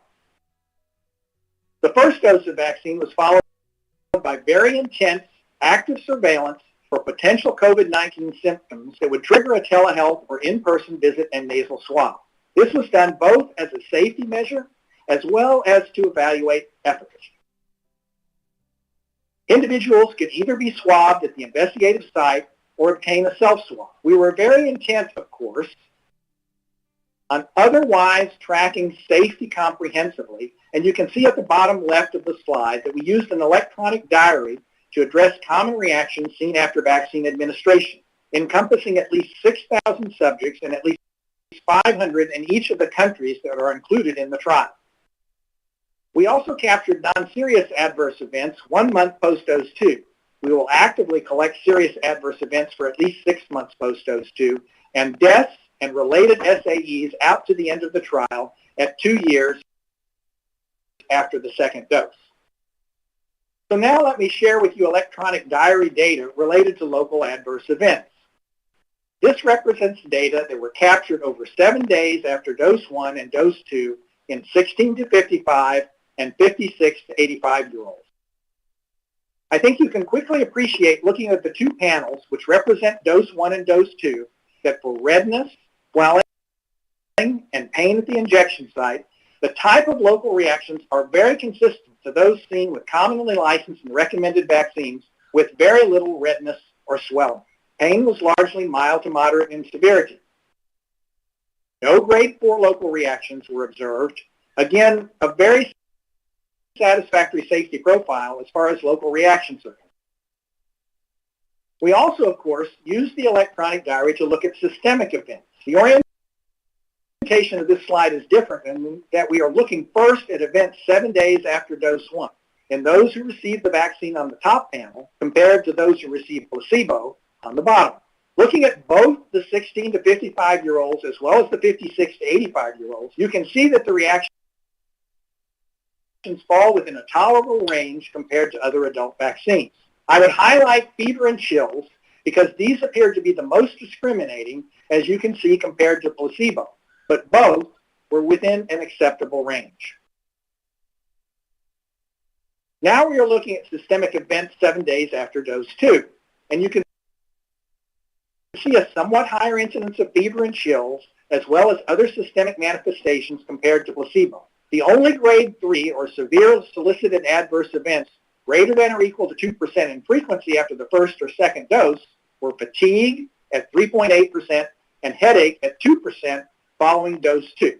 One vaccine recipient reported a fever of 41.2 degrees centigrade only on day 2 after dose 2 and reported no fevers for all other reporting days. One vaccine recipient reported fever of 40.7 degrees on day 4 after dose 1 with no fever at the end of the 7-day reporting period. Otherwise, no grade 4 systemic reactions were observed.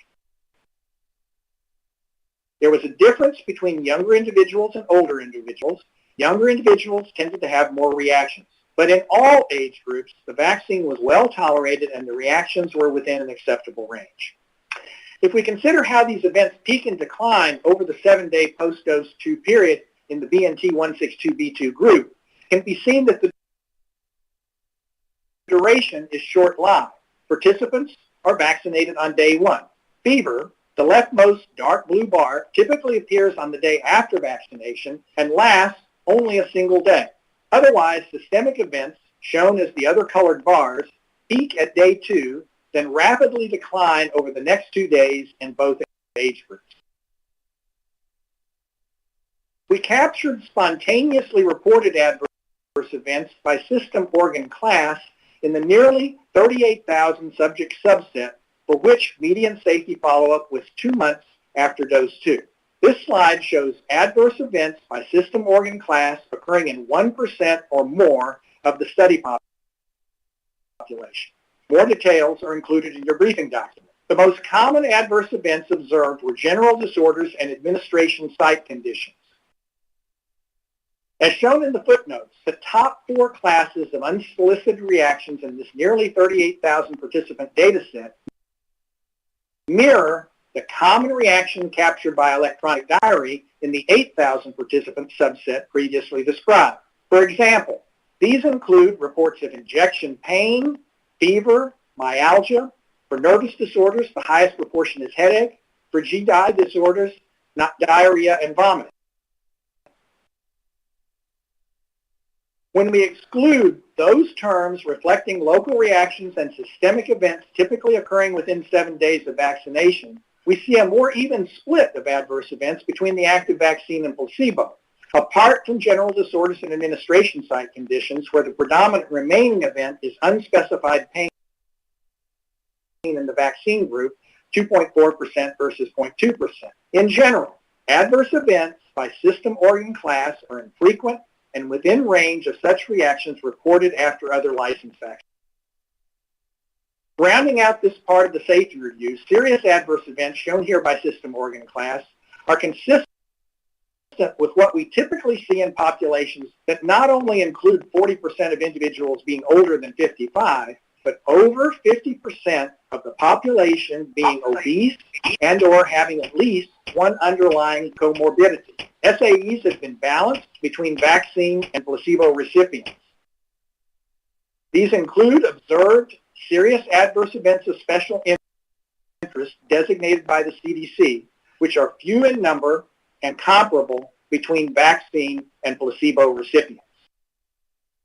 A total of 6 deaths have occurred in this population, with 4 of these in the placebo group. None of these have been considered related by the investigator.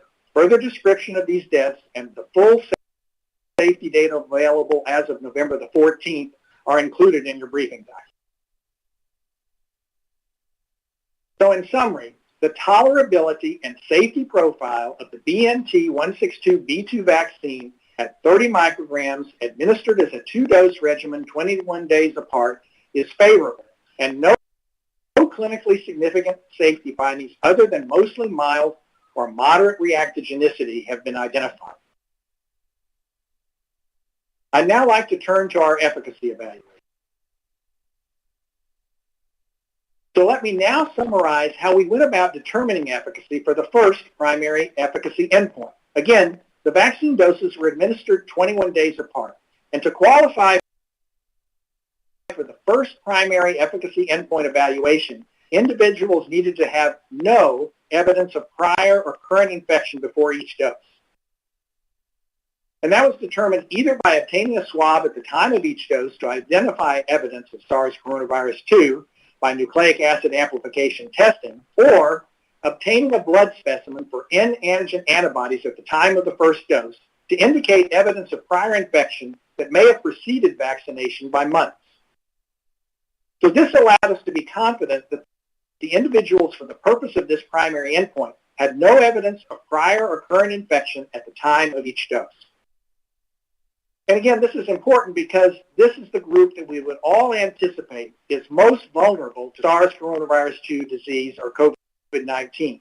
And then, of course, as I already mentioned, we have active surveillance for potential COVID-19 symptoms that trigger a telehealth or in-person visit and a nasal swab. And we will continue to do this for up to 2 years after the second dose. So now let me summarize for you what constitutes a case definition. To qualify as a case for the first primary endpoint case definition, individuals had to be baseline negative by serology and PCR for prior or current infection. And then we characterized the illness as needing to include one or more of these symptoms. And these should be familiar to you because they largely coincide with symptoms that are captured by the CDC case definition, but with a bit more potential specificity. Comparable efficacy observed encompassing all the CDC criteria are shown in the briefing document. And then on the right-hand side, once an individual qualifies for those first 2 categories, they need to have a positive validated PCR, either in our central laboratory, or results will be accepted from a local laboratory if it's approved as a type of testing that we agree is valid. All testing was performed blinded to treatment assignment. And so it's this combination that determines the case definition for the efficacy results that I'll now be sharing with you. We performed an interim analysis at 94 cases in individuals without prior infection and observed efficacy of 95.7%. We have now also performed the final vaccine efficacy evaluation against COVID-19 occurrence from 7 days after dose 2 in 170 cases without prior evidence of prior infection. Observed efficacy is high at 95% with high confidence based on the parameters shown in the two right-hand columns. There's 95% probability that efficacy falls in the interval shown, meaning over 97.5% likelihood that efficacy is greater than 90%. Likewise, the probability that vaccine efficacy is at least greater than 30% greatly exceeds FDA COVID-19 vaccine guidance.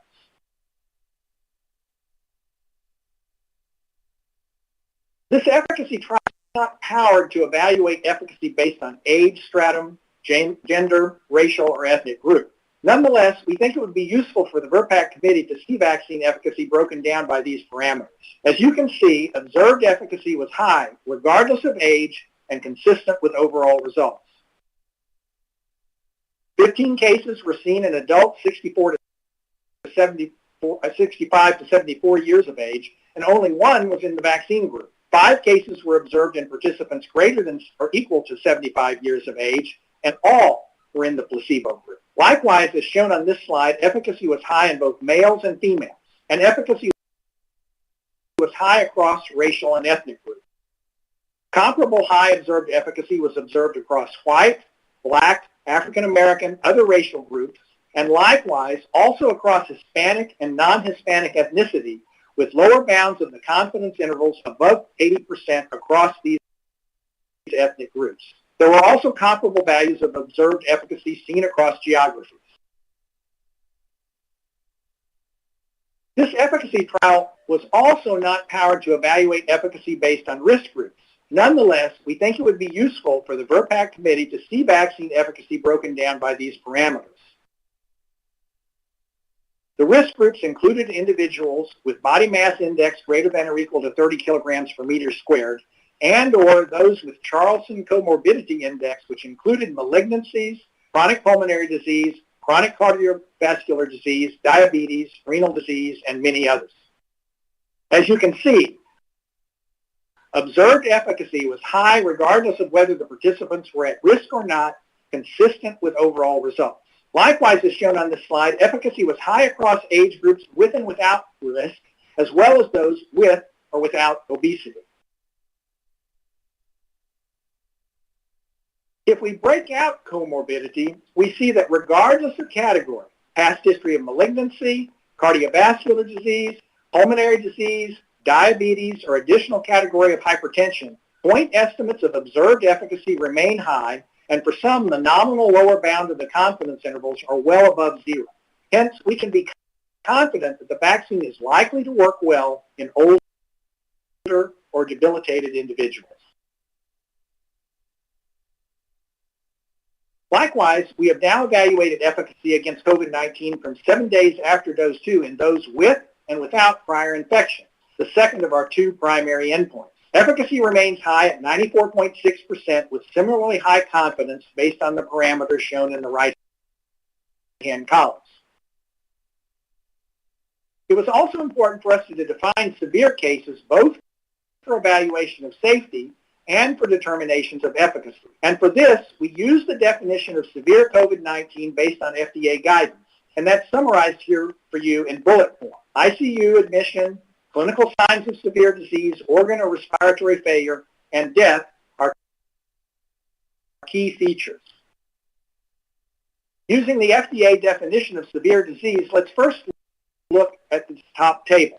Although not statistically significant due to a small number of cases, protection against the few cases of severe disease occurring at least 7 days after dose 2 is consistent with the overall efficacy results, with 1 case in the vaccine group and 3 cases in the placebo group in those without prior infection, shown here. However, If one examines the all-available population for first severe COVID-19 cases after dose 1, the bottom table, only 1 case is seen in the vaccine group and 9 cases are observed in the placebo group for an observed vaccine efficacy of 88.9%. The vaccine recipient only met a single FDA criterion for severe disease of O2 saturation below 93% and was not hospitalized. In contrast, out of the 9 placebo recipients with severe disease, 6 met 2 or more criteria, 6 were hospitalized, 3 were admitted to the ICU, and 1 was intubated or mechanically ventilated. This is consistent with overall vaccine efficacy seen 7 or more days after the second dose and indicates the BNT162b2 vaccine is likely to protect well against serious disease. The FDA definition does not include hospitalization as a specific criterion for severe disease. However, the CDC definition of severe disease, shown in the light blue box, includes hospitalization, more severe outcomes of hospitalization, and death. We thought it would be useful to perform a post hoc analysis of severe disease using the CDC definition to further assess the impact of vaccine on this outcome. Using this parameter, efficacy against severe disease greater than or equal to 7 days after dose 2 was observed, with 0 cases in the vaccine group and 5 cases in the placebo group, with confidence interval as shown. Once again, protection was also observed for first severe COVID-19 occurrence after dose 1 of 92.9% with a 1 to 14 case split and lower bound of the 95% confidence interval well above 0. 1 vaccine recipient was hospitalized 12 days after receiving the first dose of the vaccine, but without additional CDC-defined morbidity. In contrast, of the 14 placebo recipients hospitalized, 3 were admitted to the ICU and 1 was intubated and mechanically ventilated. This analysis provides further evidence for vaccine protection against hospitalization and attendant morbidities.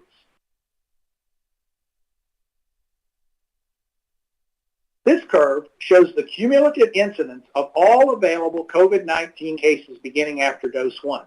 Placebo cases are in red, vaccine cases in blue. Darker dots represent severe cases using the FDA guidance definition, 9 in the placebo group and 1 in the vaccine group, with 2 instances where cases overlap graphically at day 8 and day 67 in the placebo group. One can see that by at least 14 days, the curves begin to spread, indicating some efficacy after the first dose. Placebo cases continue to increase out to 105 days at the time of this data cut, while the vaccine case curve remains relatively flat. One can see in this expanded view from dose 1 to day 21 that the curves begin to spread by as soon as day 12 and at least by day 14 after the first vaccine dose. This graphic provides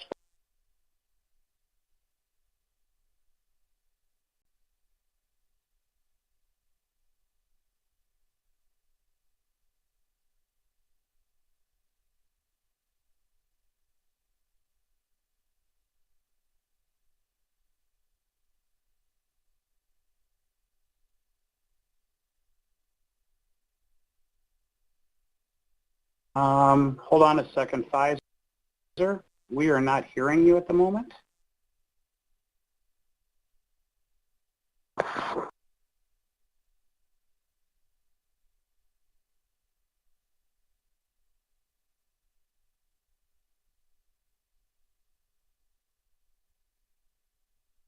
So let's just take a moment here. Let's just check on Pfizer's connection.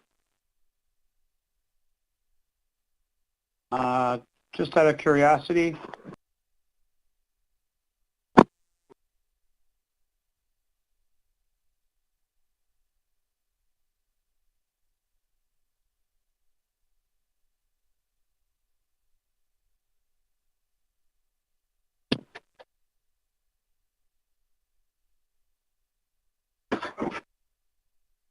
can I get a sound check from somebody else, please?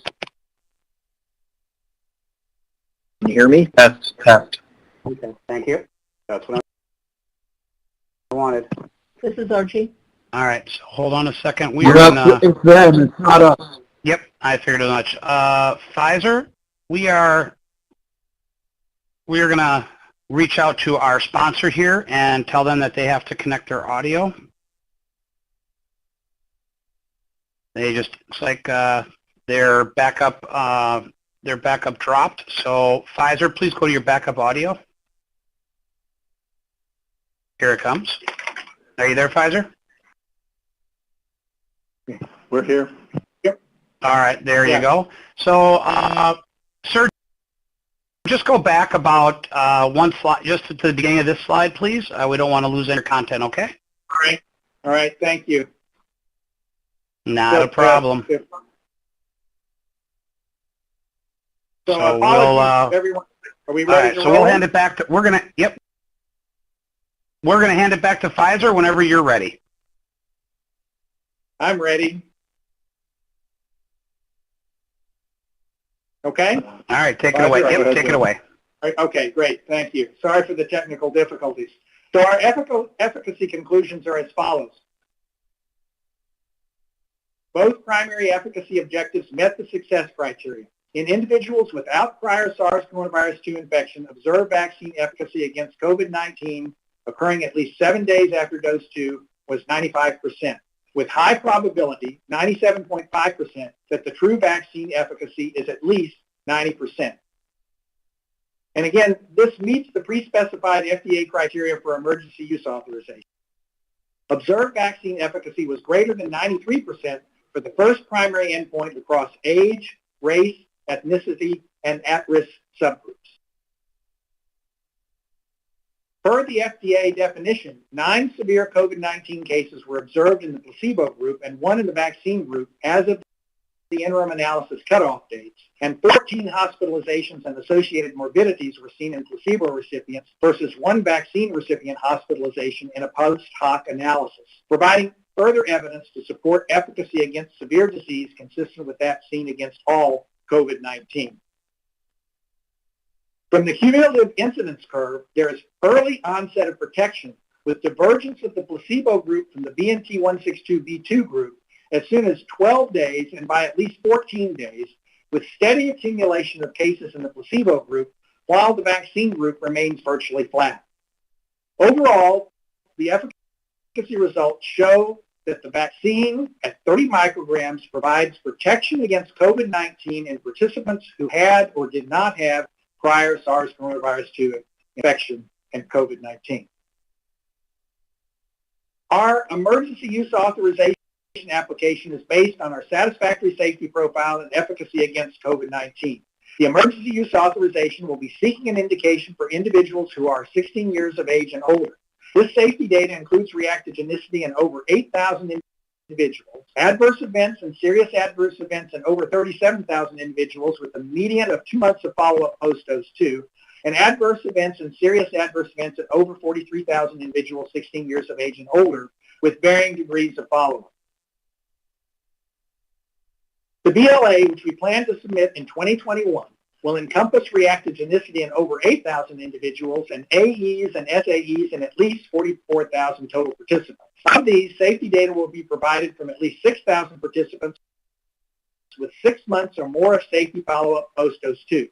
Additional data will include safety in a 12 to 15-year-old population, which is currently undergoing study as part of our current phase 2/3 trial. The efficacy that we have presented to you today is based on more than 164 SARS coronavirus 2 cases and immune response in adults 18 years of age and older. This also serves as the foundation of data for the BLA, which we plan to file by April of 2021. Additional planned analyses include efficacy against asymptomatic infection, evaluation for persistence of protection, and a 12 to 15-year-old immunobridging study. As you will note in the Pfizer briefing document, we plan to administer vaccine to placebo recipients. We have an ethical obligation to inform study participants of COVID-19 vaccine availability under emergency use authorization. We are currently in discussions with the FDA about the best way to vaccinate placebo recipients. To further inform safety and efficacy of the vaccine, while meeting our ethical obligations to participants. Eligible participants in the placebo group will have the option to receive the vaccine. Since it will take time to provide vaccine to over 22,000 placebo recipients, we plan to first offer vaccine to those individuals satisfying FDA emergency use authorization and current CDC recommendations. Vaccination of other participants will expand over time. Participants will be given the option to remain blinded if they choose to do so through study completion. The study will continue for the planned 24 months regardless. Pfizer plans to meet FDA EUA guidance for risk and benefit during use of the vaccine under the emergency use authorization. First, let's talk about pharmacovigilance. Since this vaccine is likely to be administered to millions of people in a short time, we've expanded our capacity to process AE reports with an online adverse event reporting portal. Our signal detection activities will occur on a more frequent cycle. We have plans for future clinical studies to expand to the more vulnerable populations. Second, proactive risk minimization. Clear, comprehensive labeling and educational materials for vaccine providers will emphasize key messages about appropriate handling, storage, and preparation of the vaccine. And for vaccinees, emphasize the importance of following up for their second dose to maximize their protection. Product and cold chain will be monitored in real time. Third, pharmacoepidemiology studies. Several safety studies are planned to continue safety data collection. These will access healthcare information from millions of lives to monitor safety events, including adverse events of special interest. We know our vaccine works in the clinical study setting and plan to investigate its effectiveness in real-world use. And finally, collaborating with vaccine safety stakeholders. At a previous VRPAC and this morning, we've heard about the FDA and CDC's planned programs for pharmacovigilance, including VAERS, CISA Network, Be Safe, and BSD, and we've shown you some of our plans, which are intended to be complementary to CDC and FDA planned pharmacovigilance activities. After approval, Pfizer will conduct test-negative design studies to demonstrate real-world effectiveness against severe disease with important endpoints like hospitalizations and emergency department visits in specific populations, and to understand vaccine efficacy when vaccine is used in real-world conditions and in broader populations. These studies will complement the CDC planned effectiveness studies. We also intend to conduct a number of studies recognizing that there are other populations that stand to benefit, and there are other things that we need to learn about the vaccine. These include boostability, studies in pediatrics and pregnancy, and use in immunocompromised populations. We also plan to explore a refrigerator-stable next-generation formulation in concomitant use with influenza vaccine. We look forward to expanding the safety, immunogenicity, and efficacy profile demonstrated today. So now that ends my summary of the clinical development program, and I'm pleased to turn our presentation back over to Dr. Catherine Jansen.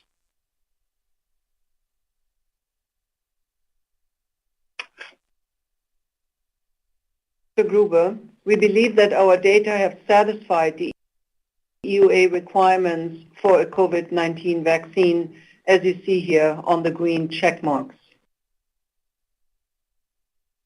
We are seeking emergency use authorization for our vaccine for prevention of COVID-19 caused by SARS-CoV-2 in individuals 16 years and older, with or without evidence of prior infection with SARS-CoV-2. We have demonstrated a positive benefit-risk profile for our BNT162b2 vaccine, given the high overall vaccine efficacy of 95%, with high efficacy observed in both younger and older adults, as well as diverse demographics with and without underlying comorbidities. And we observed efficacy against severe COVID-19. In addition, we have demonstrated a favorable safety and tolerability profile in more than 40,000 individuals. So why are we applying for an emergency use authorization for BNT162b2 now? With the high efficacy and good safety profile shown for our vaccine and the pandemic essentially out of control, vaccine introduction is an urgent need. Dramatic increases in cases have occurred all over the country, and it is estimated that about 55,000 deaths will likely occur every month over the next few months. Modeling from the CDC shows that a vaccine with high efficacy can save many lives. However, a pandemic vaccine must be introduced before the peak of cases will impact, which is best achieved under EUA. We at Pfizer and BioNTech wish to thank all of our sites, investigators, and their dedicated staff. And we want to thank our clinical trial participants, without whom we would not be here today. We are also grateful for the guidance provided by the CDC, the FDA, and other regulatory bodies and members of Operation Warp Speed. Finally, we want to thank our colleagues at BioNTech, Pfizer, and other companies for their tireless work and dedication to develop our COVID-19 vaccine candidate. Thank you for your attention, and we would be happy to take any questions.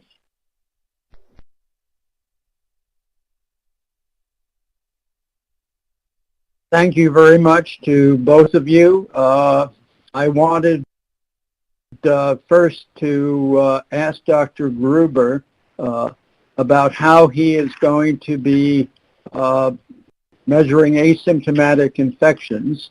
In addition, I wanted to let everybody know that Bill Gruber is not related to Marion Gruber. So, Bill? That's correct. Not to my knowledge.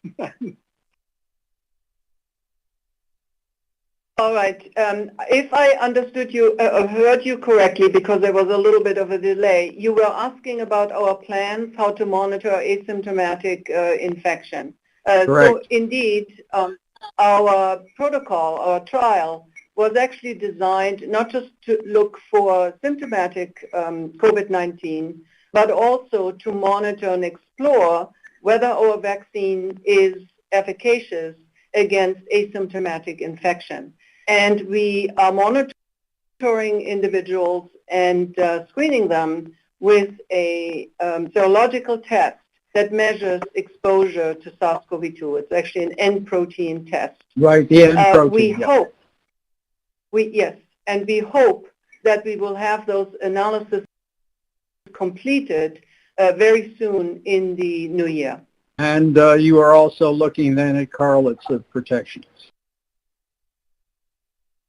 That is correct. In our large study with collecting serological samples throughout the study up to study conclusion, which is 24 months duration, we have the opportunity to look for a correlate of protection, provided that we see enough breakthrough cases over time.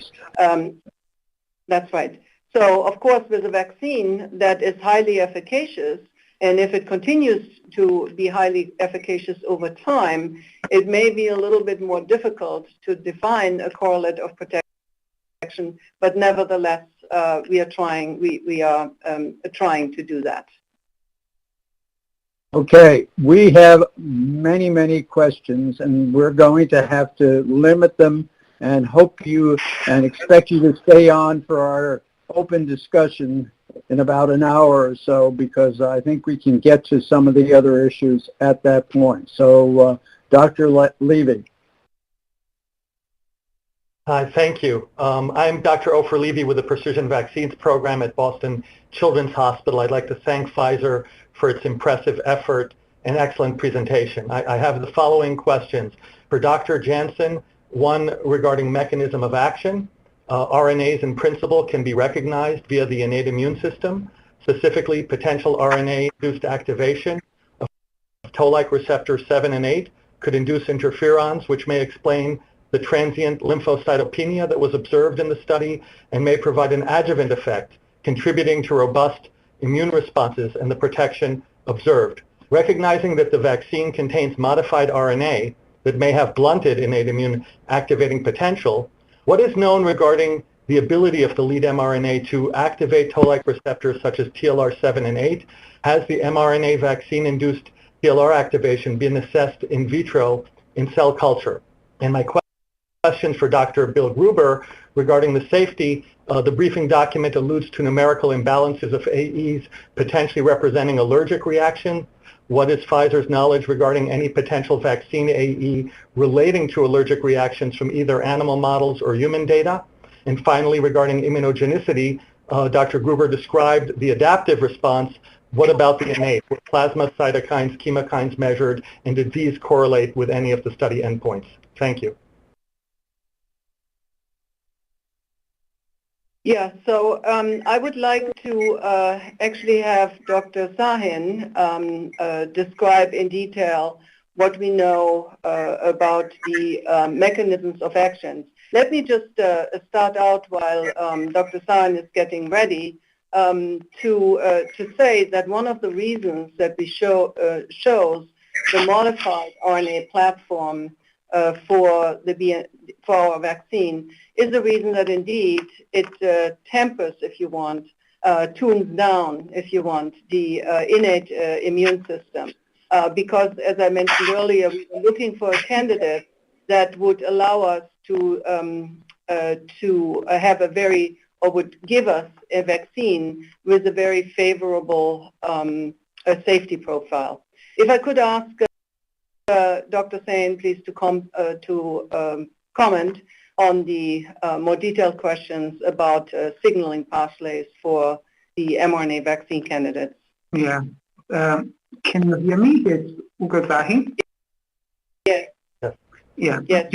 Thanks, Catherine. This is indeed an excellent question. So the nucleoside modified mRNA does not directly activate TLR7 and TLR8 in the human setting. And the adjuvant activity is driven by a combination of the recognition of messenger RNA components plus the lipid nanoparticle formulation, which disrupts the integrity of the plasma membrane, which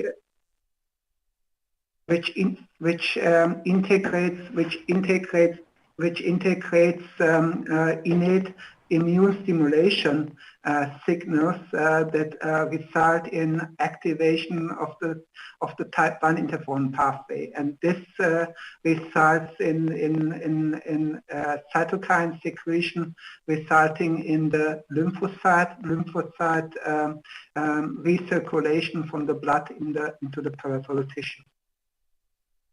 Thank you.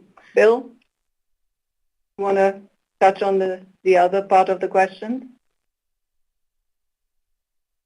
Sure, Catherine, and we can obviously, if there are additional questions, follow up in terms of pharmacovigilance. But I think the first question was about adverse events within the study. Amongst the 44,000 subjects, we saw no serious allergic reactions to the vaccine. There were no substantive differences in standard MEDRA queries in numbers between the BNT construct and the placebo groups analyzed on the 38,000 subject database. So within the clinical trial, we've actually not seen evidence to suggest a signal related to allergic reaction to the vaccine. Obviously, we're conscious of the report that's occurred with use in the UK, and perhaps Patrick Cabell can speak to that. As far as and maybe while he's preparing, let me just deal with the second part of your question, which was the nature of cytokine measurement and the like. The measurements that were obtained were the ones that I shared with you, and I think actually as of today, it's my understanding that this is now being published from the phase 1 trial, from the German trial, some of which I shared with you in talking about the CD4 responses. But we have not, as part of either our phase 1 trial in the United States or the phase 2-3 extension, looked specifically at cytokines as part of that trial. Thank you. Thank you. Thank you. Thank you, Dr. Moore.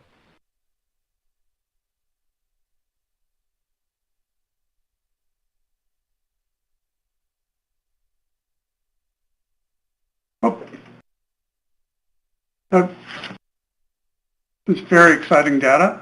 Thank you very much. Perhaps the most interesting data I've heard in this epidemic. I have two questions for you. One is related to Oprah's question, which is the modified RNAs in this vaccine.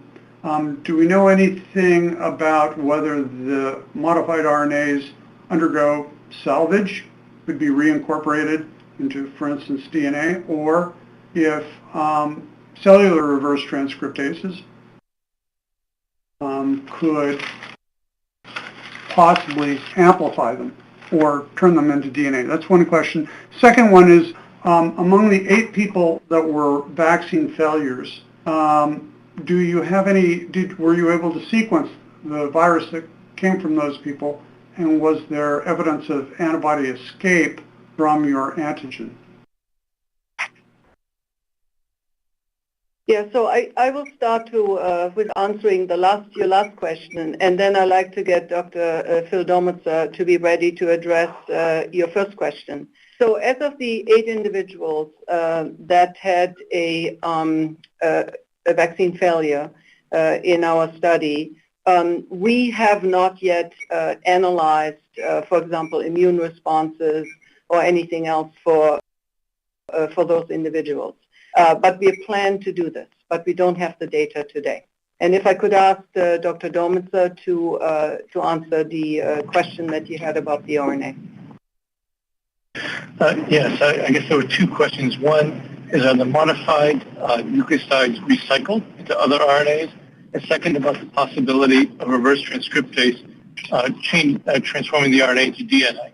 We do not have data on recycling of the modified nucleoside. Although it's theoretically possible for a reverse transcriptase to act on RNA, we think that the probability is actually quite low that this would occur.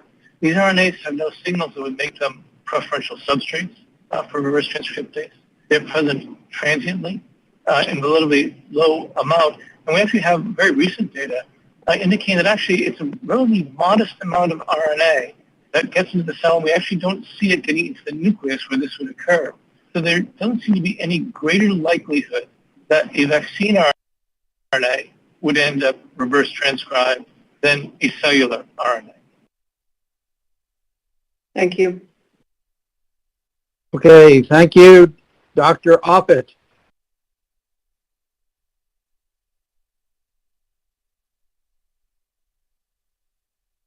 Yes, thank you. So this question is probably for Bill. First of all, thank you for an excellent presentation. The one thing that's been raised is that there roughly were 162 participants who got sick that were in the placebo group, which would mean a disease rate of about 0.74%.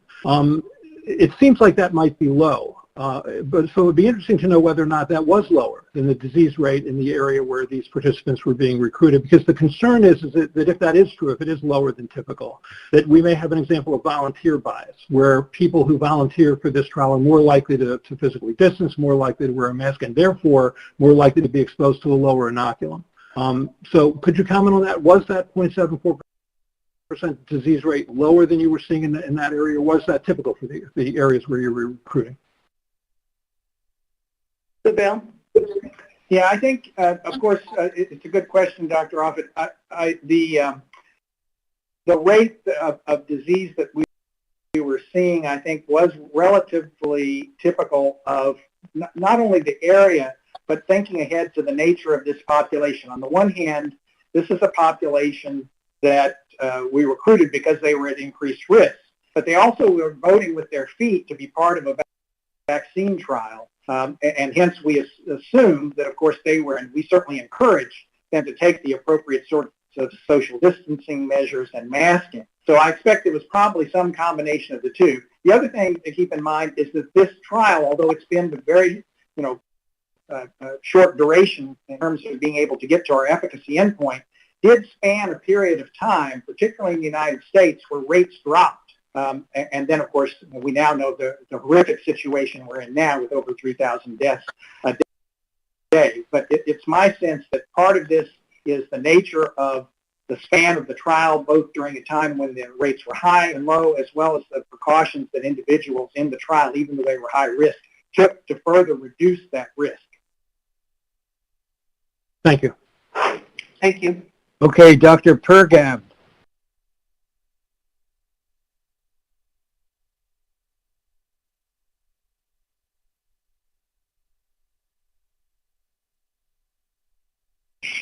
Thanks.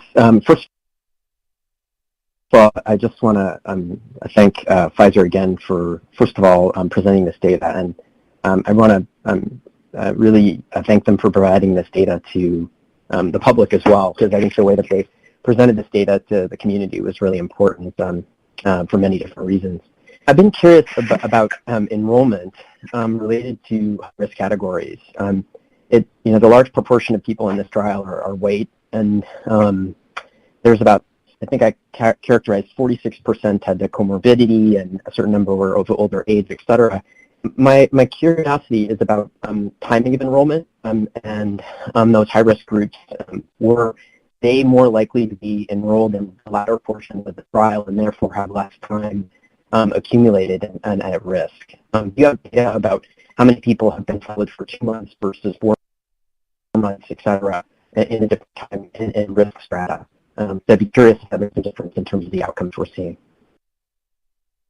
Yeah, so we have all the individuals 18 and older were part of our study right from the get-go, as well as all of the risk groups. The only individuals or participants that were invited later as part of the study were the younger age group, the 12 to 15-year-olds, the 16 to 18-year-olds, and individuals that had stable underlying infectious disease conditions such as stable HIV, hepatitis B, or hepatitis C.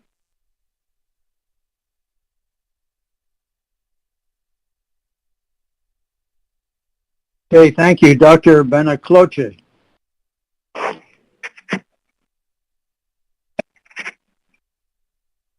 Thank you. My question is, how sure are you that you need the second dose, the booster dose? And the reason I'm asking is that clearly in the New England Journal of Medicine paper, you can see that the responses are much better after the second dose. But in the graph where you show the two curves separating, they separate after 14 days, and the curve remains flat, so you cannot see any effect of the second dose on the curve. And I wonder if there's a possibility that one dose is enough. And if it is not, how do you know it's not? So we are obviously interested to evaluate in our vaccine study the persistence of protection over time. And so the data that we have so far, and if I could have up the Kaplan-Meier curve, not the insert, but the whole curve, please, if somebody could have that slide up. What you see on that slide, that so far we have, slide 3 up, please. So you see that so far we were able to observe high degree of efficacy for up to 105 days or so. And I think it's really important that we do understand what the persistence is of our protection. So we cannot conclude to say that after a single dose we would see a similar persistence of infection. So therefore, and we also have seen that protection was most mature and was highest after 2 doses were given. So therefore, while we won't have the data to look at 1 dose versus 2 doses, but since we started the study with 2 doses, we of course cannot cannot predict how a single dose would affect vaccine persistence or protection of persistence, which is of course very important in this setting. Okay, I'm going to, the last question that we're going to have in this session, and we'll try to pick this up when we have more time in the discussion later on, is Dr. Hildreth.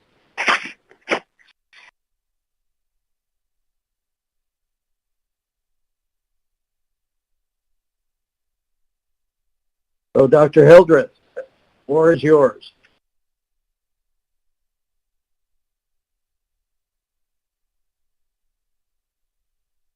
Dr. Hildreth, make sure you don't have your own phone muted. You are unmuted in the system.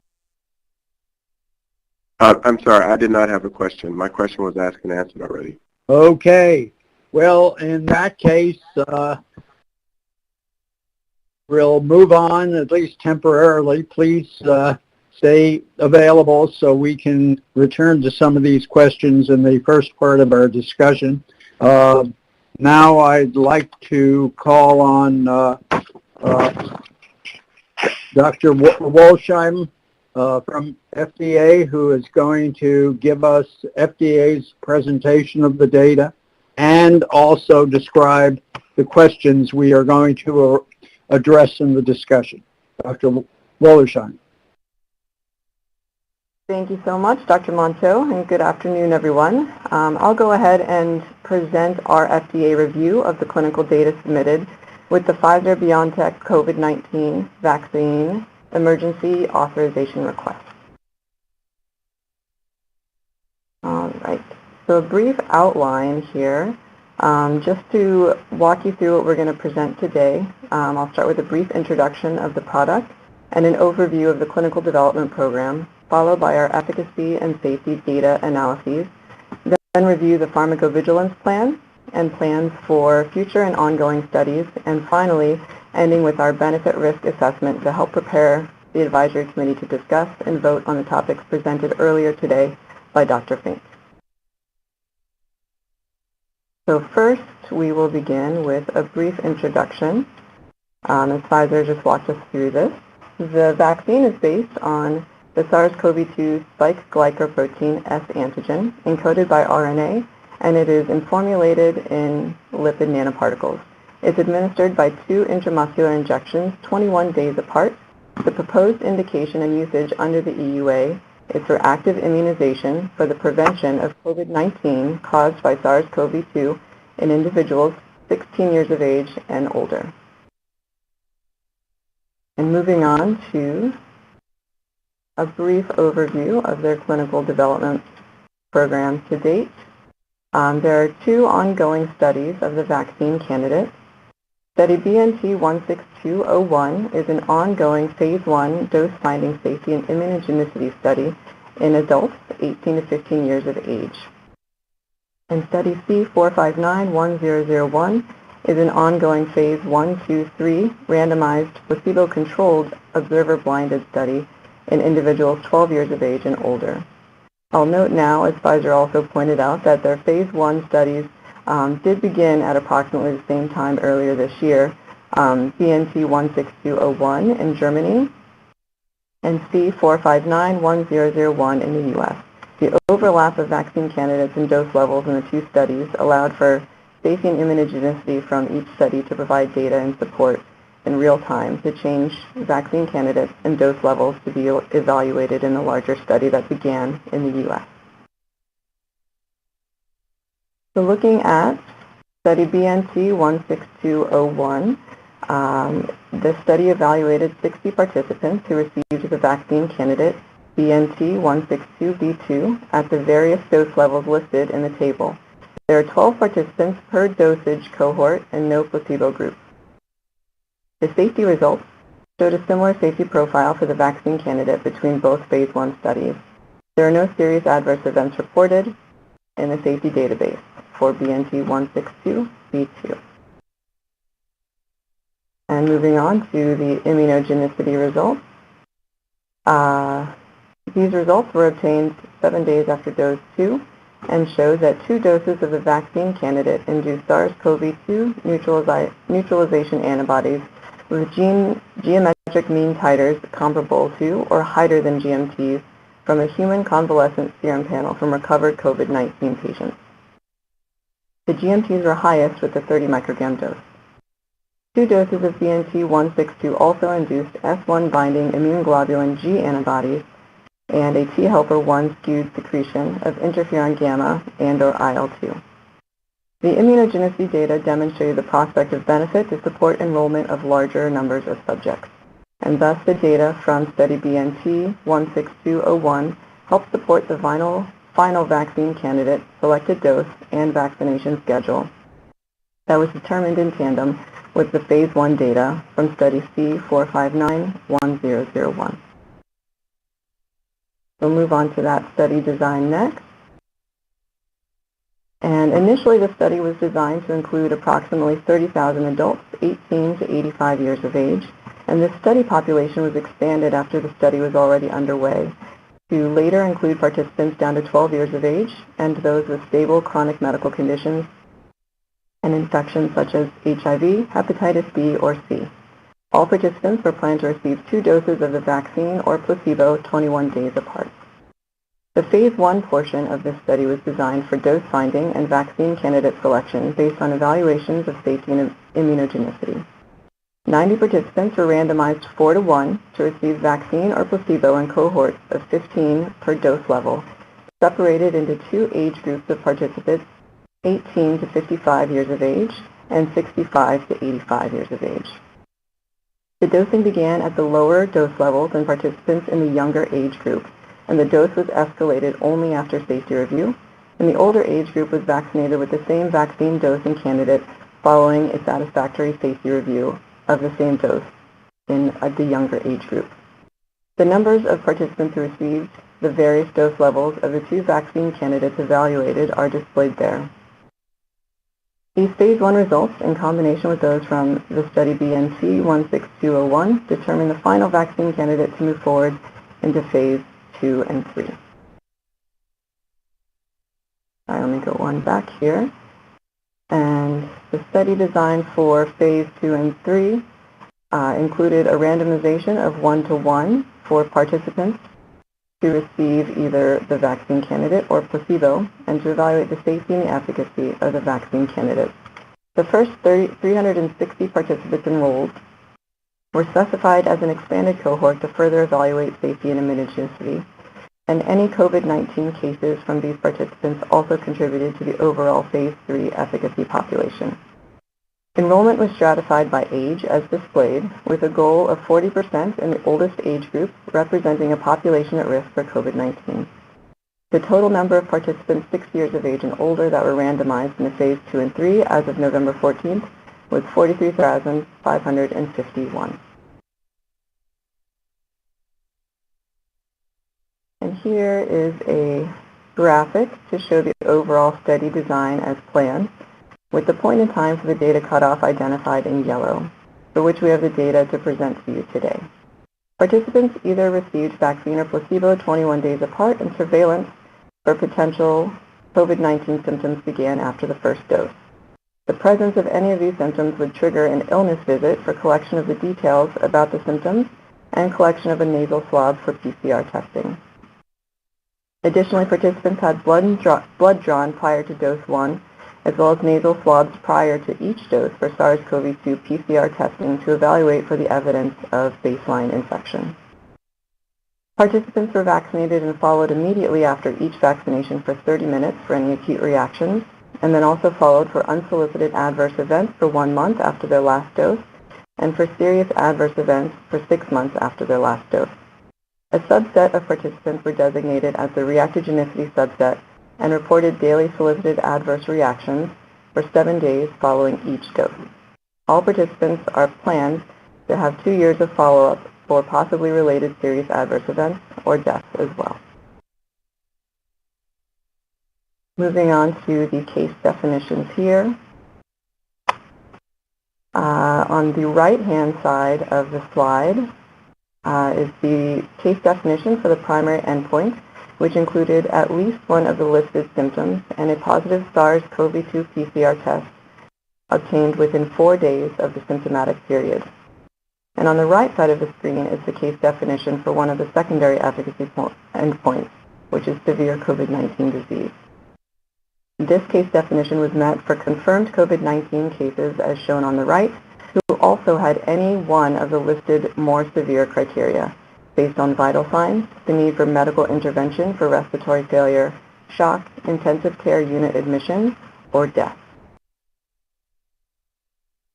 And moving on to the primary efficacy endpoint. The primary endpoint definition was using the case definition from this previous slide, confirmed COVID-19 cases that occurred at least 7 days after dose 2 were counted towards the primary endpoint. And the first primary efficacy endpoint was described in terms of COVID-19 incidence per 1,000 years of follow-up in those without serological or virological evidence of past SARS-CoV-2 infection before or during the vaccine regimen. Evidence of past SARS-CoV-2 infection was based on the results from the baseline blood draw to evaluate for the presence of SARS-CoV-2 antibodies prior to dose 2 and the results from each PCR test done prior to each dose, all of which needed to be negative results for participants to be included in the first primary endpoint. The second primary endpoint, efficacy endpoint, was described in the same terms, but in participants with and without evidence of prior infection. The secondary efficacy endpoints are listed here based on different case definitions and time cutoff for counting those cases.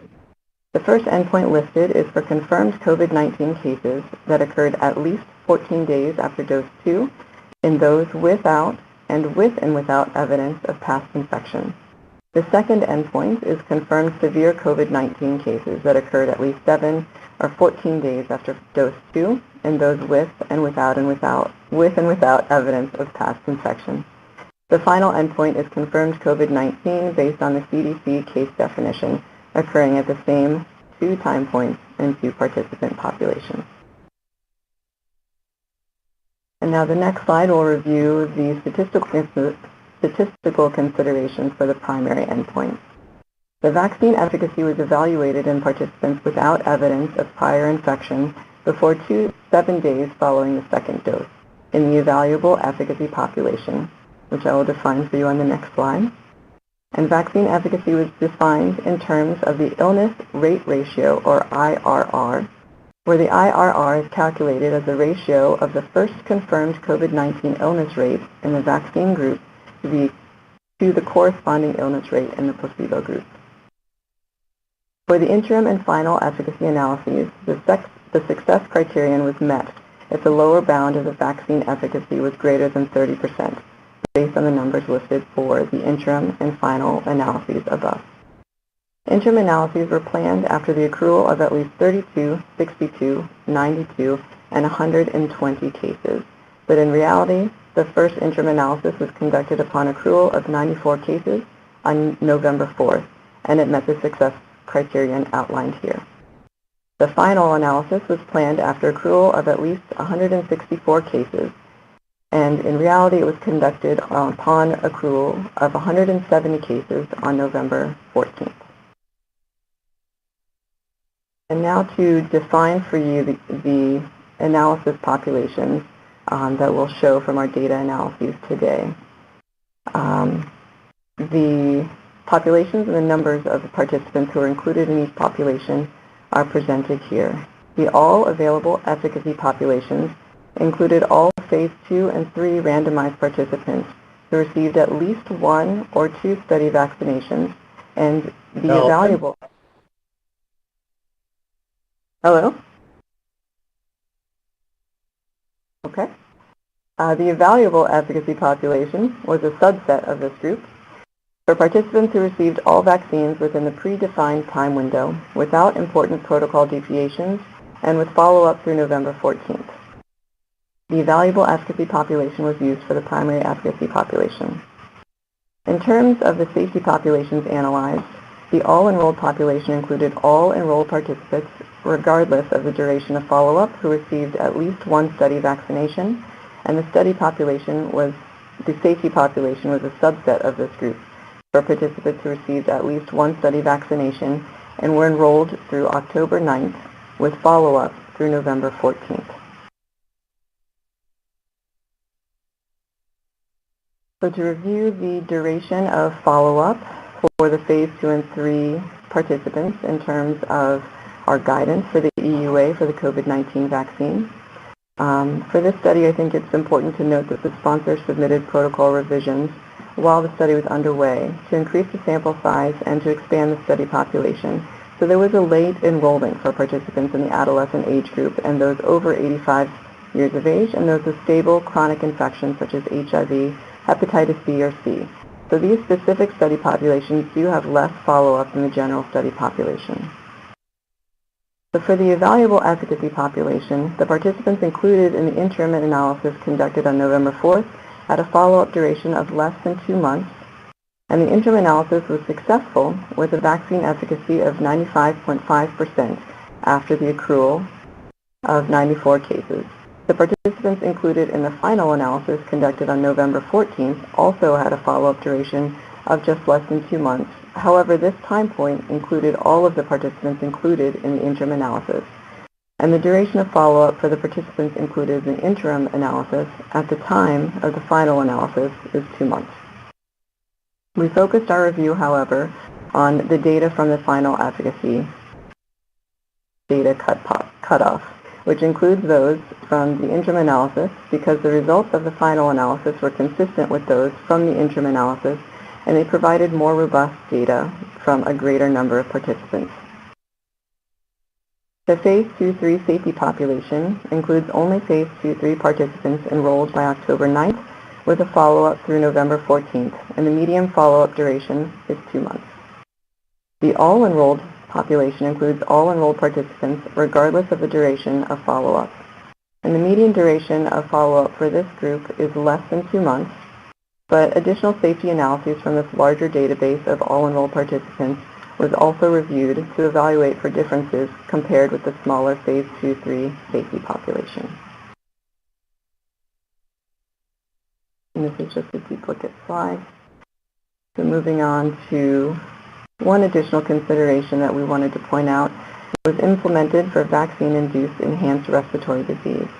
There's oversight from the Data Monitoring Committee from day one, and an unblinded team supporting the DMC review cases of severe COVID-19 at least weekly to evaluate the case splits of the number of severe cases in each treatment group in terms of the study design alert criteria and stopping rules that are outlined in this slide. Neither the alert trigger nor the study stopping criteria were met to suggest that vaccine administration was associated with more severe COVID-19 disease to date. So now I will go ahead and move on to our efficacy data analyses. And the first slide here is showing the demographics of our efficacy population by demographic subgroups such as sex, age, race, ethnicity, and the presence of comorbidities. For age, you can see that the elderly population is represented with approximately 20% of the population being 65 years of age and older. For race, approximately 10% of participants identified themselves as Black or African American, and there are smaller numbers of participants of American Indian, Alaska Native, Native Hawaiian, Pacific Islander, and multiracial backgrounds. In terms of ethnicity, approximately 25% of the population identified themselves as Hispanic or Latino, and approximately 45% of the population had medical comorbidities. Specifically, 35% of the population was obese. You can also see here that there are 153 total adolescents, 16 and 17 years of age, that were included in the efficacy population. The demographics are similar for the safety population. So moving on to the disposition of the efficacy population, to identify the reasons for exclusion from the evaluable efficacy population for analysis of our primary endpoints.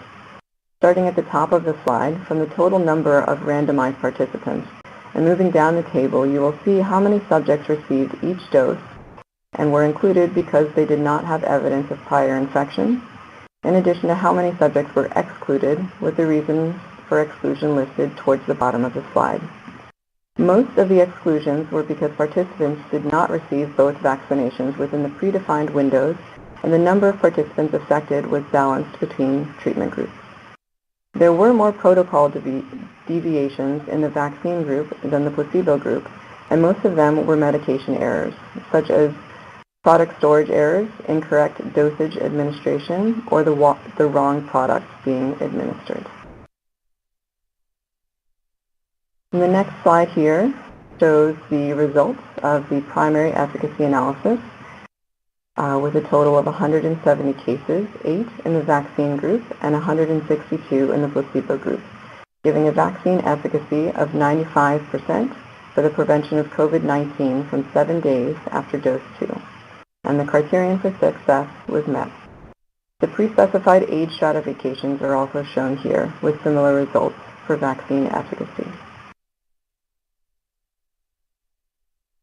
On this slide, the first row shows the overall second primary efficacy endpoint, which is COVID-19 cases at least 7 days after dose 2 in subjects with and without prior infection.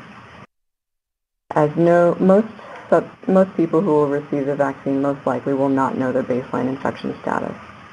The vaccine efficacy was similar to the primary endpoint and had 9 cases in the vaccine group and 169 cases in the placebo group, giving a vaccine efficacy of 94.6%. Subgroup analyses of the second primary endpoint are also shown here by age, obesity as a comorbidity, and by sex. The vaccine efficacy was consistently high across different subgroup analyses, with limitations on the adolescent age group because of small numbers of cases and participants as compared to the adult population.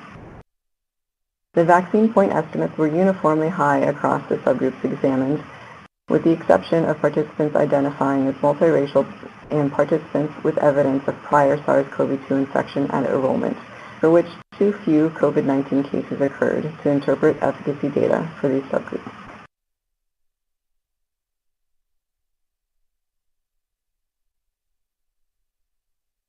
So a continuation of the subgroup analyses for the second primary endpoint are shown here. I think I just described that with the prior slide. So the vaccine efficacy point estimates were uniformly high, so you can see the numbers here on this slide.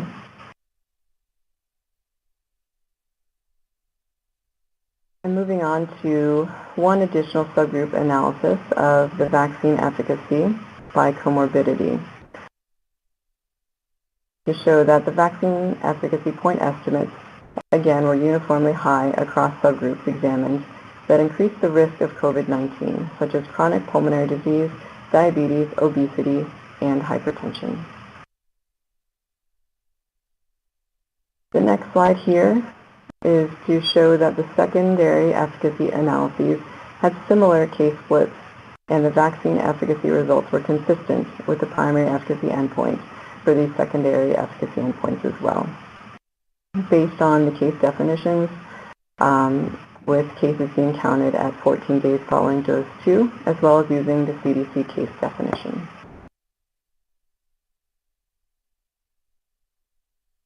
The other secondary efficacy analysis to discuss is severe COVID-19 cases, and this table breaks down the numbers of severe cases that occurred in the all-available efficacy population at each range of time points shown following dose 1.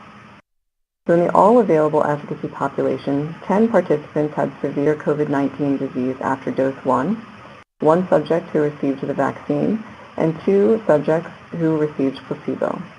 The vaccine efficacy was 88.9%, but with a wide 95% confidence interval that goes down to 20%.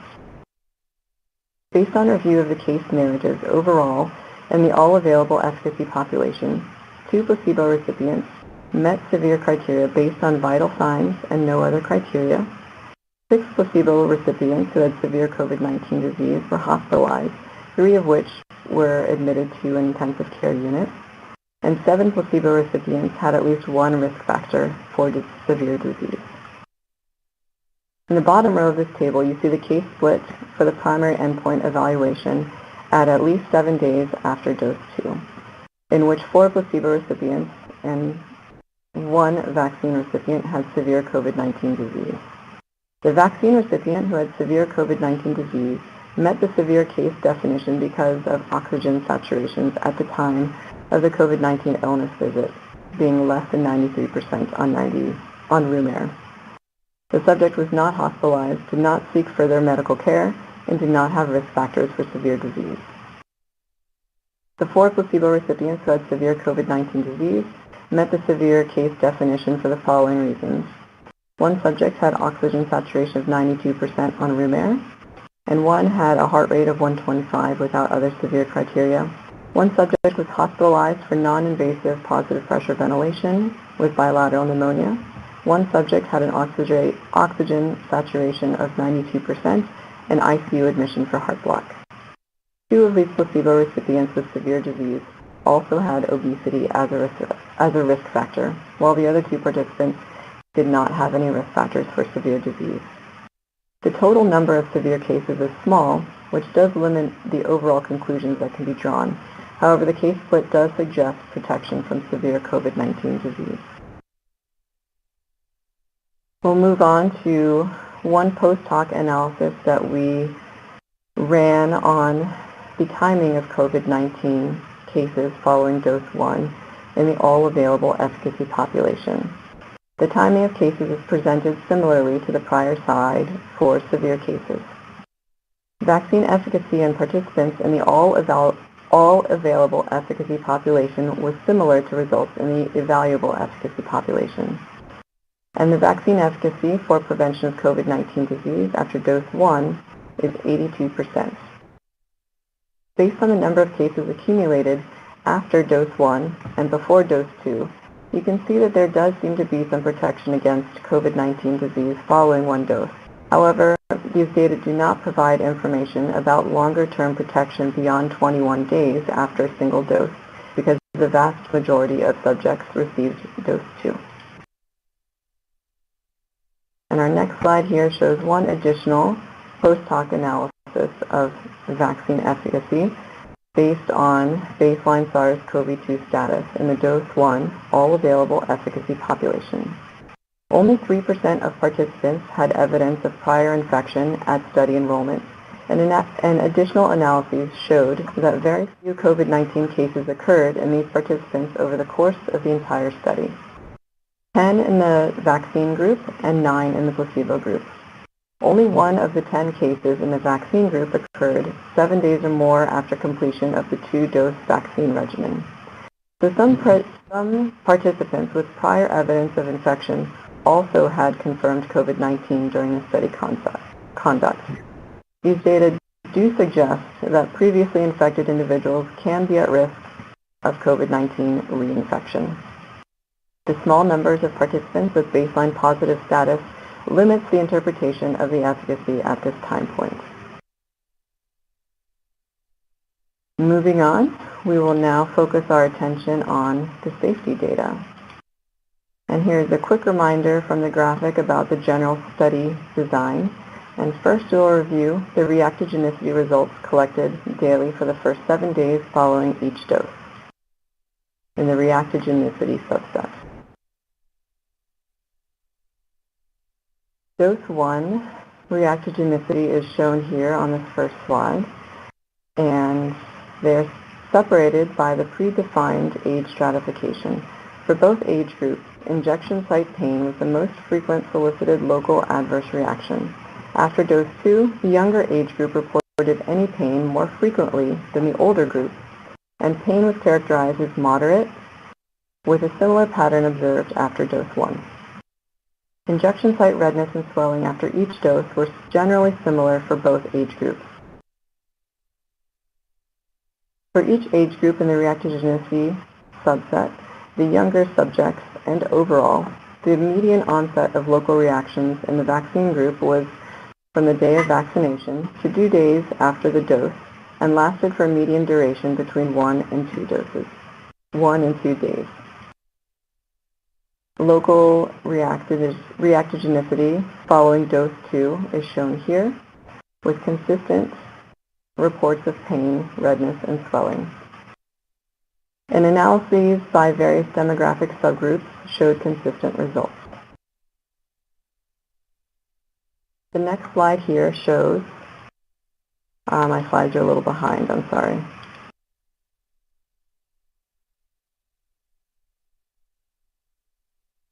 So here are solicited adverse events within 7 days following dose 1. I'm caught up, I apologize for that. These are, let me catch up here. These are reports of joint pain, diarrhea, and vomiting, which were reported pretty equally between the age groups. And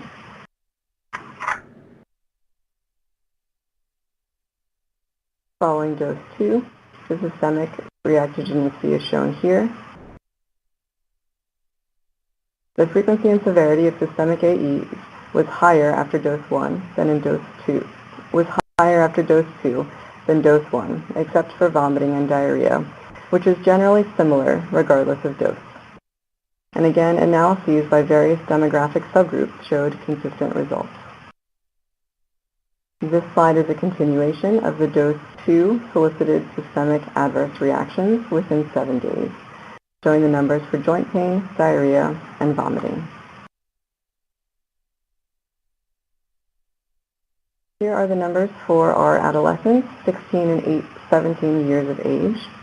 It's important to note that for the majority of adolescents, 16 and 17 years of age, enrolled by October 9th, local reactions and systemic AE data were collected as unsolicited AEs with the preferred terms shown here, rather than from pre-specified prompts for reactions, which were solicited daily for 7 days for each vaccination, as was done for the adult population just shown.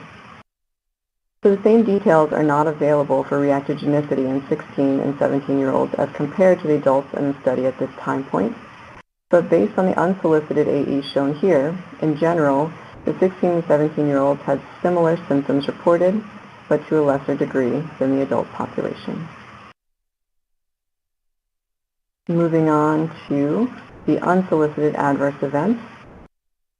Subjects were monitored for 30 minutes immediately following each vaccination, and no subjects had an acute allergic reaction. For the unsolicited non-serious adverse events that were reported more frequently in the vaccine group than the placebo group, they were consistent with solicited reactions recorded from the reactogenicity subset, 18% in the vaccine group versus 3% in the placebo group, which would be expected. Additionally, lymphadenopathy occurred more in the vaccine group than the placebo group, with a plausible relationship to vaccination.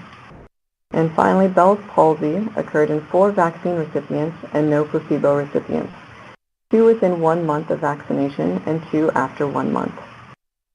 More details here include that 3 cases occurred at 3, 9, and 37 days after vaccination in participants with no prior history of Bell's palsy. The case with the onset at 3 days post-vaccination was reported as resolved without sequelae within 3 days of onset. The other 3 cases were reported as continuing or resolving as of the November 14th data cutoff, with ongoing durations of 15, 10, 15, and 21 days respectively. The 4th case had an onset at 48 days after vaccination in a participant with prior history of Bell's palsy, and it was reported as ongoing with a duration of 21 days at the time of the data cutoff. In addition, we independently conducted standard MEDRA queries, SMQs, using FDA-developed software to evaluate for a constellation of unsolicited adverse event preferred terms that could represent various diseases and conditions, including but not limited to allergic, neurologic, inflammatory, and autoimmune conditions. The SMQs, conducted on the phase 2-3 all-enrolled safety population, revealed a slight numerical imbalance of adverse events potentially representing allergic reactions, with more participants reporting hypersensitivity-related adverse events in the vaccine group, with 137, or 0.63%, compared with the placebo group, with 111, or 0.51%. There are no imbalances between treatment groups that were evident for any other SMQs evaluated. Moving on to serious adverse events. There were 6 deaths reported in the study, 2 in the vaccine group, and both of these were in participants over 55 years of age.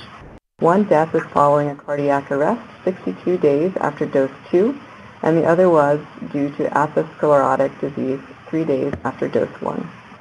Neither of these deaths were considered related to the vaccine. For non-fatal SAEs, these included appendicitis in 8 vaccine recipients and 4 placebo recipients. For the vaccine group, 2 participants were over 55 years of age, and 1 of these had a perforated appendicitis. None of these events were considered related to vaccination. 1 shoulder injury in the same arm as the vaccine administration was reported as an SAE, which we attributed as possibly related to the vaccine administration or to the vaccine itself. My next slide here focuses on pregnancies because women were screened for pregnancy prior to each vaccination and were excluded or not vaccinated if they had a positive result. So as of November 14th, there were 23 pregnancies reported, 12 in the vaccine group and 11 in the placebo group. The time interval between vaccination as it relates to the date of the woman's last menstrual period are shown here. 2 placebo recipients had known pregnancy outcomes, one of which was a spontaneous abortion and the other was retained products of conception. The pregnancy outcomes are otherwise not known at this time as the pregnancies are ongoing. Our next slide here shows other safety evaluations. Clinical laboratories such as hematology and chemistry were assessed in phase 1 participants. The only common laboratory abnormality reported was a transient decrease in lymphocytes 1 to 3 days after dose 1, which were mostly grade 1 to 2 in severity, and they generally normalized within 6 to 8 days and did not occur after dose 2. And among the phase 1 participants in this study who received the 30 microgram dose, transient decreases in lymphocytes post-dose 1 occurred in 5 of 12 participants in the younger age group, 18 to 55 years of age, and in 4 of 12 participants in the older age group, 65 to 85 years of age.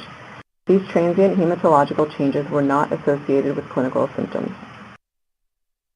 Additionally, overall subgroup analyses of the previous safety results were assessed by race, ethnicity, medical comorbidities, and prior SARS-CoV-2 infection, without any safety concerns identified by the subgroup analyses. So in summary, our efficacy conclusions are that the totality of the clinical data submitted with the EUA request meets the expectations for the duration of follow-up. In the final efficacy analysis, vaccine efficacy after 7 days post-dose 2 was 95% in participants without prior evidence of SARS-CoV-2 infection. Efficacy outcomes were consistently greater than 93% across demographic subgroups. And efficacy against severe COVID-19 occurring after the first dose was 88.9%. The small number of severe cases is a limitation to these data. A trend of potential efficacy following a single dose is observed in the data. However, a conclusion is limited because almost all participants received a second dose. And our summary for safety here is that the totality of the clinical data submitted with the EUA request meets the expectations for follow-up for duration of follow-up and evaluation of the all-enrolled population. And this provided additional safety data from a total of greater than 43,000 participants. Reactogenicity was generally more frequent after dose 2 in all ages, mostly mild to moderate, with less frequency and severity in adults over 55 years of age than in the younger adults. There were no specific safety concerns identified in subgroup analyses by age, race, ethnicity, medical comorbidities, or prior SARS-CoV-2 infection. As of the data cutoff, 4 cases of Bell's palsy were reported in vaccine recipients, and none in the placebo recipient. Although there is no clear basis upon which to conclude a causal relationship at this time, we do recommend further surveillance if the vaccine is authorized for widespread use.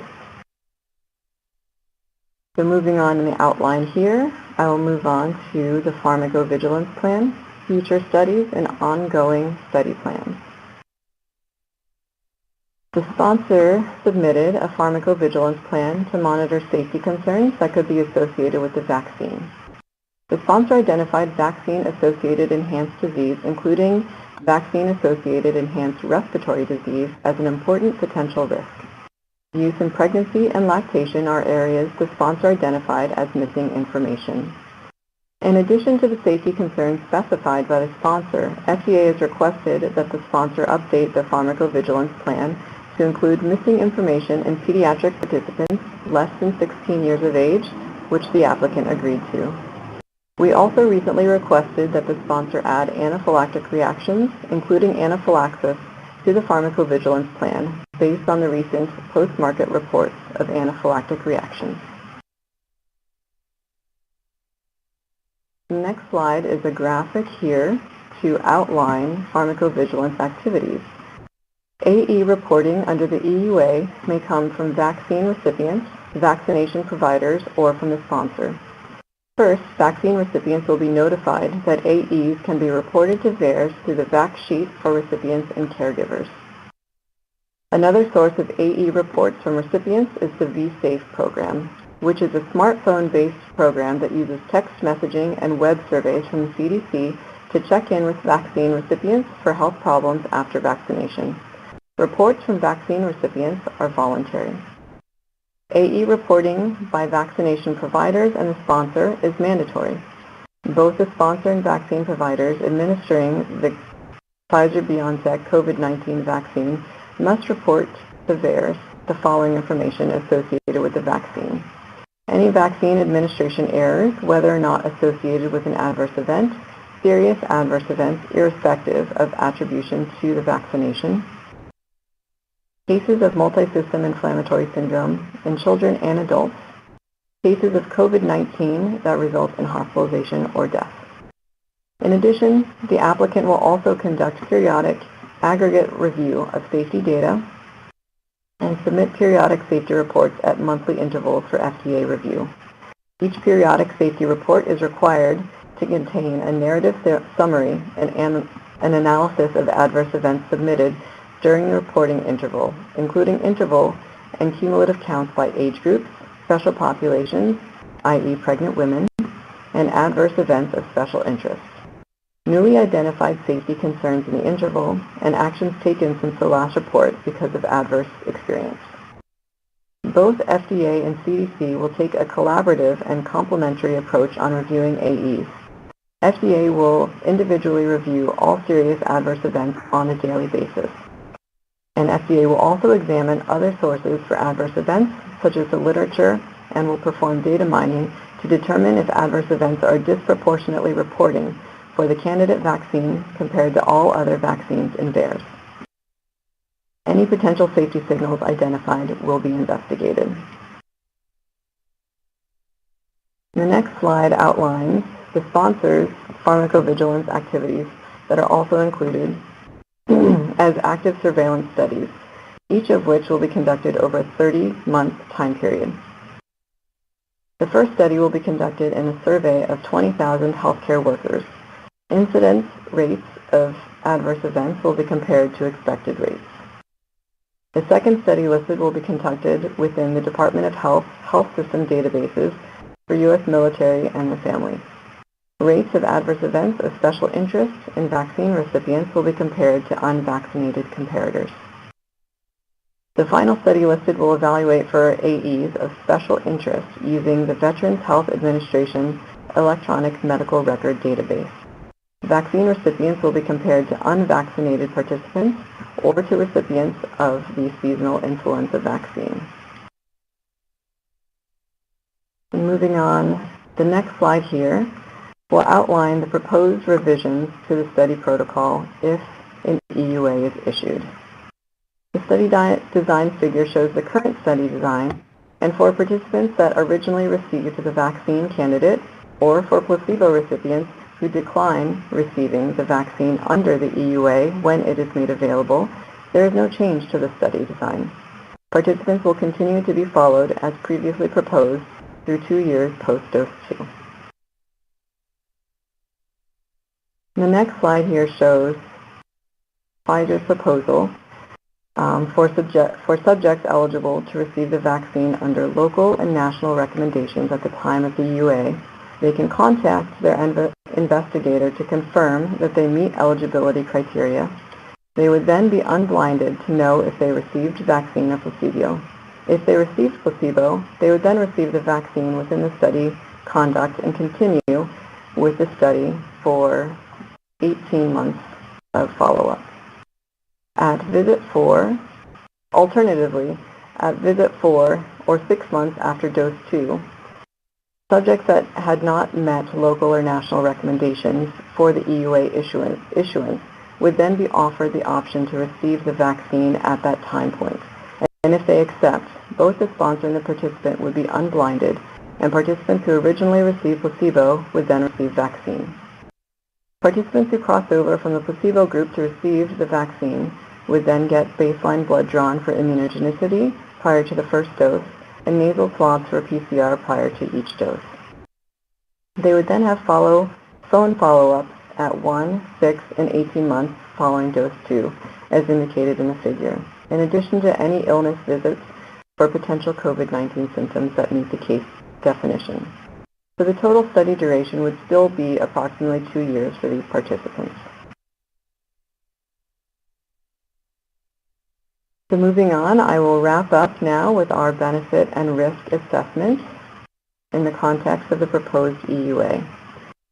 The known benefits of the vaccine at this time include a reduced risk of confirmed COVID-19 at least 7 days after completing a 2-dose vaccination regimen in individuals without prior history of SARS-CoV-2 infection. Efficacy findings are consistent across subgroups, including racial and ethnic minorities, adults 65 years of age and older, and individuals with one or more of the following conditions: obesity, diabetes, hypertension, and chronic cardiopulmonary disease. Efficacy data in adolescents 16 and 17 years of age are limited, but could be extrapolated from the efficacy observed in adults 18 to 55 years of age. In addition, here is a slide for our risks. The known risks of the vaccine include local and systemic adverse reactions. In all age groups, these were generally mild to moderate and more frequent following dose 2 than following dose 1. In adults over 55 years of age, they were less frequent and less severe compared to the younger adult age group. Severe adverse events that were possibly related to the vaccination included the shoulder injury that we attributed to vaccine administration or to the vaccine itself, and lymphadenopathy that was thought to be temporally associated and biologically plausible. There are no specific safety concerns identified in analyses of subgroups described or by prior SARS-CoV-2 infection. The data are limited from adolescents 16 and 17 years of age, but could be extrapolated from the safety profile in adults 18 to 55 years of age. The risk assessment is also limited by the duration of follow-up at this snapshot in time and the fact that pregnant and breastfeeding women were excluded from the study. In addition, we are aware of the reports of anaphylactic reactions, and we are continuing to collect information to monitor the situation closely. I will now move on to my final slides here to remind the advisory committee of the items that we would like for them to discuss without a vote. The first of which is that Pfizer has proposed a plan for continuation of blinded placebo-controlled follow-up in ongoing trials if the vaccine were made available under the EUA. Please discuss Pfizer's plan, including how loss of blinded placebo-controlled follow-up in ongoing trials should be addressed. The second item to discuss is to discuss any gaps in plans described today and in the briefing documents for further evaluation of vaccine safety and effectiveness in populations who receive the Pfizer-BioNTech vaccine under EUA. And the final slide here is our question for the advisory committee to vote on. Based on the totality of the scientific evidence available, do the benefits of the Pfizer-BioNTech COVID-19 vaccine outweigh its risks for use in individuals 16 years of age and older?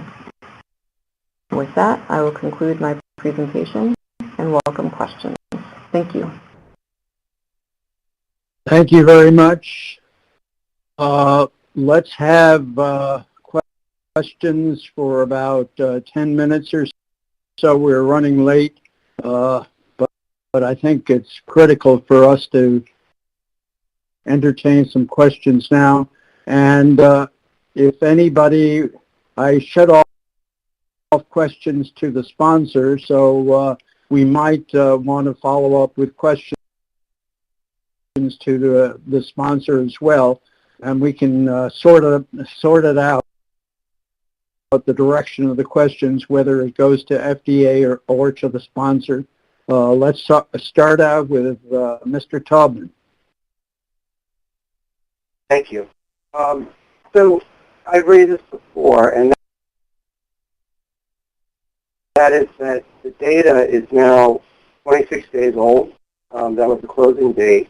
And I asked a question about, do we have more recent data? And Dr. Fink said it hadn't been requested. However, the sponsor is here, and based on my experience, they will have updated data. And some other folks may want to ask them about it. But I have one specific set of data I'd like to ask about in terms of updating. It's probably for them and not for you, Dr. Wollersheim, but we'll see. It's about this question of severe disease. And the takeaway, there's a lot, Pfizer suggested it's been demonstrated that their vaccine is effective with severe disease, but that's really not the case. And your conclusion just now was that the case split does suggest protection from severe COVID-19 disease, but as stated in your briefing document, you just don't have enough data to know that. Well, it's been 26 days, and the question is, do we have such data? All we have, based upon what was the case 26 days ago, was actually a vaccine efficacy of 66% based on the actual endpoints, not the other data you talked about, which was from dose 1 and then you got to 88%, but the actual endpoint that was in the study and analyzed came up with a 66% vaccine efficacy, and that's concerning the thing that really matters to people. They care about severe disease. Frankly, almost nobody cares about COVID-19 if all it does is give you a sore throat. So I think it's really in the public's interest to know what is the story on this vaccine in preventing severe disease, and we really don't have sufficient data to conclude that as of November 14th. So can we get data? Is there data from Pfizer right now, as of yesterday, which shows additional cases that give us more data such that we can actually, they conclude in their document that the data does not meet prescribed success criteria, the endpoint of severe disease. Maybe their new data does.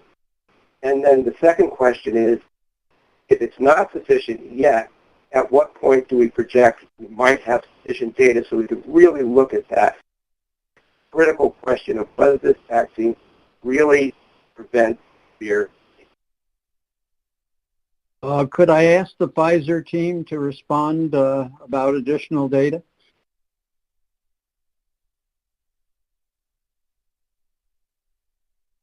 When it comes to the relevance, I'd like Dr. Gruber to respond to the first question in terms of additional data. And then also when it comes to severe disease, I would like to invite Dr. Stephen Thomas to give his perspective of the medical importance of preventing... we really need to keep this, we need to keep it brief. All right, we so don't, okay, just... Yeah, I can be fairly brief here. Okay. The answer to the question, as we heard earlier, it takes quite a bit of work to essentially prepare a data package for comprehensive review by the FDA. So since November the 14th, we obviously have not done the additional unblinded analysis. We will do that, obviously, at the direction of the FDA, and there is obviously the potential over time, at an appropriate time, in collaboration with the FDA to look at that again. I can tell you that we don't have enough additional cases post the second dose to greatly enlarge that data, but I would emphasize that the data where we see the 1 to 9 split using the FDA guidance after the first dose and the 1 to 14 split, I think, in my view, and it seems to be in the FDA's view, is compelling for evidence of protection. I think it's just a matter of getting enough cases, and we have the potential to have more cases over time, but we've not analyzed them yet. Everything now. Dr. Wollersheim, anything to add? No, I agree. At some point, I guess we'll have those discussions in terms of when additional data will be requested, but that's not the topic for today's EUA discussion. Okay, let's go on to Dr. Carrillo, please. No follow-up. We're pressed for time. I got 10 people who want to ask questions. Dr. Carrillo. Yeah, I'd like one with the clinical findings of loss of smell and taste, which also involve cranial nerves. Is the Bell's palsy that odd in your mind that it could not be associated with some immunological response to the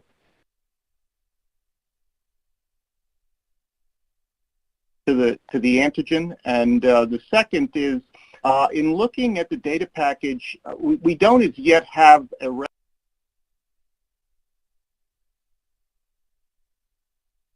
recognized or accepted correlate of protection, and the panel of human convalescent plasma, if I recall, it was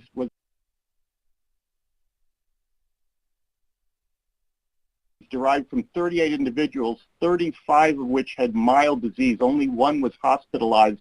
I'm assuming the other 2 were asymptomatic. But we know that the antibody titers do scale with the severity of infection. So it seems like a little bit of a low bar to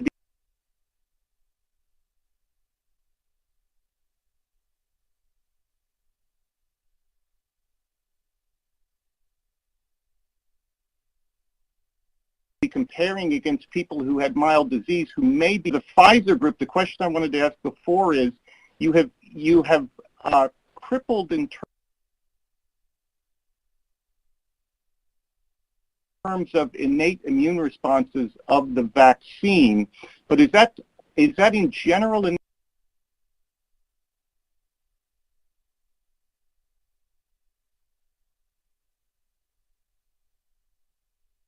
of interferon responses and potentially natural killer responses from the vaccination and antigen non-independent response or an antigen non-specific response to the vaccination?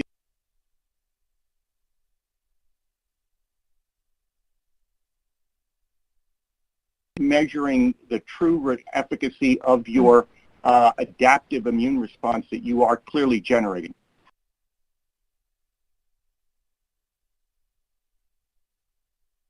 Dr. Wollersheim, please, and let.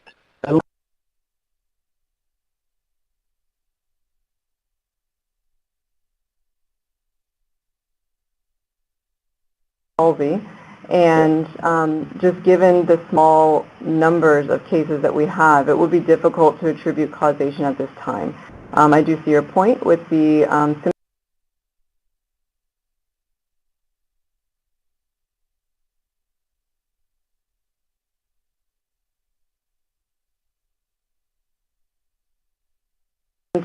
symptomatology comparison of GMTs to the convalescent plasma panel, and I might actually ask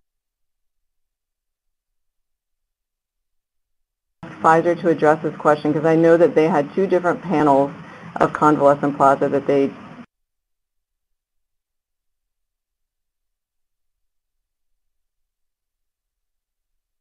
to those panels were. So actually let Pfizer address that question, please.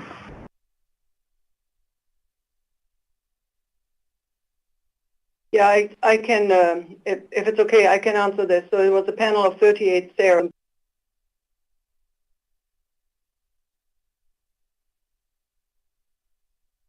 And that 3 asymptomatic infection, 1 individual was hospitalized.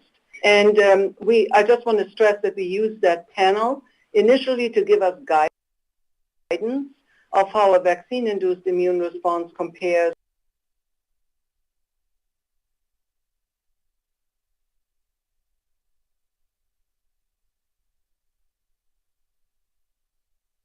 to illusions in terms of a correlate of protection.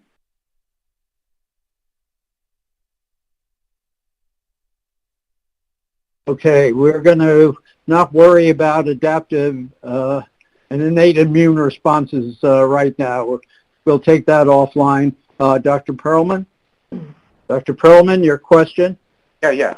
Okay. Yes, I just had a question about pregnant women because if an EUA is granted, I don't think there'll be pregnant women immunized. So the question is, when do you think we will? I will defer that question here to Dr. Fink, who is here. Hi, thanks for asking that question. I'm trying to activate my video, but the platform... We know what you look like, Doran. All right. So in the interest of time, right. So in the interest of time, you're correct that we have very limited data on use in pregnancy. We are expecting results of a developmental and reproductive toxicity study in animals to be submitted to us later this month. That type of data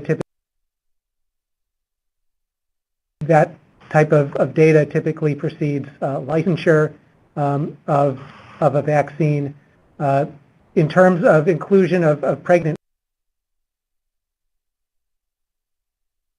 women in the EUA, we recognize that among the groups first prioritized for vaccine use under EUA, there will be many women of childbearing potential, including women who are pregnant either knowingly or unknowingly. And we have really no data to speak to risks specific to the pregnant woman or the fetus, but also no data that would warrant a contraindication to use in pregnancy at this time. And so in the interest of allowing women of childbearing potential who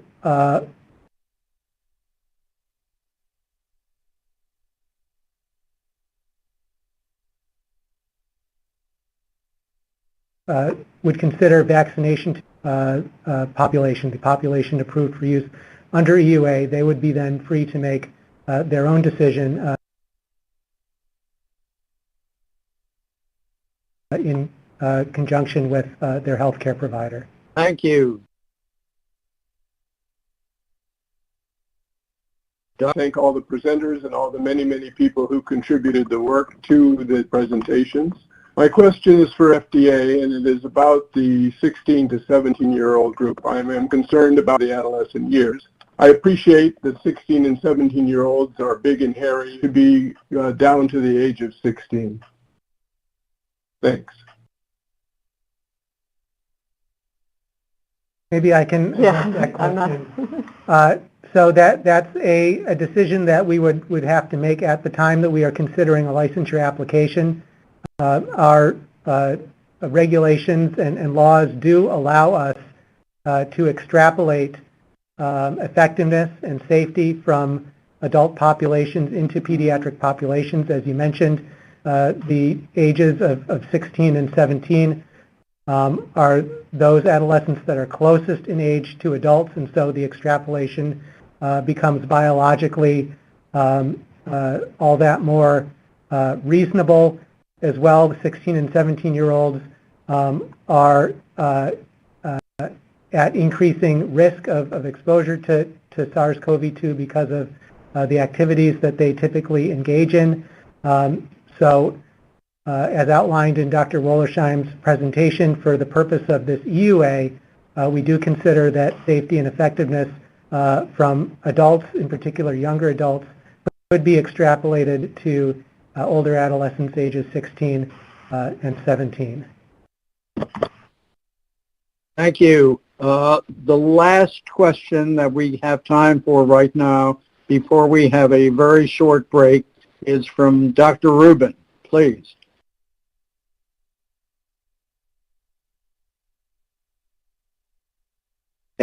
Thank you for your careful analysis. It gets to one of the post hoc analyses you did. It looks as if 19 participants, regardless of their whether they were placebo or vaccine recipients, developed disease within the first 28 days. If you calculate that rate, you play with the numbers as much as we have them, that's a pretty high rate of infection. It's actually a little higher than the rate in the group that was allegedly not immune. And I wonder if that brings into question whether or not the anti-nucleocapsid antibody is actually a very good test, because there's a lot of independent evidence suggesting that people with anti-spike protein antibody are relatively protected. Since the entire evaluation of asymptomatic disease is going to depend on that, I wonder if the test is any good. That's a good question, and at this point, those antibody tests have been qualified for that stage of development. It's not part of their final analysis at this point, so they've not been validated to a certain extent. So that would be something that we will be discussing further. Right, and there's also the issue of seasonal coronaviruses. Yeah, when you get into that. I would give Pfizer the opportunity to address the assays as well if they wish.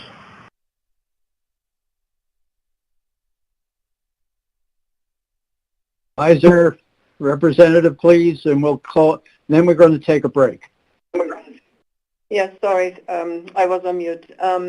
Yes, so we have used the N protein assay to distinguish it from a vaccine-induced response, because we need to demonstrate prevention of asymptomatic infection, and we can't use the spike protein for this purpose because otherwise everyone would be positive that received the vaccine.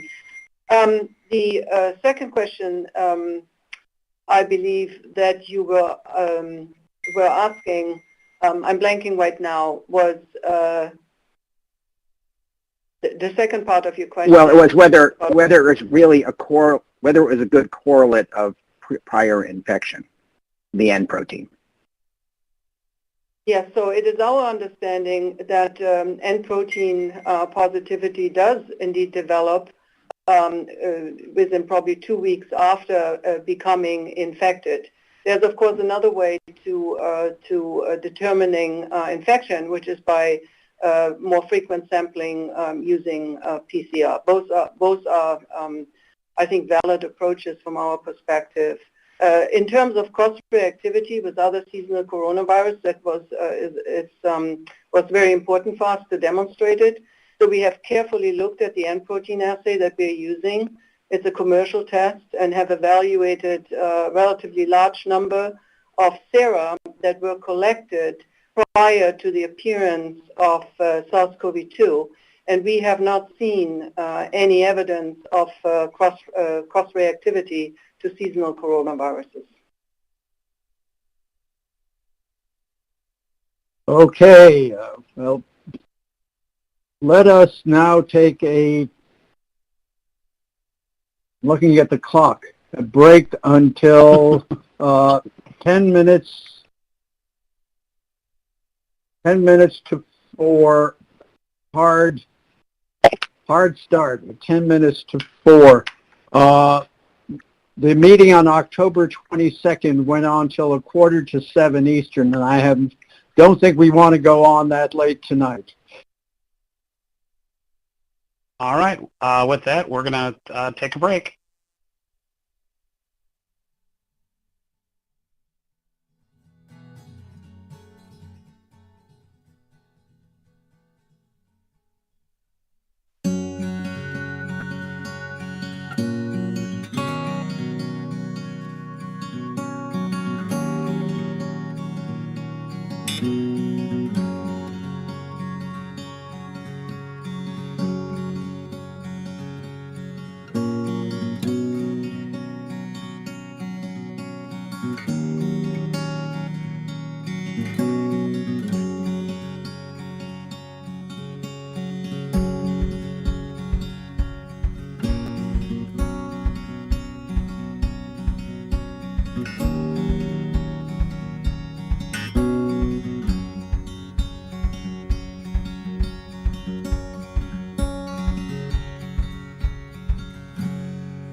All right, welcome back, and we are now ready to start our committee discussion. So with that, Dr. Arnold, Dr. Monto, would you like to take it away? Right. And I just, there we are. Could you put the discussion questions up, please, Mike? Yep, I just did, sir. All right.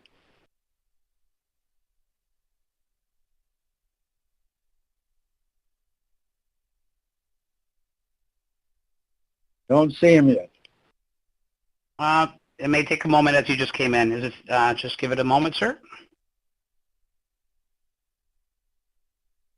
Okay, let me tell you, let me give you, let's discuss what we're going to do in the discussion, because I've had to cut off questions that were going to be given to the, or addressed to the presenters, the sponsor and FDA.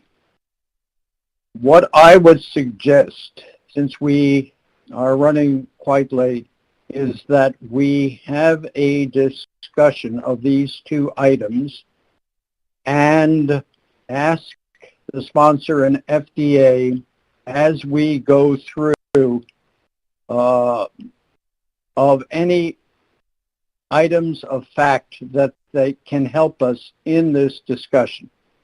So I don't need to read to you the discussion items. The item 1 is, please discuss Pfizer's plan, including how loss of blinded placebo-controlled follow-up in ongoing trials should be addressed.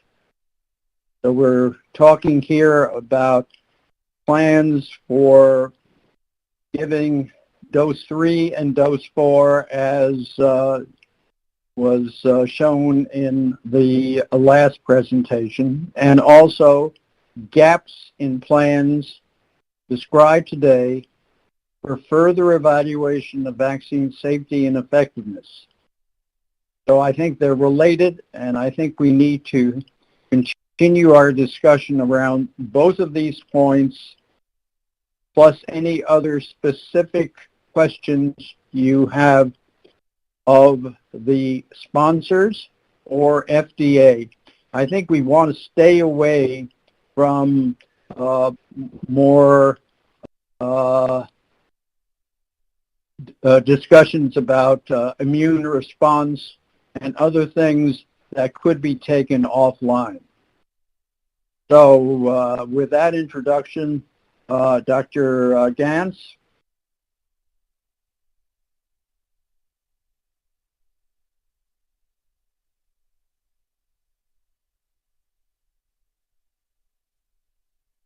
We had a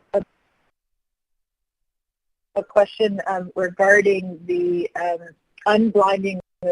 So, you know, if we go through with the EUA as the number 1, the actual unblinding in any manner, so if we did the crossover, how is that actually going to affect the BLA?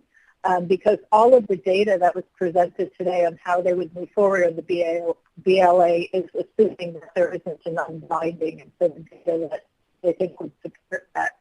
I think that would be important for us to understand the impact of having an EUA. And my second question, because I think we have still a lot of conversation. You're breaking up. Is oh, sorry. Are other people able to hear? Now she is breaking up a little bit, Dr. Gans. Sorry about that. Is this better?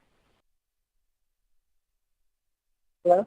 Go ahead, continue. Okay. The second question is, we have a lot of questions about the use of the vaccine and, as we've heard, asymptomatic, continued ability to, asymptomatic carriage and therefore being contagious to those around us.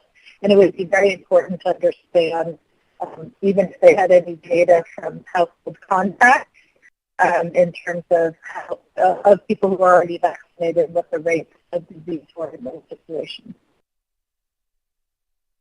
Let's keep the second part of your question, which we had problems hearing anyway, to the discussion before we get to the voting question, because we're going to want to have a second round of discussions before we get to the voting question. So is there anybody from FDA who wants to address the issue of how the unblinding issue could affect the BLA?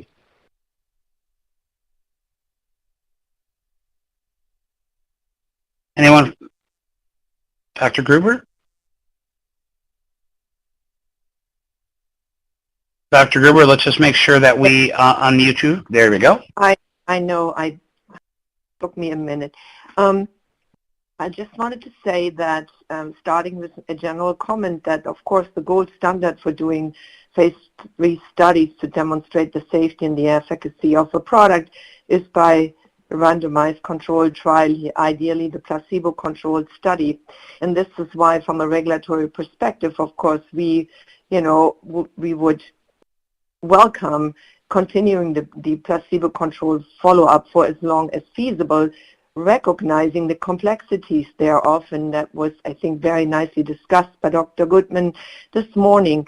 So we would, of course, be looking at potentially losing longer-term safety follow-up, but, realizing the gravity, of course, of the pandemic, and if we're really looking at having to think about other designs and modification of the protocol, we would be looking at that and to see and make sure that we have sufficient data regarding safety. I'm not that worried about effectiveness, but regarding safety then to support a BLA application. So I think, if it's no longer feasible to really keep the blind, to really get those data from a placebo-controlled efficacy study, we would, of course, look at other approaches to get these data. And I'll stop it here, and I think perhaps Dr. Fink wants to add to that.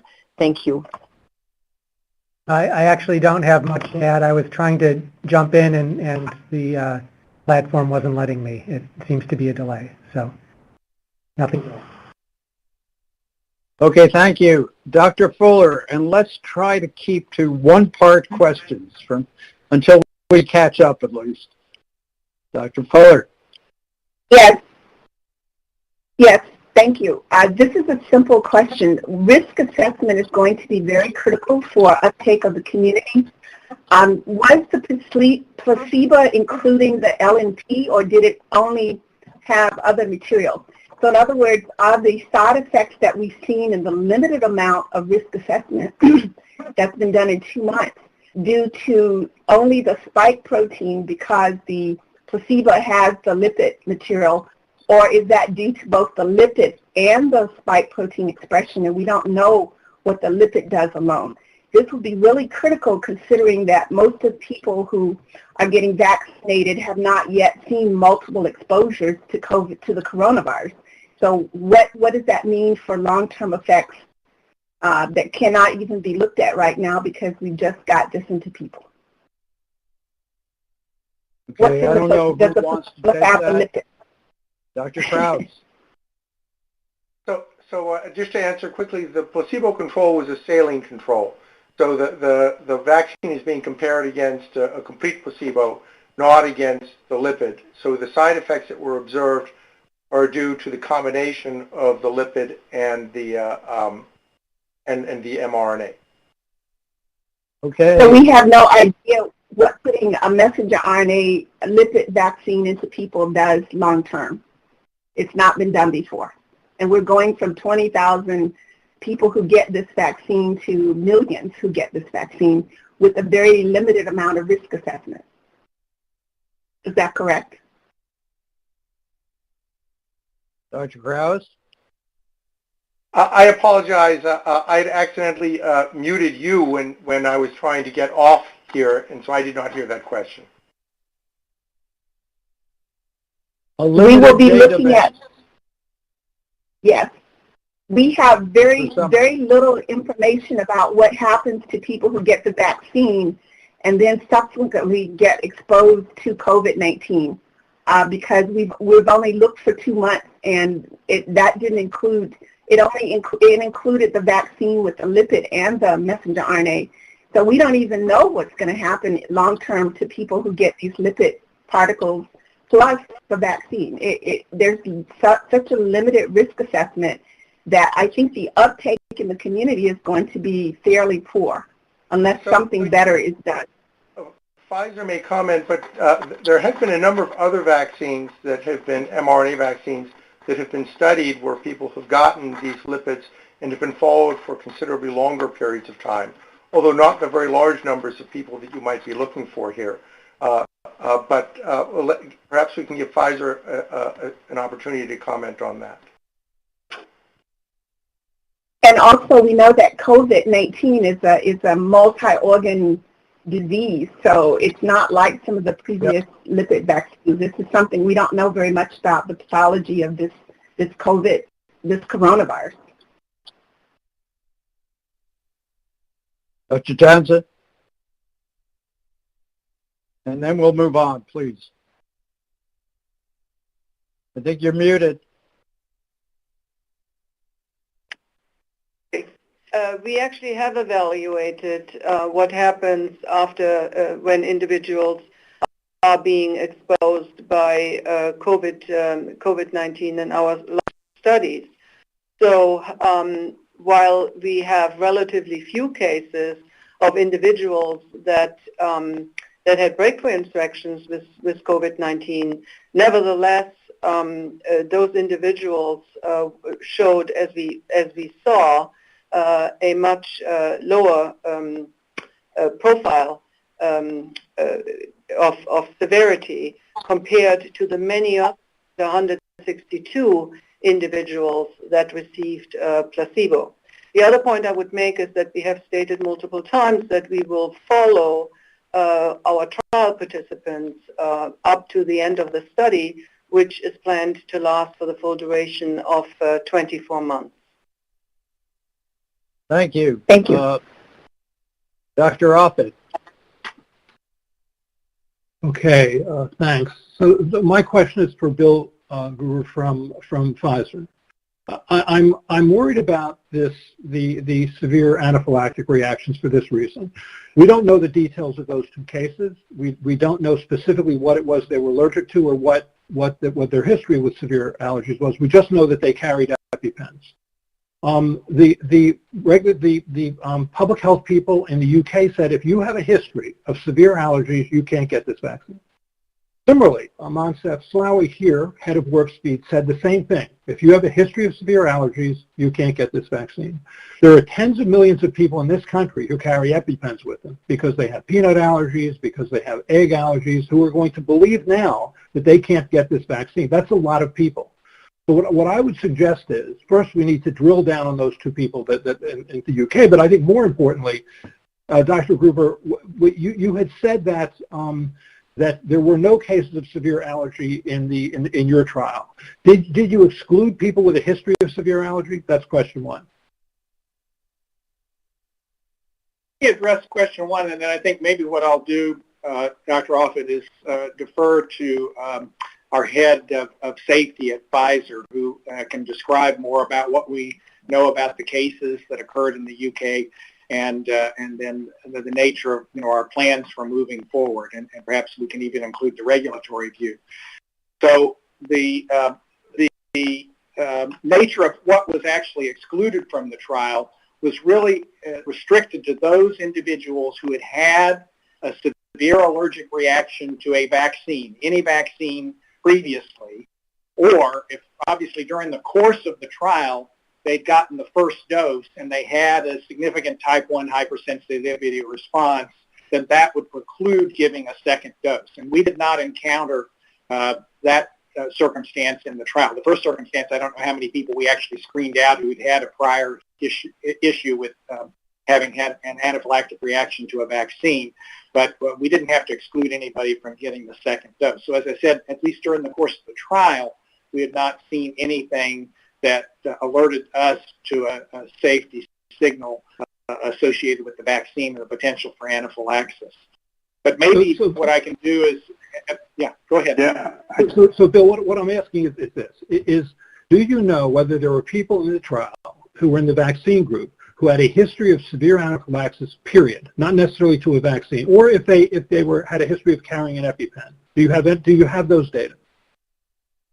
Yeah, let me ask Dr. Cabell to share with you what we do know in terms of the nature of pre-existing allergic conditions and the outcomes in the trial. To my knowledge, we didn't have anybody that had a prior history of anaphylaxis, but let me ask Dr. Cabell to actually share with you the information that we do have. Yeah, good afternoon. I'm Dr. Patrick Cobert. I'm the head of safety for Pfizer and also the chief safety officer for Pfizer. Actually, we know more about these two cases that occurred in the UK. So let me give you more detail about these two cases. So these two cases, in fact, were reported in the UK on December 8th, so which means, the first day of the vaccination campaign in the UK. So the same day, 6,000 people were vaccinated in the US, and all these vaccinations were performed, as you know, in hospital settings, because the primary target for the vaccination in the UK are healthcare provider. In fact, it happened that these two subjects were not only, they were, as I said, care workers that were 49 and 40-year-old. The first subject, in fact, had a medical history of severe allergic reaction. So he had a severe allergic reaction with anaphylaxis, but not following drugs. He had, in fact, a food allergy. He was allergic to eggs and to cheesecake and lemon and lice. But in fact, the last episode of the cheesecake led her to the emergency room, where she needed to have a resuscitation and administration of epinephrine. So in fact, for this first patient, the case of anaphylaxis occurred only a few minutes after the vaccination. She required intravenous administration of epinephrine, corticosteroids, and finally the patient fully recovered. The second patient, in fact, was a little bit milder, but it was a patient which also had a medical history of allergy to drugs. We don't know which drugs yet, but she was under the care of an immunologist before receiving the vaccination. So it was mostly, in this case, shortness of breath, tachycardia, and finally she required also the administration of epinephrine. Again, these two cases occurred the first day of vaccination. Actually, we had also a third case that was reported the second day of vaccination, which was not really a case of anaphylaxis. It was just a patient who developed supraventricular tachycardia. She had some skin redness. She was given hydrocortisone and antihistamines, and finally, and then she went back into a sinusal mode, and finally also fully recovered. At this stage, we don't think that this third case is case of immunoallergy. So, in fact, okay. Can I ask Dr. Gruber how FDA is going to respond to these reports?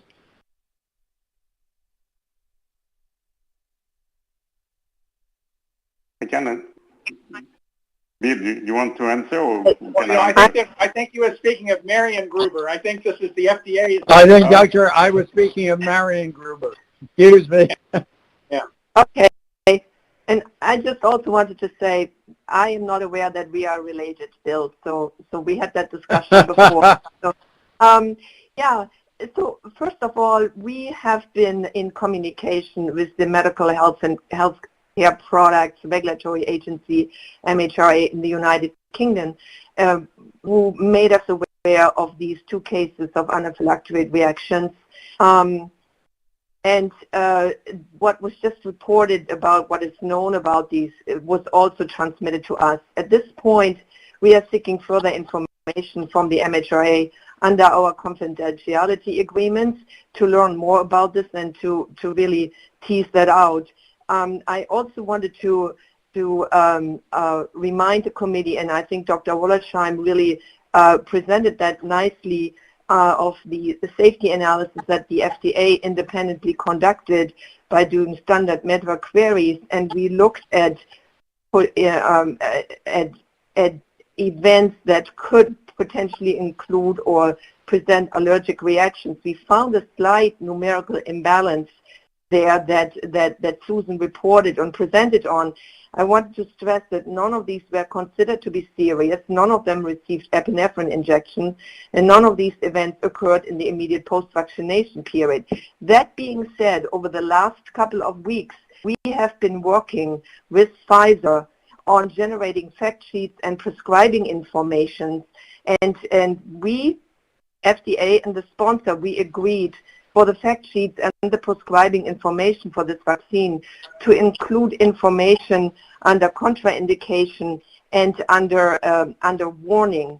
So the fact sheets and the prescribing information will state that this vaccine should not be administered to individuals with known history of severe allergic reactions to any components of the Pfizer's COVID-19 vaccine, and the warning statement will say appropriate medical treatment used to manage immediate allergic reactions must be immediately available in the event an acute anaphylactic reaction occurs following administration of the Pfizer COVID-19 vaccine.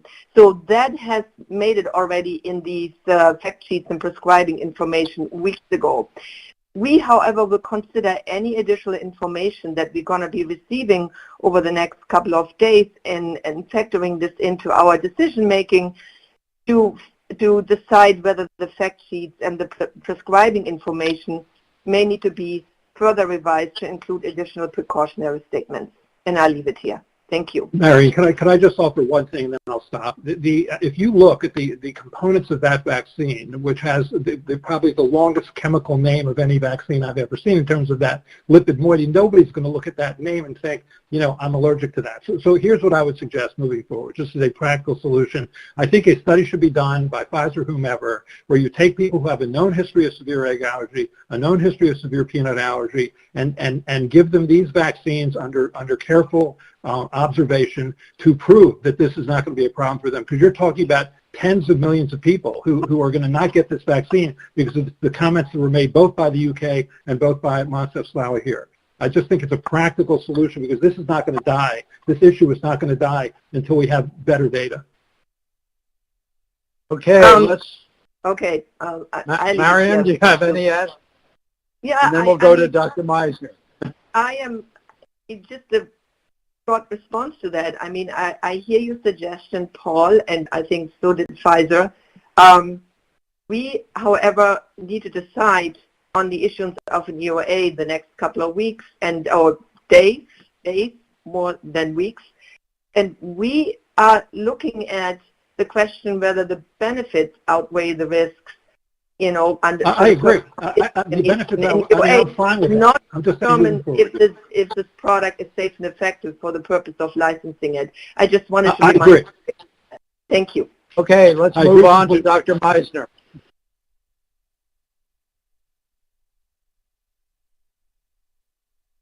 The current discussion. You're muted. Okay. First of all, in terms of the current discussion of anaphylaxis, remember that's recommended for any vaccine that's administered. The vaccinator should be able to handle anaphylactic reaction from any vaccine. It wouldn't be just for a COVID-19 vaccine, number one. And Paul, I'm not sure that an allergic reaction to ovalbumin would have much bearing on the risk of a reaction to this vaccine.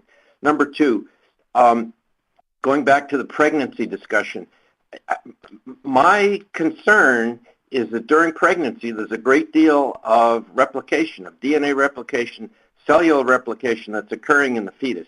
And vaccinating a pregnant woman with this messenger RNA gives me a little bit of pause. We certainly, and I understand the response, but could there be a retrovirus somehow around a migrant retrovirus and reverse transcribe this RNA into the chromosome of the baby. That is one thought. The next point, I agree very much with Dr. Mark Sawyers and his comment about a 16 and 17-year-olds. There are only 163 subjects who have been enrolled in the randomized trial, and we have heard that the inflammatory response is higher in younger people than it is in the elderly. I think we need more information before we think about that. And then the final point I want to make, and thank you for your patience, back to Dr. Gans. It's so important. An EUA, we need this vaccine. We need to do our very best to develop herd immunity. We need this vaccine.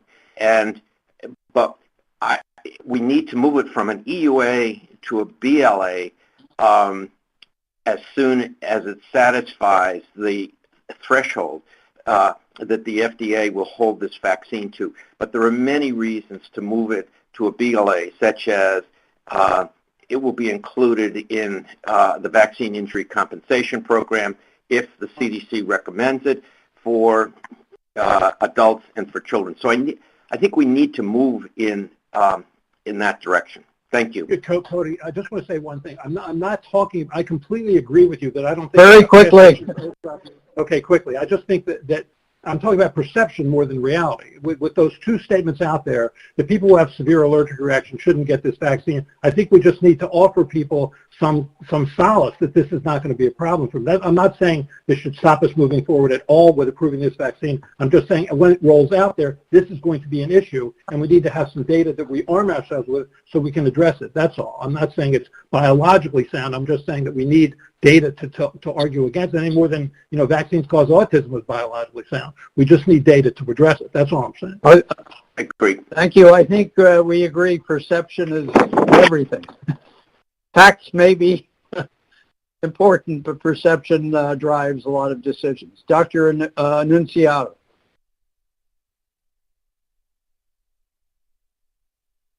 Thank you. I have a question for Dr. Bill Gruber. Bill, in your study, can you describe for us how the non-solicited adverse experiences that were collected up until 1 month after dose 2 were collected? In other words, was there active surveillance for those events as well? And then for your plans for under an EUA, if a subject is unblinded and vaccinated, could you also just reiterate for us what safety surveillance you will be conducting in that situation? Yes, thanks, Paula. I may call upon Nick Kitchen to help with some of the details. He's the clinical lead for the program. But the e-diary information was solicited and collected for the first 7 days, and then investigators were encouraged to essentially collect adverse events, but in an unsolicited fashion for the first month after administration. And then, I'm sorry, the second question was what again? What are the plans for safety collection for the subjects who may opt to be unblinded and then vaccinated after the EUA is issued? Right. So I'm going to defer to Dr. Kitchen, who's helped put together our latest amendment that deals with management of the placebo recipients, to perhaps address both questions, but particularly the second one. Dr. Kitchen. Thank you, Bill. This is Nick Kitchen from Pfizer. Can you hear me okay? Yes. Okay, yes. So with respect to elicitation of adverse events, and specifically the reactogenicity type events that you were asking about for subjects that were not in the subset, they were elicited in the same way as other adverse events. They weren't specific leading or directed questions to elicit specifically for those events, and that's why you would, typically would expect to see them seeing at a lower rate when reported as adverse events rather than when as actively solicited daily for 7 days immediately after vaccination in the diary. So for reactogenicity, the data from the subset gives us the best picture of the profile. With respect to our plans for safety surveillance for subjects that would be receiving the BNT162b2 as a result of being eligible, for example, under EUA, our intention is to use the same safety surveillance as those not in the subset. So we would not use e-diaries for those subjects that were moving across, but they would have all adverse events elicited for 1 month after what would be their fourth vaccination, but their second active dose, and 6 months for serious adverse. Now, I might just add, Paul, as you can well recognize, 8,000 subjects set for common events that are being solicited routinely, like fever, headache, fatigue, the chills. We probably have, in fact, I would argue we do have sufficient precision on those common sorts of events. So it makes less sense, I think, to essentially say, you come back and you also now have to essentially do the e-diaries again. I don't think it really will add value, and it potentially could mitigate against individuals wanting to participate. Sure. Thank you. Dr. Lee. So my question is really for Pfizer about their blinded follow-up or unblinding the placebo recipients. And I think one question I have is why in your unblinding is there not incorporated some sort of scale or whatever you want to call it for severity grade or risk factor, either based on age, comorbidity, or so forth. Instead, you're relying on local and national guidelines, and I can tell you they're going to vary state by state, county by county here, and you're going to have a hodgepodge. So it seems if you were going to incorporate something about the risk factors, you might have a little bit more consistency on the follow-up of various risk groups, and I didn't know if Pfizer had considered that at all. Could I ask maybe Dr. N? Because it moves us back to the discussion topics. Can we have Pfizer responding, please? Yes, could I please ask Dr. N. Madsen to explain in detail how we are going to follow vaccine recipients over time? No, it wasn't the question. It wasn't the question of follow-up. It was a question of identifying when somebody would be eligible to be unblinded that would include their risk factors, not just local and national criteria, because they will vary tremendously in this country and I suspect elsewhere. Okay, and maybe Dr. Gruber, please. Yeah.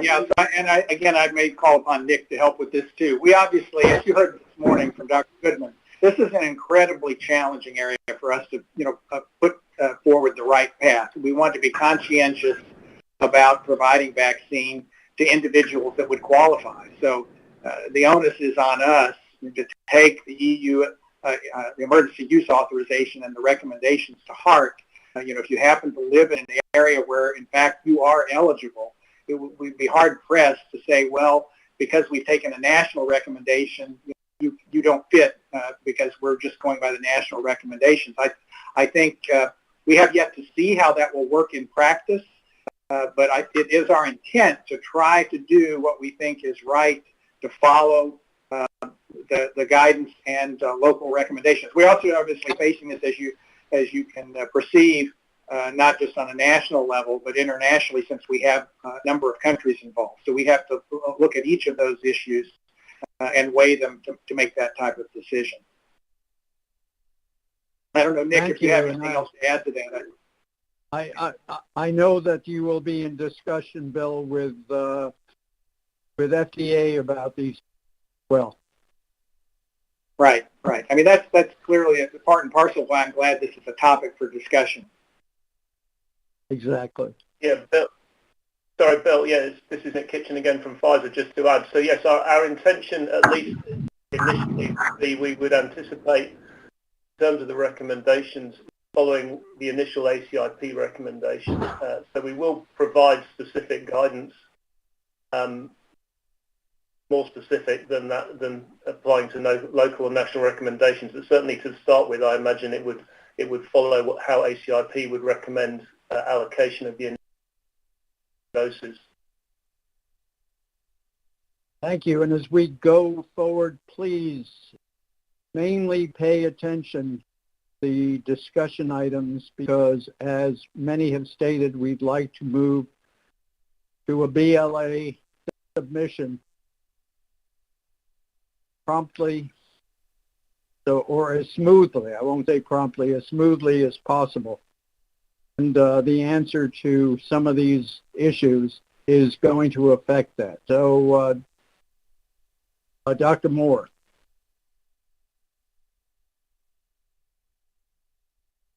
Hi, yes. One question that addresses these two discussion items that I find is really, really central and important is that FDA did not ask in its guidance, and Pfizer has presented no evidence in its data today that the vaccine has any effect on virus carriage or shedding, which is the fundamental basis for herd immunity.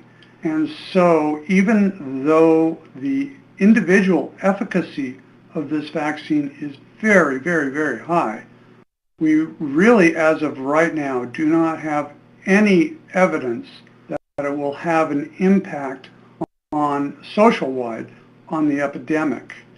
And so I would like to ask before the unblinding that Pfizer seriously consider performing nucleic acid assays on the vaccinees and the placebo patients. I don't know whether the point estimate for shedding is going to be high enough that you're going to see a significant difference. But at least one should try, because that's one piece of data that we're going to completely lose once the unblinding occurs. Let me just interrupt and tell you that these questions are being addressed by CDC in the observational studies as we go forward because of sample size issues and a lot of issues that are not possible when you're not looking at households where transmission will take place. Right. In my discussions with the CDC, they certainly would like to have a toe-in to the vaccine companies to be able to help perform these very types of studies if at all possible. And so that industry CDC collaboration would be tremendous, but it is so important as of right now as to whether or not this vaccine can have an impact on non-vaccinated persons who are at risk for acquiring an infection. We don't know that. Dr. Jansen, you want to comment?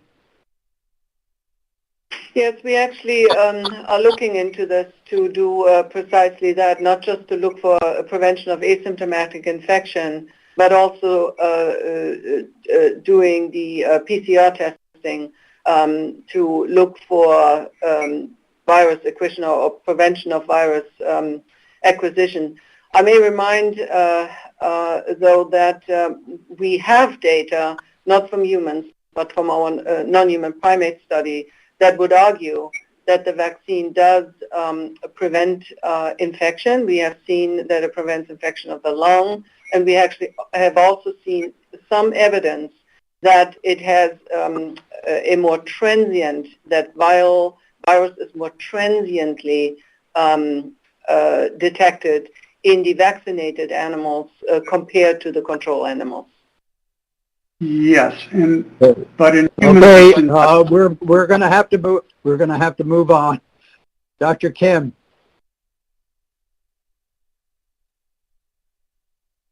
I think this relates to discussion item number 2.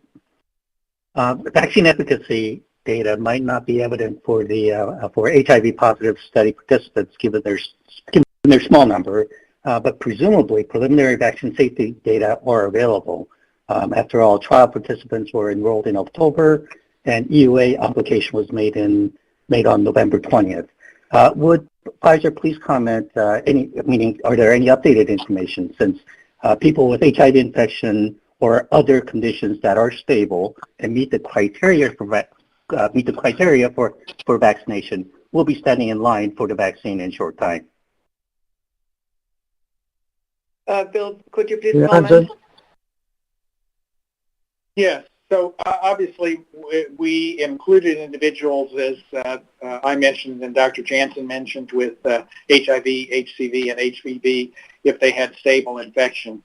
And we've obviously included additional evaluations of that group beyond the core group that we're looking for solicited, unsolicited adverse events. Within the population that we have so far, we have within the 38K database about 120 of these and 196 in the total 43,000 plus database. So we're getting to a point where we will have enough of those individuals to look at, and we would propose, obviously, doing that in association with the filing that goes into the BLA, if not sooner. We just need to have enough of them. As you may know, we amended the protocol in flight, so there was a little bit of delay. That was really the only population apart from the 12 to 15-year-olds and that were a little bit delayed in terms of enrollment in the trial because of the way that was staggered. But yes, it is our intent to essentially have more information on that population. Okay, Dr. Pergam.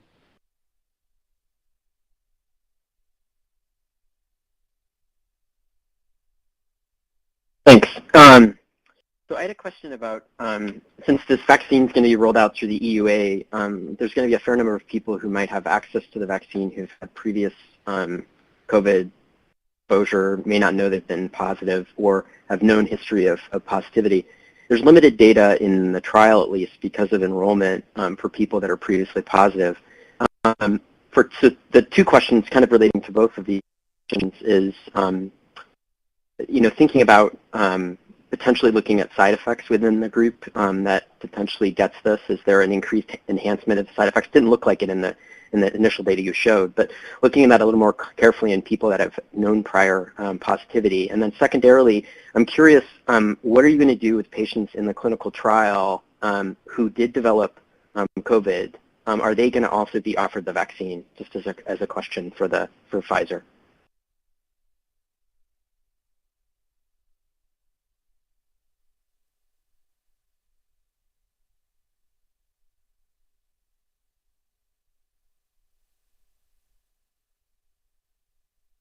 Jansen, I think you're muted. Not exactly an advertisement for Adobe Connect. Oh, sorry. Can you hear me now? Yes. Yes, we can hear you, Catherine. Yeah, so I think we may have lost the link. No, we can hear you. Oh, you know? Okay. Oh, good. Okay, thank you. Yeah. I would like to take the first part of the question and then have Dr. Gruber comment on the second one.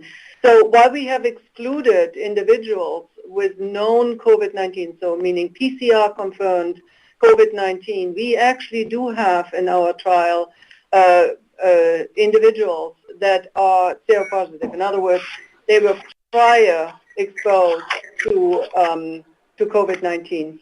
And so our estimate is about 2 to 3% of the individuals that were participating in our trials were seropositive at baseline. Bill, if you want to take the second. Yeah, so I think the second question was about the nature of the safety profile in individuals that had evidence of prior SARS coronavirus infection or were PCR positive at the time they appeared for their first or second dose. And the bottom line is, and this has been submitted to the FDA, if you just separate out that group, and again, it's a small proportion of the total population, but still fairly sizable when you look at the total group. We had, I guess, well over 150, I think, in the reactogenicity subset and over 500 in the larger database of looking at unsolicited adverse events. And when you compare that to the individuals that had no prior evidence of infection, it looks basically the same. I mean, point estimates actually look a little bit better, but obviously within the realm of statistical significance, we can't make much of that. But clearly, these individuals did not fare worse from the vaccine. And I think we've not seen anything in terms of, as those individuals have tracked through the study, a particularly high attack rate or severe disease that would suggest to us that there's a problem in that group.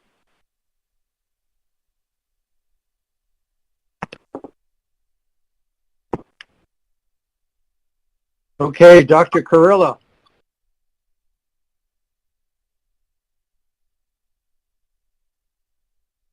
One part only. Thank you. If Pfizer were to receive an EUA and you lost all of the participants in the trial who were healthcare workers, would the remainder still allow you to have be adequately powered to carry on? That would be my first question. The other is... I said one part only. Well, I'm just going to put my hand up again then. Well, then you'll go to the bottom of the queue. Okay, okay. Well, please, that's an important question. So I would like to have Bill address this, and then we may also need help from Dr. Ken Curry. Yeah, so thanks, Catherine. So I think it's our current estimate, as best we can determine, that about maybe 20% or something north of that may fit into the health provider category. However, that still leaves, of course, 80%. Given the high attack rate, presuming that those placebo recipients remained in the trial for a while longer, we know that we would be in a good position, particularly sadly given the high attack rate, that we could still track out and get a good measure both for safety and efficacy over the longer term. I think the bigger challenge really relates to how quickly the CDC moves forward to the additional tiers and how quickly those populations again get encompassed within emergency use authorization and will be covered if we conform to the plan that we've outlined. But it's my sense, and I'll ask Ken Curry, who's our head of stats, just to comment on this, but it's my sense that yes, even with 20% loss, we won't have that much difficulty. If we were sort of in the 50 to 60% efficacy category, that could potentially prove more challenging. I don't know, Dr. Curry. Yeah, hi, this is Ken Corey. I lead the vaccine statistics for Pfizer, and those answers are correct. The study is well positioned to continue to accrue more cases and to be able to answer some of these questions with more precision. Thank you, Dr. Hildreth. And please, let's keep it mainly to the discussion items. Thank you, Dr. Montreux. My question is for Pfizer, and it relates to the recruitment of minorities into the study, which is relevant to number 2. My understanding is that the minorities were recruited fairly late in the process. So do we have an adequate follow-up to that group compared to the majority of the participants? The 2-month median is what I'm referring to. Can someone address that for me? Thank you. Yeah, I'd like to, Dr. Gruber, to comment on the demographics. Thanks, Catherine. Let me correct one perhaps incorrect assumption, which is that we actually, from the very start, were focused on targeting in recruitment from racial and ethnic minorities. But what we decided to do after we proved successful in terms of the overall success in getting to 30,000 and then deciding how to move forward, we decided at that point, given that we'd had some success, but we wanted to have more, we actually informed sites that to preferentially, beyond what they'd already done, any new recruitment that they provided was really targeted to minority communities. So it was a fact that we started from the very beginning, but then we further enriched at the end. So I would say you could feel confident that minority communities were recruited throughout, perhaps with a bit more towards the end. But convinced, and I think the data supports that we had individuals for those communities followed for a long enough time, certainly to demonstrate efficacy, within the limits, of course, of some of the groups having a smaller number of total cases. But it's not the right assumption that we didn't start from the very beginning. That was a key ingredient we advertised, both on our websites and everywhere else that we could, about our intent to bring people of color into the trial. Okay, Dr. Levy, on the discussion items, please.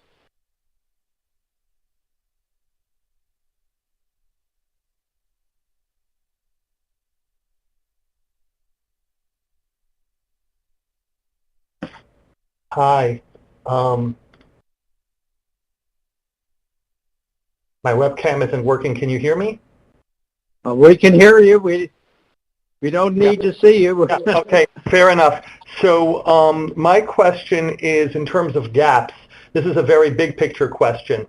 If we want to have a safe and effective vaccine deployed and make a huge dent in this pandemic, eventually what will be needed is high vaccine penetrance, right? 60, 70, 80% of the vulnerable population immunized. Would we realistically get there given the structure of the United States and the tendency of adults in the United States? Would we realistically get there without a pediatric vaccine? And I realize there are all sorts of challenges and hurdles and counter arguments, but I'd be interested to hear from FDA and Pfizer if they've given long-term thought to the ultimate end game here, because if there were a safe and effective pediatric vaccine, obviously the infrastructure for vaccine delivery and penetration of vaccine is very favorable in that regard. Thank you. Let's keep the answers relatively short. That's a very big question. So Pfizer pediatric plans? Bill, you want to take that? Sure, I'm happy to. We obviously recognize the importance of moving into the pediatric population, and I touched base on this briefly in the main presentation. We thought so strongly about this that, as you know, we obviously are trying to seek an indication in 16 to 17-year-olds, which we think is supported by what you've heard from us and the FDA. In addition to which, we already have 12 to 15-year-olds in the trial, which not only inform the ability to move forward in that group where we're going to recruit 2,000 individuals, but actually also the preliminary information which we submitted to the FDA from the first 100 individuals looks quite good compared to the reactogenicity we're seeing in 18 to 25 and 18 to 55-year-olds. So we're already embarking on that path, and then it's our intention, if all continues to go well, and so far it has from a safety point of view, to move down to 5 to 11-year-olds based on the nature of the data becoming available, the completion of where we are with the 12 to 15-year-olds.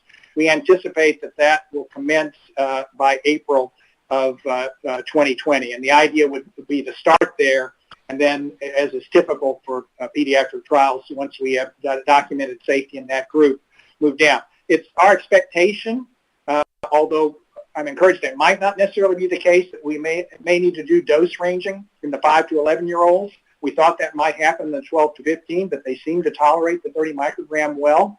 But once we move down to 5 to 11, we'll be very judicious, just as we were in the 12 to 15, doing a small sample of sentinels and then working our way down. And then ultimately, we propose to move down in younger age groups below 5 years of age. And again, we do that in a judicious fashion. Dr. Krause. Additional comment, if I can, on behalf of FDA, and that is that the Pediatric Research Equity Act actually requires there to be a plan for evaluating products in pediatric patients and in children. But of course, there's also a requirement that you can't do research in children unless you have a prospect of benefit. And so you can't do these studies initially in children, but I think moving quickly now that benefit of the vaccine has been established is a very reasonable thing to do. That's something that we'll be working with the sponsor on. I'm wondering, while I have the floor though, that I might drive things back towards the actual discussion items a little bit more directly. Thank you. And in that regard, we heard this morning from Dr. Goodman suggestion that we might look towards, instead of an unblinding, when people become eligible for receipt of a vaccine outside of a trial, a crossover design in which blinding is maintained.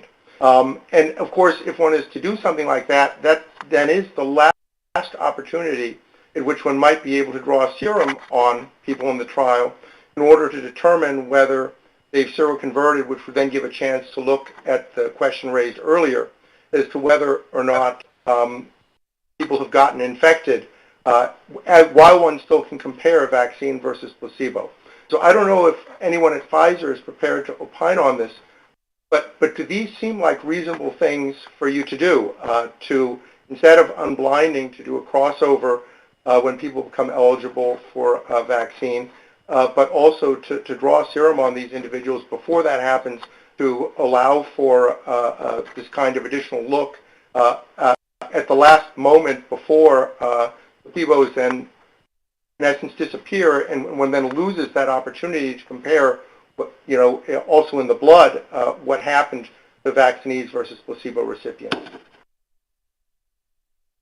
I can take that first question and comment. So we are fully planning to actually do the analysis of vaccine protection against asymptomatic infection very soon, as I noted, probably beginning of or in very early in 2021. And so we can take under advisement to see if there is an opportunity or value based on our routine serum sample that we do in the participants anyway. Even additional blood draw would be of value. And then for the blinding question that you have, I would also give it back to Dr. Gruber to comment. Yes, thanks, Catherine. Obviously, the considerations that were discussed by Dr. Goodman have been front and center for us in thinking about how we would move forward. We have looked at the issue of a potential crossover, and although there is some potential advantage, I think some things that are being advertised may be sort of a false premise. Once, for instance, individuals know that they've received vaccine in both groups, you sort of, have essentially, equalize them in terms of their perception about whether they need to come in for illness visits or not. So that's a challenge. Deferral, in the circumstances is not an option for ACIP recommended groups. So that's a challenge in terms of obviously solving for our ethical obligations to vaccinate folks. There's also the logistic approach. As I mentioned, when we're enrolling 22,000 individuals, somebody has to be first in line. We can't bring them all in, on day one. So the idea was, okay, with the EUA authorization, we can kind of bring them in as that authorization and recommendation expands. On the other hand, if you're talking about a crossover where everybody is now going to have to come in for 2 additional visits, you're talking Well, it now would be about twice as many people, but of course, I think that what he proposed was you also only bring them in for crossover as they otherwise become eligible. 44,000 individuals would have to be brought in for 2 additional visits, and those individuals that are receiving vaccine would have to do this, in essence, be reconsented, essentially agree to come back for 2 additional visits. Now, I heard, Dr. Goodman appropriately saying that some of these people, and we would hope that this would be the case if you chose that path, would do this out of the goodness of their heart. But it does mean that they have to come back for an otherwise unintended or a visit back to a medical facility, and the risk of exposure just from that sort of experience in and of itself. So the notion of what we're concerned about is that when we add this additional piece of work that these individuals have to not only agree to, but provide informed consent for 2 additional visits, for those for both groups, that creates it potentially from their perspective, maybe the risk-benefit equation isn't such a great idea for me. I'm going to just go ahead and wait and my turn and get the vaccine. So I think those are things that the logistics are something that are not trivial, because we've got to bring in basically a lot of people to be vaccinated. And if we now add this to 88,000 visits, that's a challenge. Obviously, we enrolled 44,000 people and done 88,000 visits, but it took us a number of months to do that. And so if the notion is trying to strike the right balance between getting people timely vaccination when they're eligible, there are some advantages to be gained by just having to vaccinate the placebo recipient. Of course, one of the questions in the way this is being put to the committee is that if you can't do this and you then lose the ability, for instance, to look more directly at duration of efficacy and already, even in the crossover design, lose the ability to do, in many people, longer-term follow-up for safety. And of course, as it is the people who are at highest risk who are those who are also going to be suggested for earliest vaccination, and so you'll then lose the ability in continuing your trial to look at further impact on severe disease. What are the ways in which the inability to get that information from continued follow-up in the trial will be addressed? How can the American people, as well as the FDA and the CDC recommending bodies, be sure that we have enough information to proceed with the vaccine and understand exactly what the longer-term safety, durability, and efficacy against severe disease is? I mean, those are all reasonable questions and ones that we're wrestling with. But I think we've already sort of addressed the common reactogenicity. I don't think there's likelihood that you'll get much more precision related to that. So if you set that aside, there is this period of time where we would expect we would continue to be able to collect information as the EUA rolls out in those individuals who remain. As I said, maybe 20% of the population would be vaccinated. It will still take some time to do that. So, imagine we might be able to do that within 1 or 2 months. That's still, even within that population, a time where we would be continuing to collect cases. As far as safety is concerned, the same thing applies. You still would have a proportion of these individuals for looking for longer-term events. As we move farther and farther out, the likelihood that you've got a vaccine-related event, I think, becomes diminishingly small. Part of the reason, I think we were enamored with the idea of a median follow-up of 2 months is our perspective that if you're going to see something specifically related to vaccine, it's more likely to happen in that time span, and you've already got a significant database to look at that. So, it's my sense, and of course you don't lose the ability to look at efficacy over the long period of time. Let's suppose that all the placebo recipients ended up moving over to the trial relatively quickly.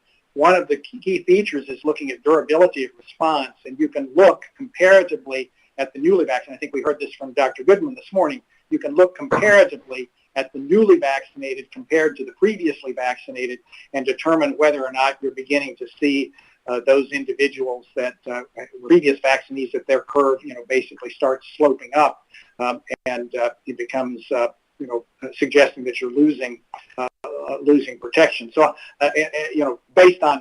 Although that analysis was based on a premise of blinded follow-up.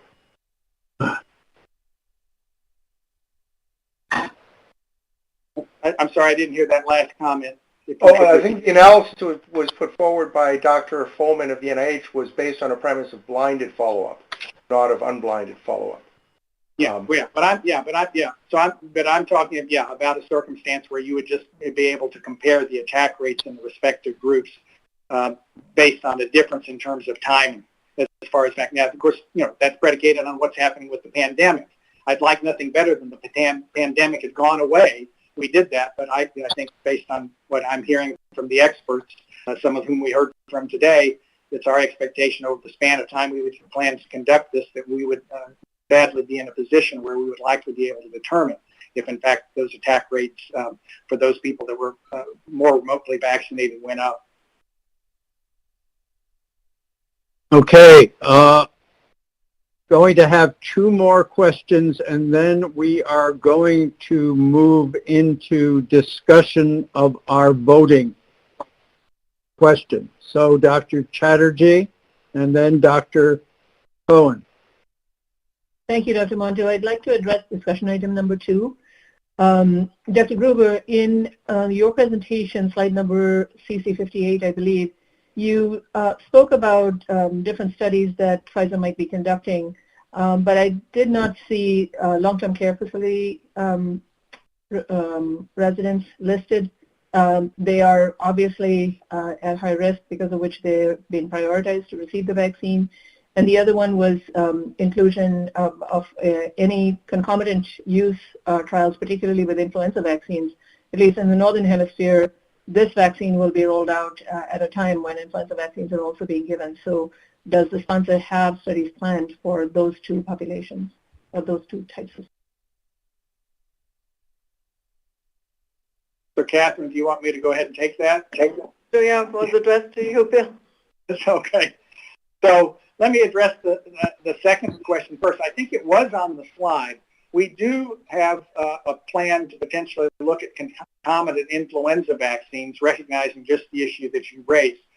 It would be great if we find that this vaccine manages to provide protections that's durable and no one requires an additional dose. And as we said, we're going to be looking very intently at the durability of protection. But if that's not the case, and the presumption is that over the course of the coming months we'll begin to get a clue about that, then we would be considering looking at co-administration of influenza vaccine, assuming that that would be a timely period for annual vaccination if protection was not conferred.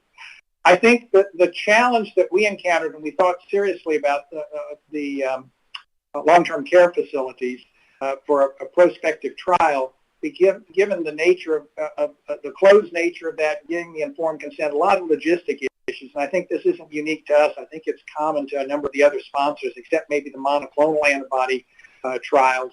That didn't prove to be fertile ground for us to be able to move forward to get a good answer. I think we can take some comfort, in fact, I'd say a great deal of comfort, when we look at the older populations that are engaged in our trial, where we're showing efficacy, particularly not only in people that are older, but people older with comorbid conditions like obesity and the Charleston comorbidity conditions, that I think would translate well into a high likelihood of protecting against individuals in long-term care facilities.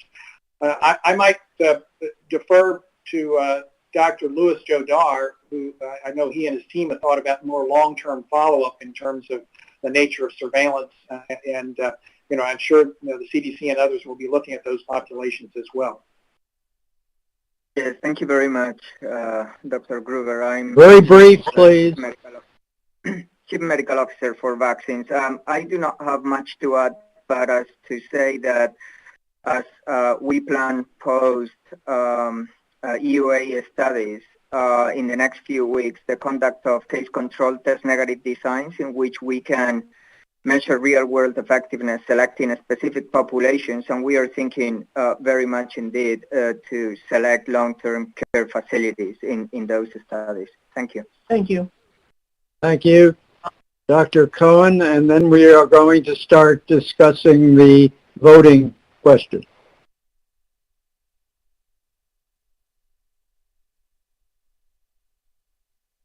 You're muted.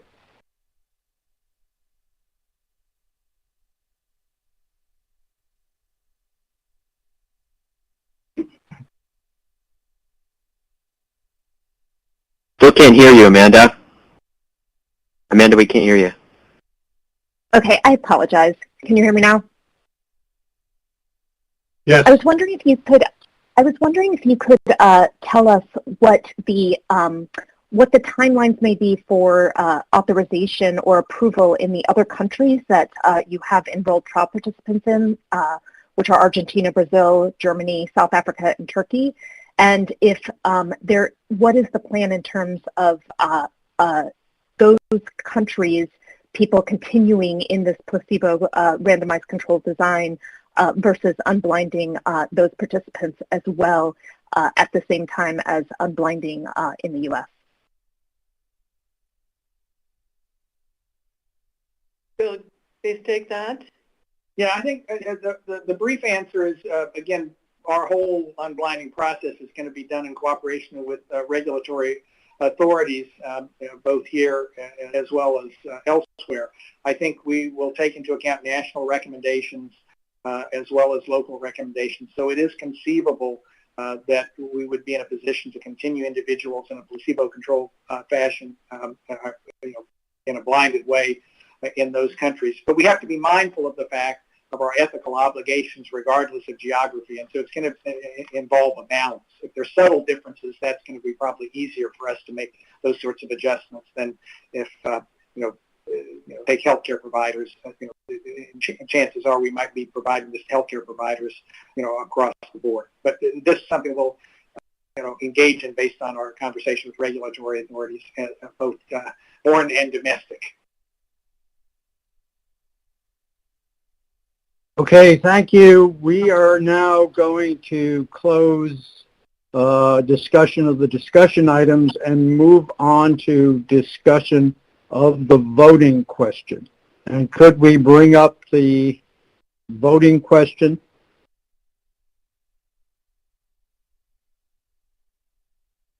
So anybody who has their hands raised now should lower them, because the next discussion is going to be about the voting question. And Mike, can you bring that up?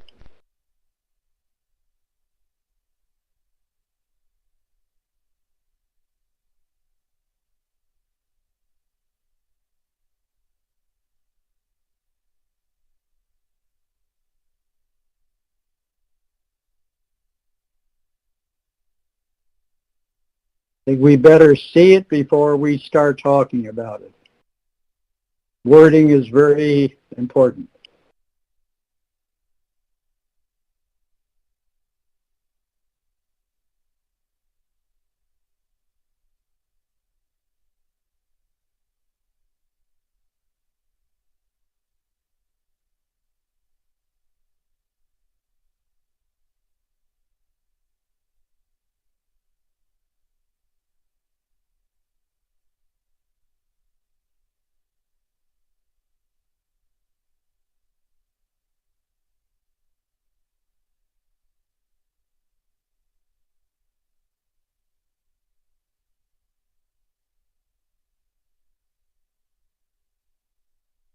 And I will even read it, even though you can all read it. Based on the totality of scientific evidence available, do the benefits of the Pfizer-BioNTech COVID-19 vaccine outweigh its risks for use in individuals 16 years of age and older? Okay. Amanda, are you asking to be recognized again? Or is Yes, this the thank old you. one? Nope, this is a new one. I got my hand up quickly this time. Okay, let's start with you. I just wanted to comment that I do believe that the benefits outweigh the risks. I think that some language that I would prefer be added to this language is based on the totality of scientific evidence available at this time. And I do want to ask FDA to comment on potential other contraindications besides history of anaphylaxis to a vaccine, or warnings such as persons with a history of Bell's palsy or other things that they are including in the considerations of use. FDA, Marion, Bill, Doron. Hi. So this voting question is what we would like the committee to consider at this time, which is an all-inclusive authorization for ages 16 and above. If the committee has concerns that the benefit-risk balance is not able to be assessed or unfavorable, such that it would preclude inclusion of a specific subgroup, then clearly we would want to hear about that and would consider those recommendations in contraindications. or in the parameters of the population authorized for use. The question is about groups within this 16 years of age and older, such as with some kind of underlying condition. Is that usually handled by FDA with information, warnings, labels, or something like that? Well, it depends on what the reason for concern is. So if there is a clear risk of that would make the benefit-risk balance so unfavorable that persons in that group should never be vaccinated, then that would be a contraindication. For lesser concerns, then that might merit a warning or a precaution. Right. Is that usually something that is voted on by an advisory committee? Those specifics. Typically, no. Those are handled through labeling. Right. Okay. Let's go on to next, Mr. Taubman.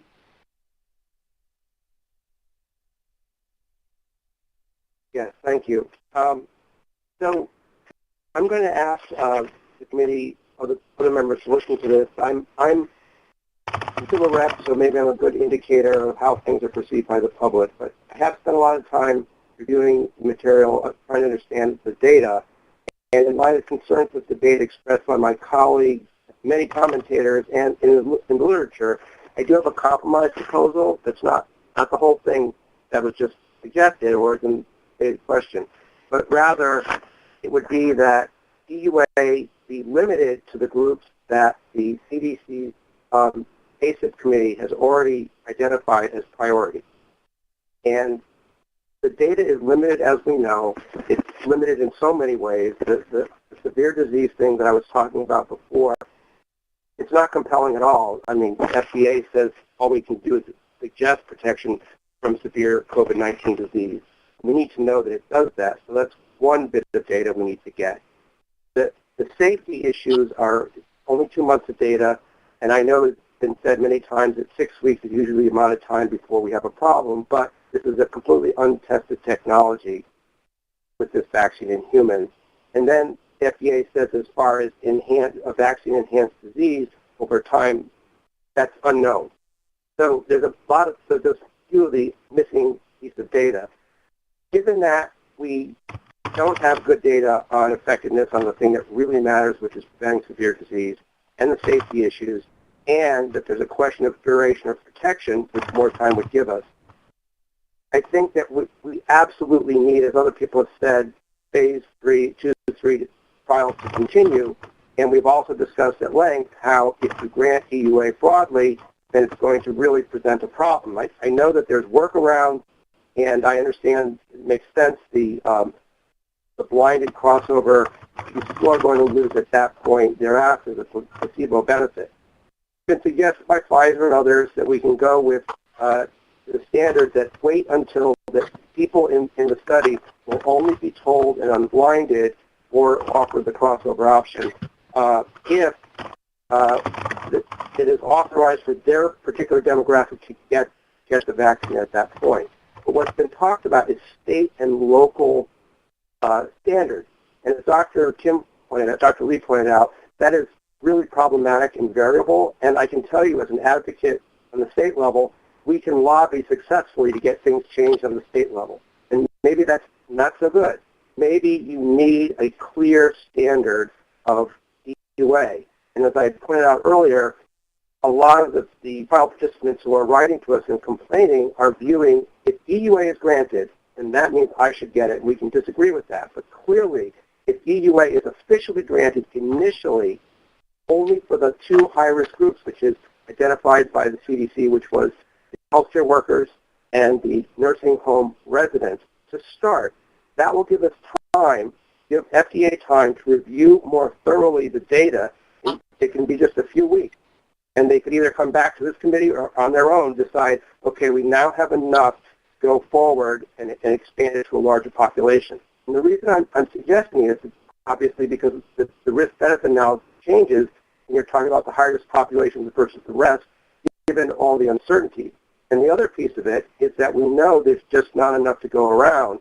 So even if you agree to what I'm saying, it makes no difference in terms of what's going to happen on the ground in terms of getting vaccine out, because it's only going to go initially to the healthcare workers and the nursing home residents anyway. But the reason why I think it's important is that it will allow FDA the opportunity to get real data. I did ask for the data since November 14th to today, just on severe disease. We know there were only 10 cases before November 14th, and I couldn't get, when I asked, more recent data. I'm sure Pfizer today, right now, knows how many severe cases there were since November 14th in both groups. But that's the kind of data we really need to see, I think, and that's why I'm suggesting it. Boron?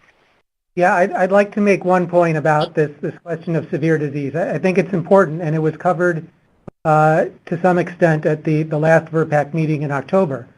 And that's that we have ample experience of examples of vaccines that protect just as well, if not better, against severe disease as they do against mild to moderate disease.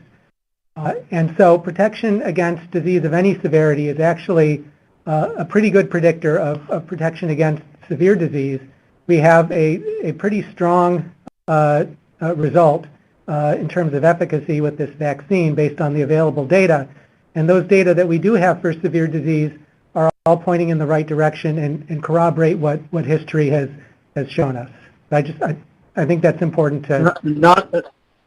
Not only that, as we will get more data as we start using the vaccine more extensively, because with rare outcomes, you have to start using the vaccine in order to see them under proper circumstances.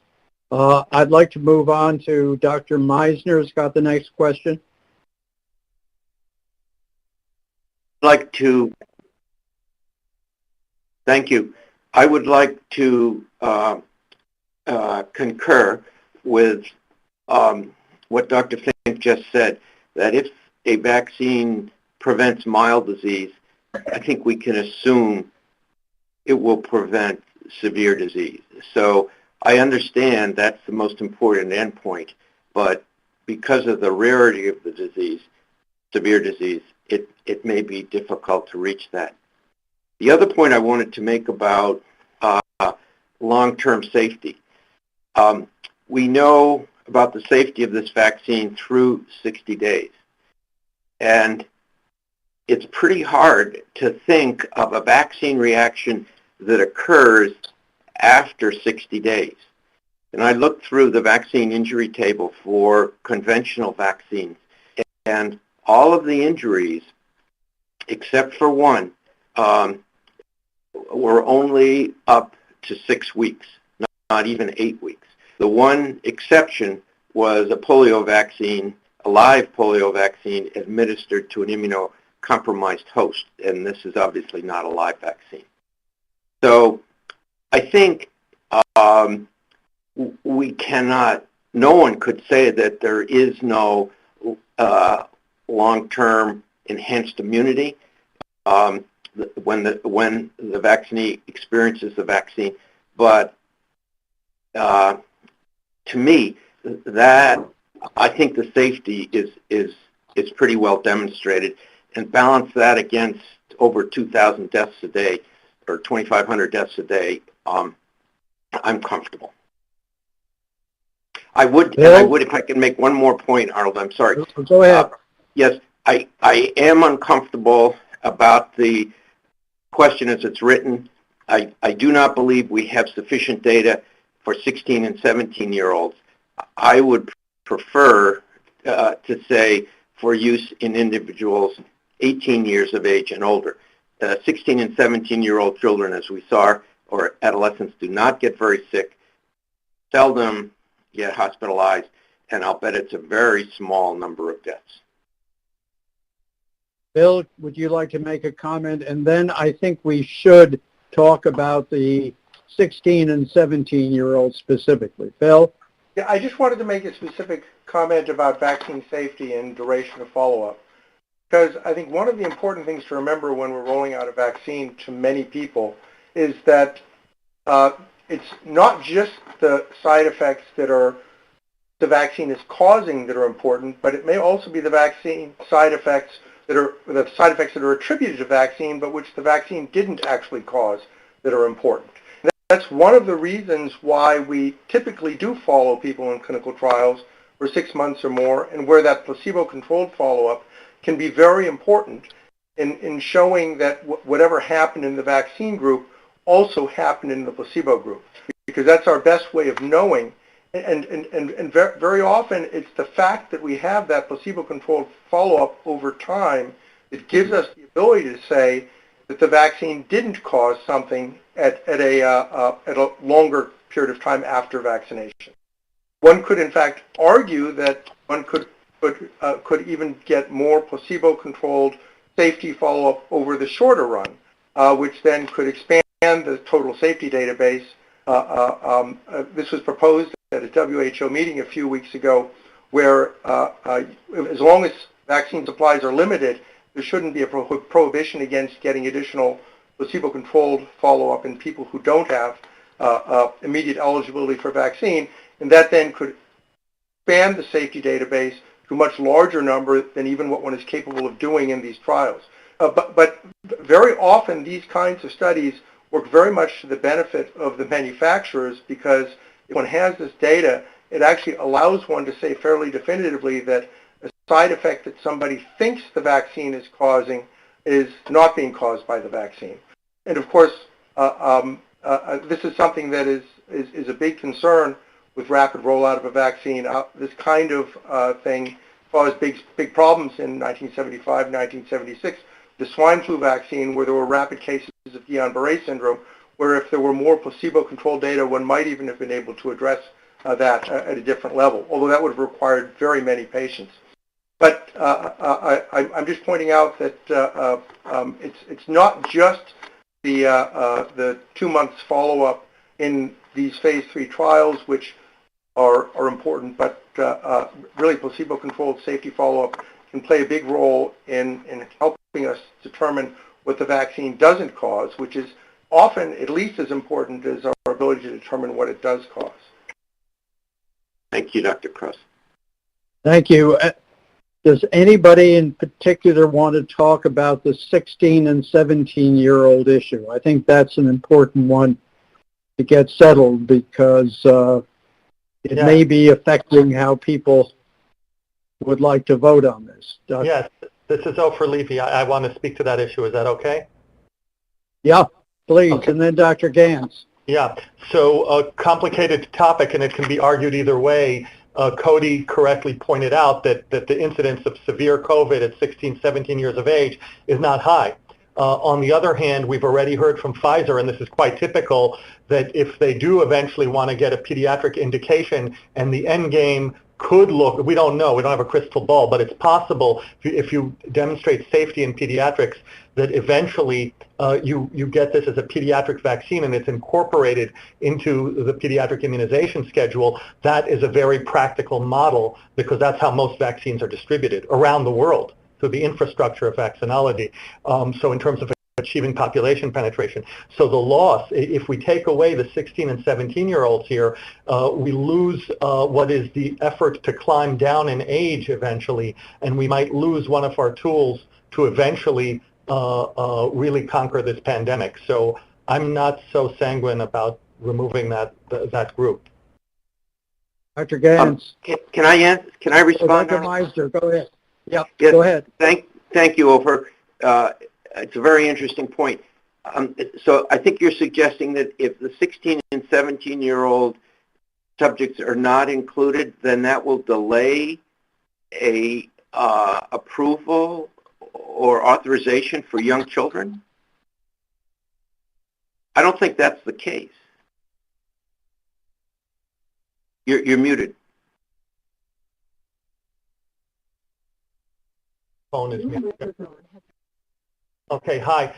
It will reduce the amount of information we have about the 16 and 17-year-olds. It will slow down getting the vaccine to them, and if we don't have that information, makes it that much harder to go down in age beyond that. So I'm thinking about what the end game here is for the entire world.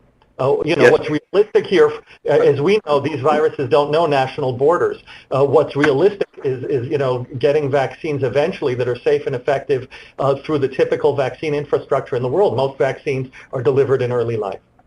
But but we don't know if the benefit outweighs the risk in that 2-year age group. Over.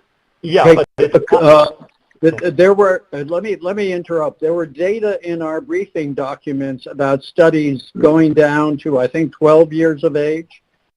If anything, there were larger numbers there than in some of the in the 16 and 17-year-olds. Anybody? I'm sorry, Dr. Levy, I don't know why are you saying that a vaccine would have to have an emergency use authorization in 16-year-olds when they're not going to be in the group that's going to get the vaccine. They're not going to be prioritized, but they'll continue to be studied in the trial. So I don't see how this interferes with the eventual full licensure for that age group.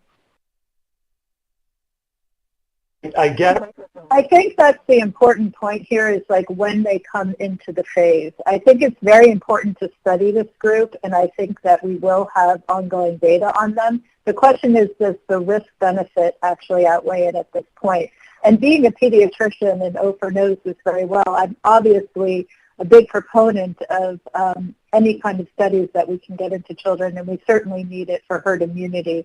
But they're not going to be first in line, and I do think we should allow the studies to continue that have been proposed and probably allow the people who have already been vaccinated to actually have full safety data. So I would support not including them in this round. Other pediatricians? Dr. Sawyer? Did you have something you were... Yes, Dr. Chatterjee? Thank you. I've been trying to get in for a while to put in a word in it. Yeah, well, it's hard. I agree completely with what Dr. Gans and Dr. Meissner said.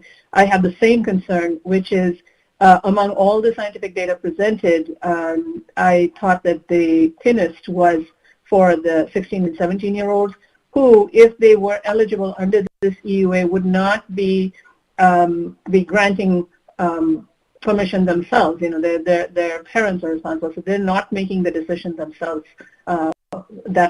decision themselves to get vaccinated or not.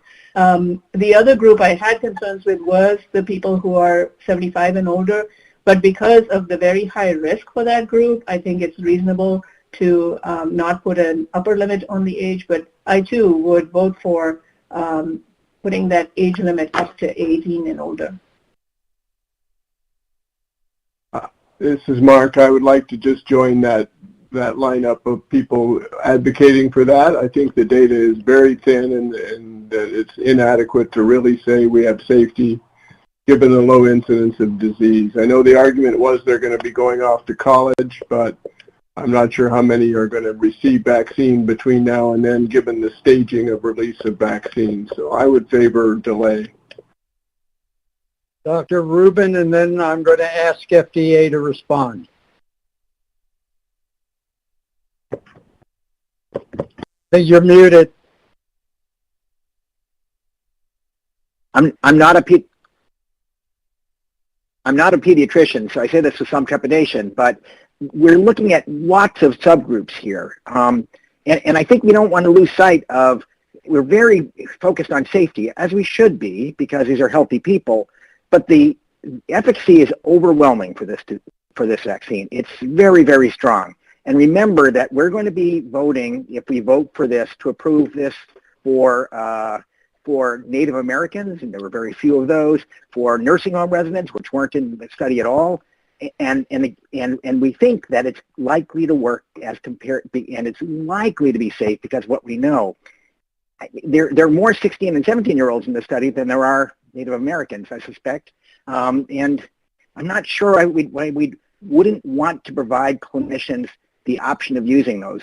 Some of these kids are working in supermarkets and are going to be AMTs and going to be essential workers. So I hate to take that tool away from clinicians. Can I comment, Arnold? Yes, please, and then we want to hear from FDA, what they would suggest at this point.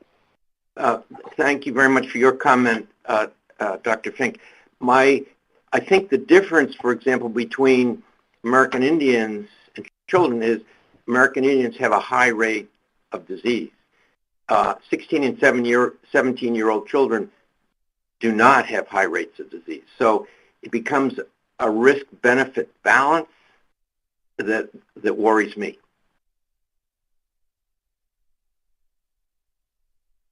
Arnold, okay. At some point, as another pediatrician, I'd like to chime in as the last pediatrician to chime in. Here's what I would say. I think I support the statement actually as written. I think it's never an issue of when do you know everything. The question is when do you know enough. We certainly know that this vaccine is highly effective for 3 months after dose 1. We know that we have a lot of safety data and can say, as Cody pointed out, that at least we don't have a relatively uncommon serious side effect problem. And in terms of safety, we're going to be doing follow-up to make sure that issues like bells or anaphylaxis will be attended to. I mean, the fact of the matter is 16 and 17-year-olds can get this infection, and when they get it, I mean, we've seen certainly reports as well as children in our hospital who have had cardiac anomalies as 16 and 17-year-olds. And if you can prevent this disease safely and effectively, I mean, we have clear evidence of benefit, and all we have on the other side is theoretical risk. So I frankly would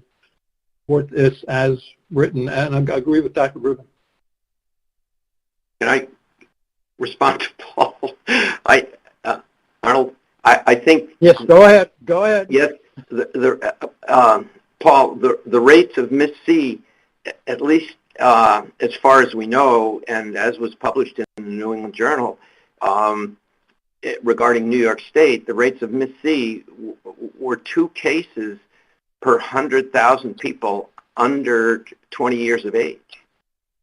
I mean, but I'm not just saying this C. I mean, there is also vasculitis that doesn't necessarily meet the operational criteria for MIS-C. Well, and that is certainly true, but I'm just saying that the rate of disease is so small and we know so little in this age group. It's real. Believe me, we've had them too. But I have a little more trouble justifying it in children who are so unlikely to get disease.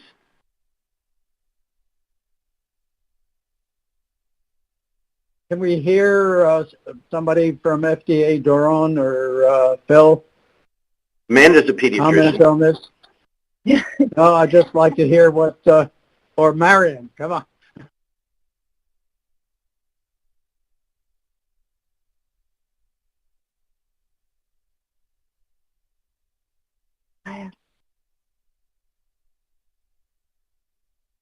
Okay, this is Marion. So I think, I really don't want to throw in my own opinion on this. I hear the committee's concern. I just think that, as Dr. Fink has discussed earlier on, our laws, regulations do also permit, extrapolations to younger age groups. And we have been, I think, pretty forthcoming even in our briefing document that we would support, an extrapolation. One should also, consider that 16 and 17-year-olds are out there. They may, transmit disease. And the last comment that I wanted to make on this one is really, if the argument is made that 16 and 17 years old are really not the ones who are high-risk group and who would get in line to get this disease because they're not within the recommended group. I think you can make the same argument for an 18 to 25-year-old. So to me, I don't find that compelling. I wonder, however, looking at it is 5:30, and Arnold, we have a strategy. I would like provided that other committee members do no longer want to weigh in, I would like for the committee to really vote on this question as is, to really hear, because we have 23 members, and I would like to see the results, and then we go to next. Arnold, that's my recommendation. Okay, that is, thank you very much. I was hoping for some direction because we are moving around in circles right now. So we are going to move to the vote. And again, the process is going to be this. We will vote on our computers. The votes will be announced, and then we will have an explanation of vote from those who wish to give an explanation of their vote. Okay? Kathleen, am I correct in the process? Yes. Thank you, Dr. Monteau. So our members and temporary voting members that you'll be able to see on this slide, excluding the industry representative, will be voting in this meeting. And in regards to the voting process, Dr. Monteau, as you mentioned, you'll read the question for the record, and then afterwards, all members and temporary voting members will cast their vote by selecting one of the voting options, which will include yes, no, or abstain. You'll have 2 minutes to cast your vote after the question is read, and once all of the votes have been placed, we will broadcast the results and read the individual votes aloud for the record. So just please note that you have 2 minutes, the time frame, and you can change your vote within that period of time, but after the vote has closed, all votes will be considered final. So are there any questions related to voting? Kathleen, can I ask a question? Cody Meissner? Yes. Please. I want to vote for this vaccine. I just would like to remove the 16 to 6. I don't want to vote against the EUA just because I'm uncomfortable with 16. Can we modify the wording if this doesn't pass? I think that's what Dr. Gruber was saying. Marian, would you confirm that?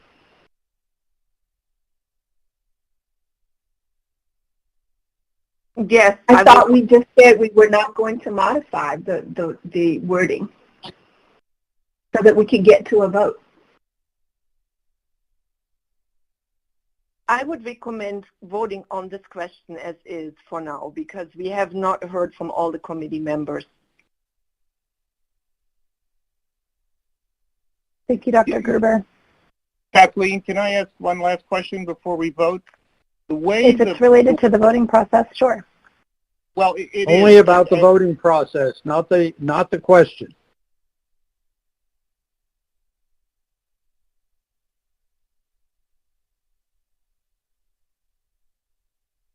Okay, I think we are going to vote. So great. So let's pull up the voting question on the slide, and Dr. Monteau, you can read question for the record. Based on the totality of scientific evidence available, do the benefits of the Pfizer-BioNTech COVID-19 vaccine outweigh its risks for use in individuals 16 years of age and older? Your vote possibilities are yes or no, and if you want to abstain, you just don't vote. Is that it? Because I thought there was an abstention possibility. There's an abstain selection. The no vote just shows your name if you haven't made a selection. Okay, so we have 2 minutes to vote. Yes, go ahead and please cast your vote.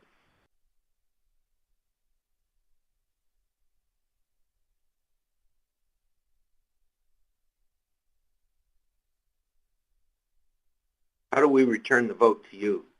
Can you see what we've voted? Yes, once you select the radio button, I can see the votes. Mm-hmm.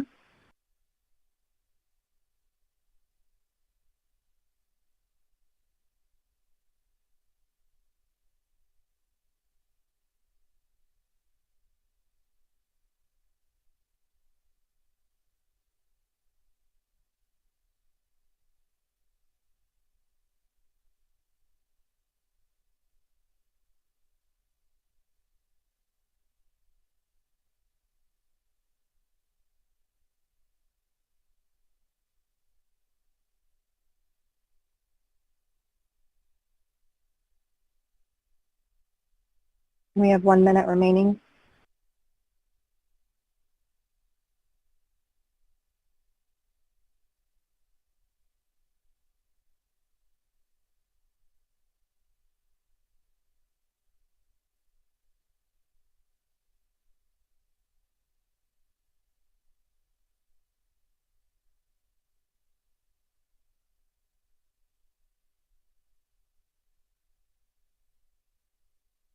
Thirty seconds.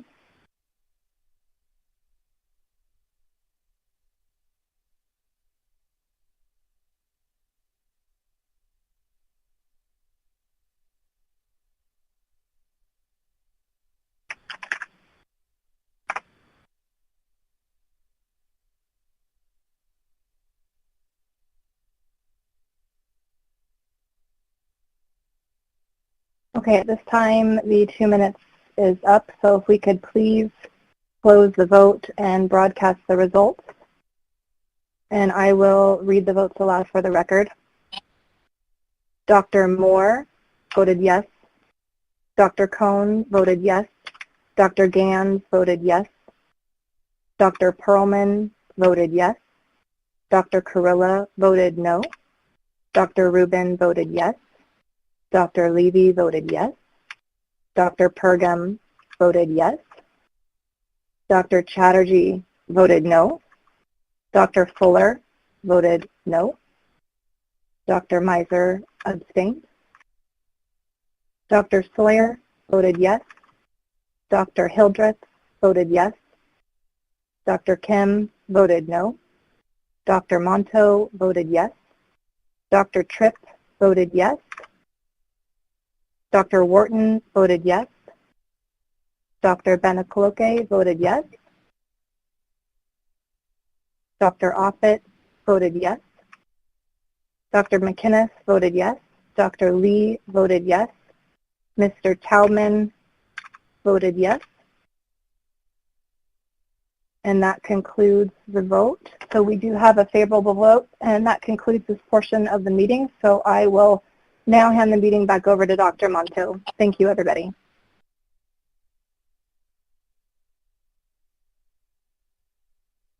Okay.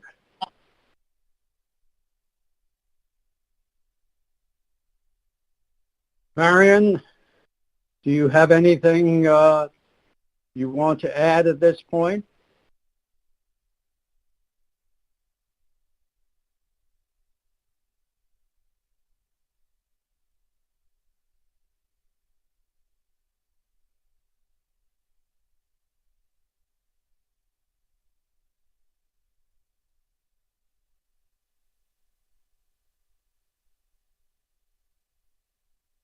We can't hear you, Marion.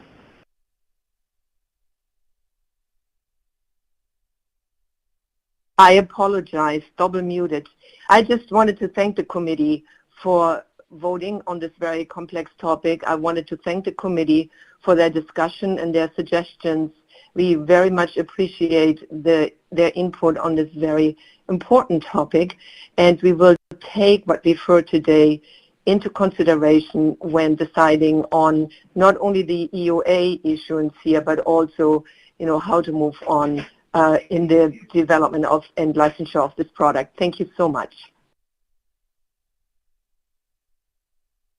And therefore, our work for the day is done. I wanted to thank the committee, and I want especially to thank the FDA because they have been laboring long and hard in doing the analysis, dealing with some of the issues such as the recent anaphylaxis episodes.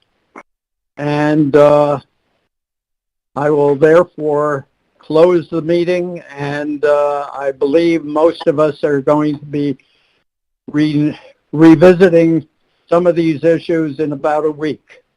So thank you very much. Good night, and see you soon.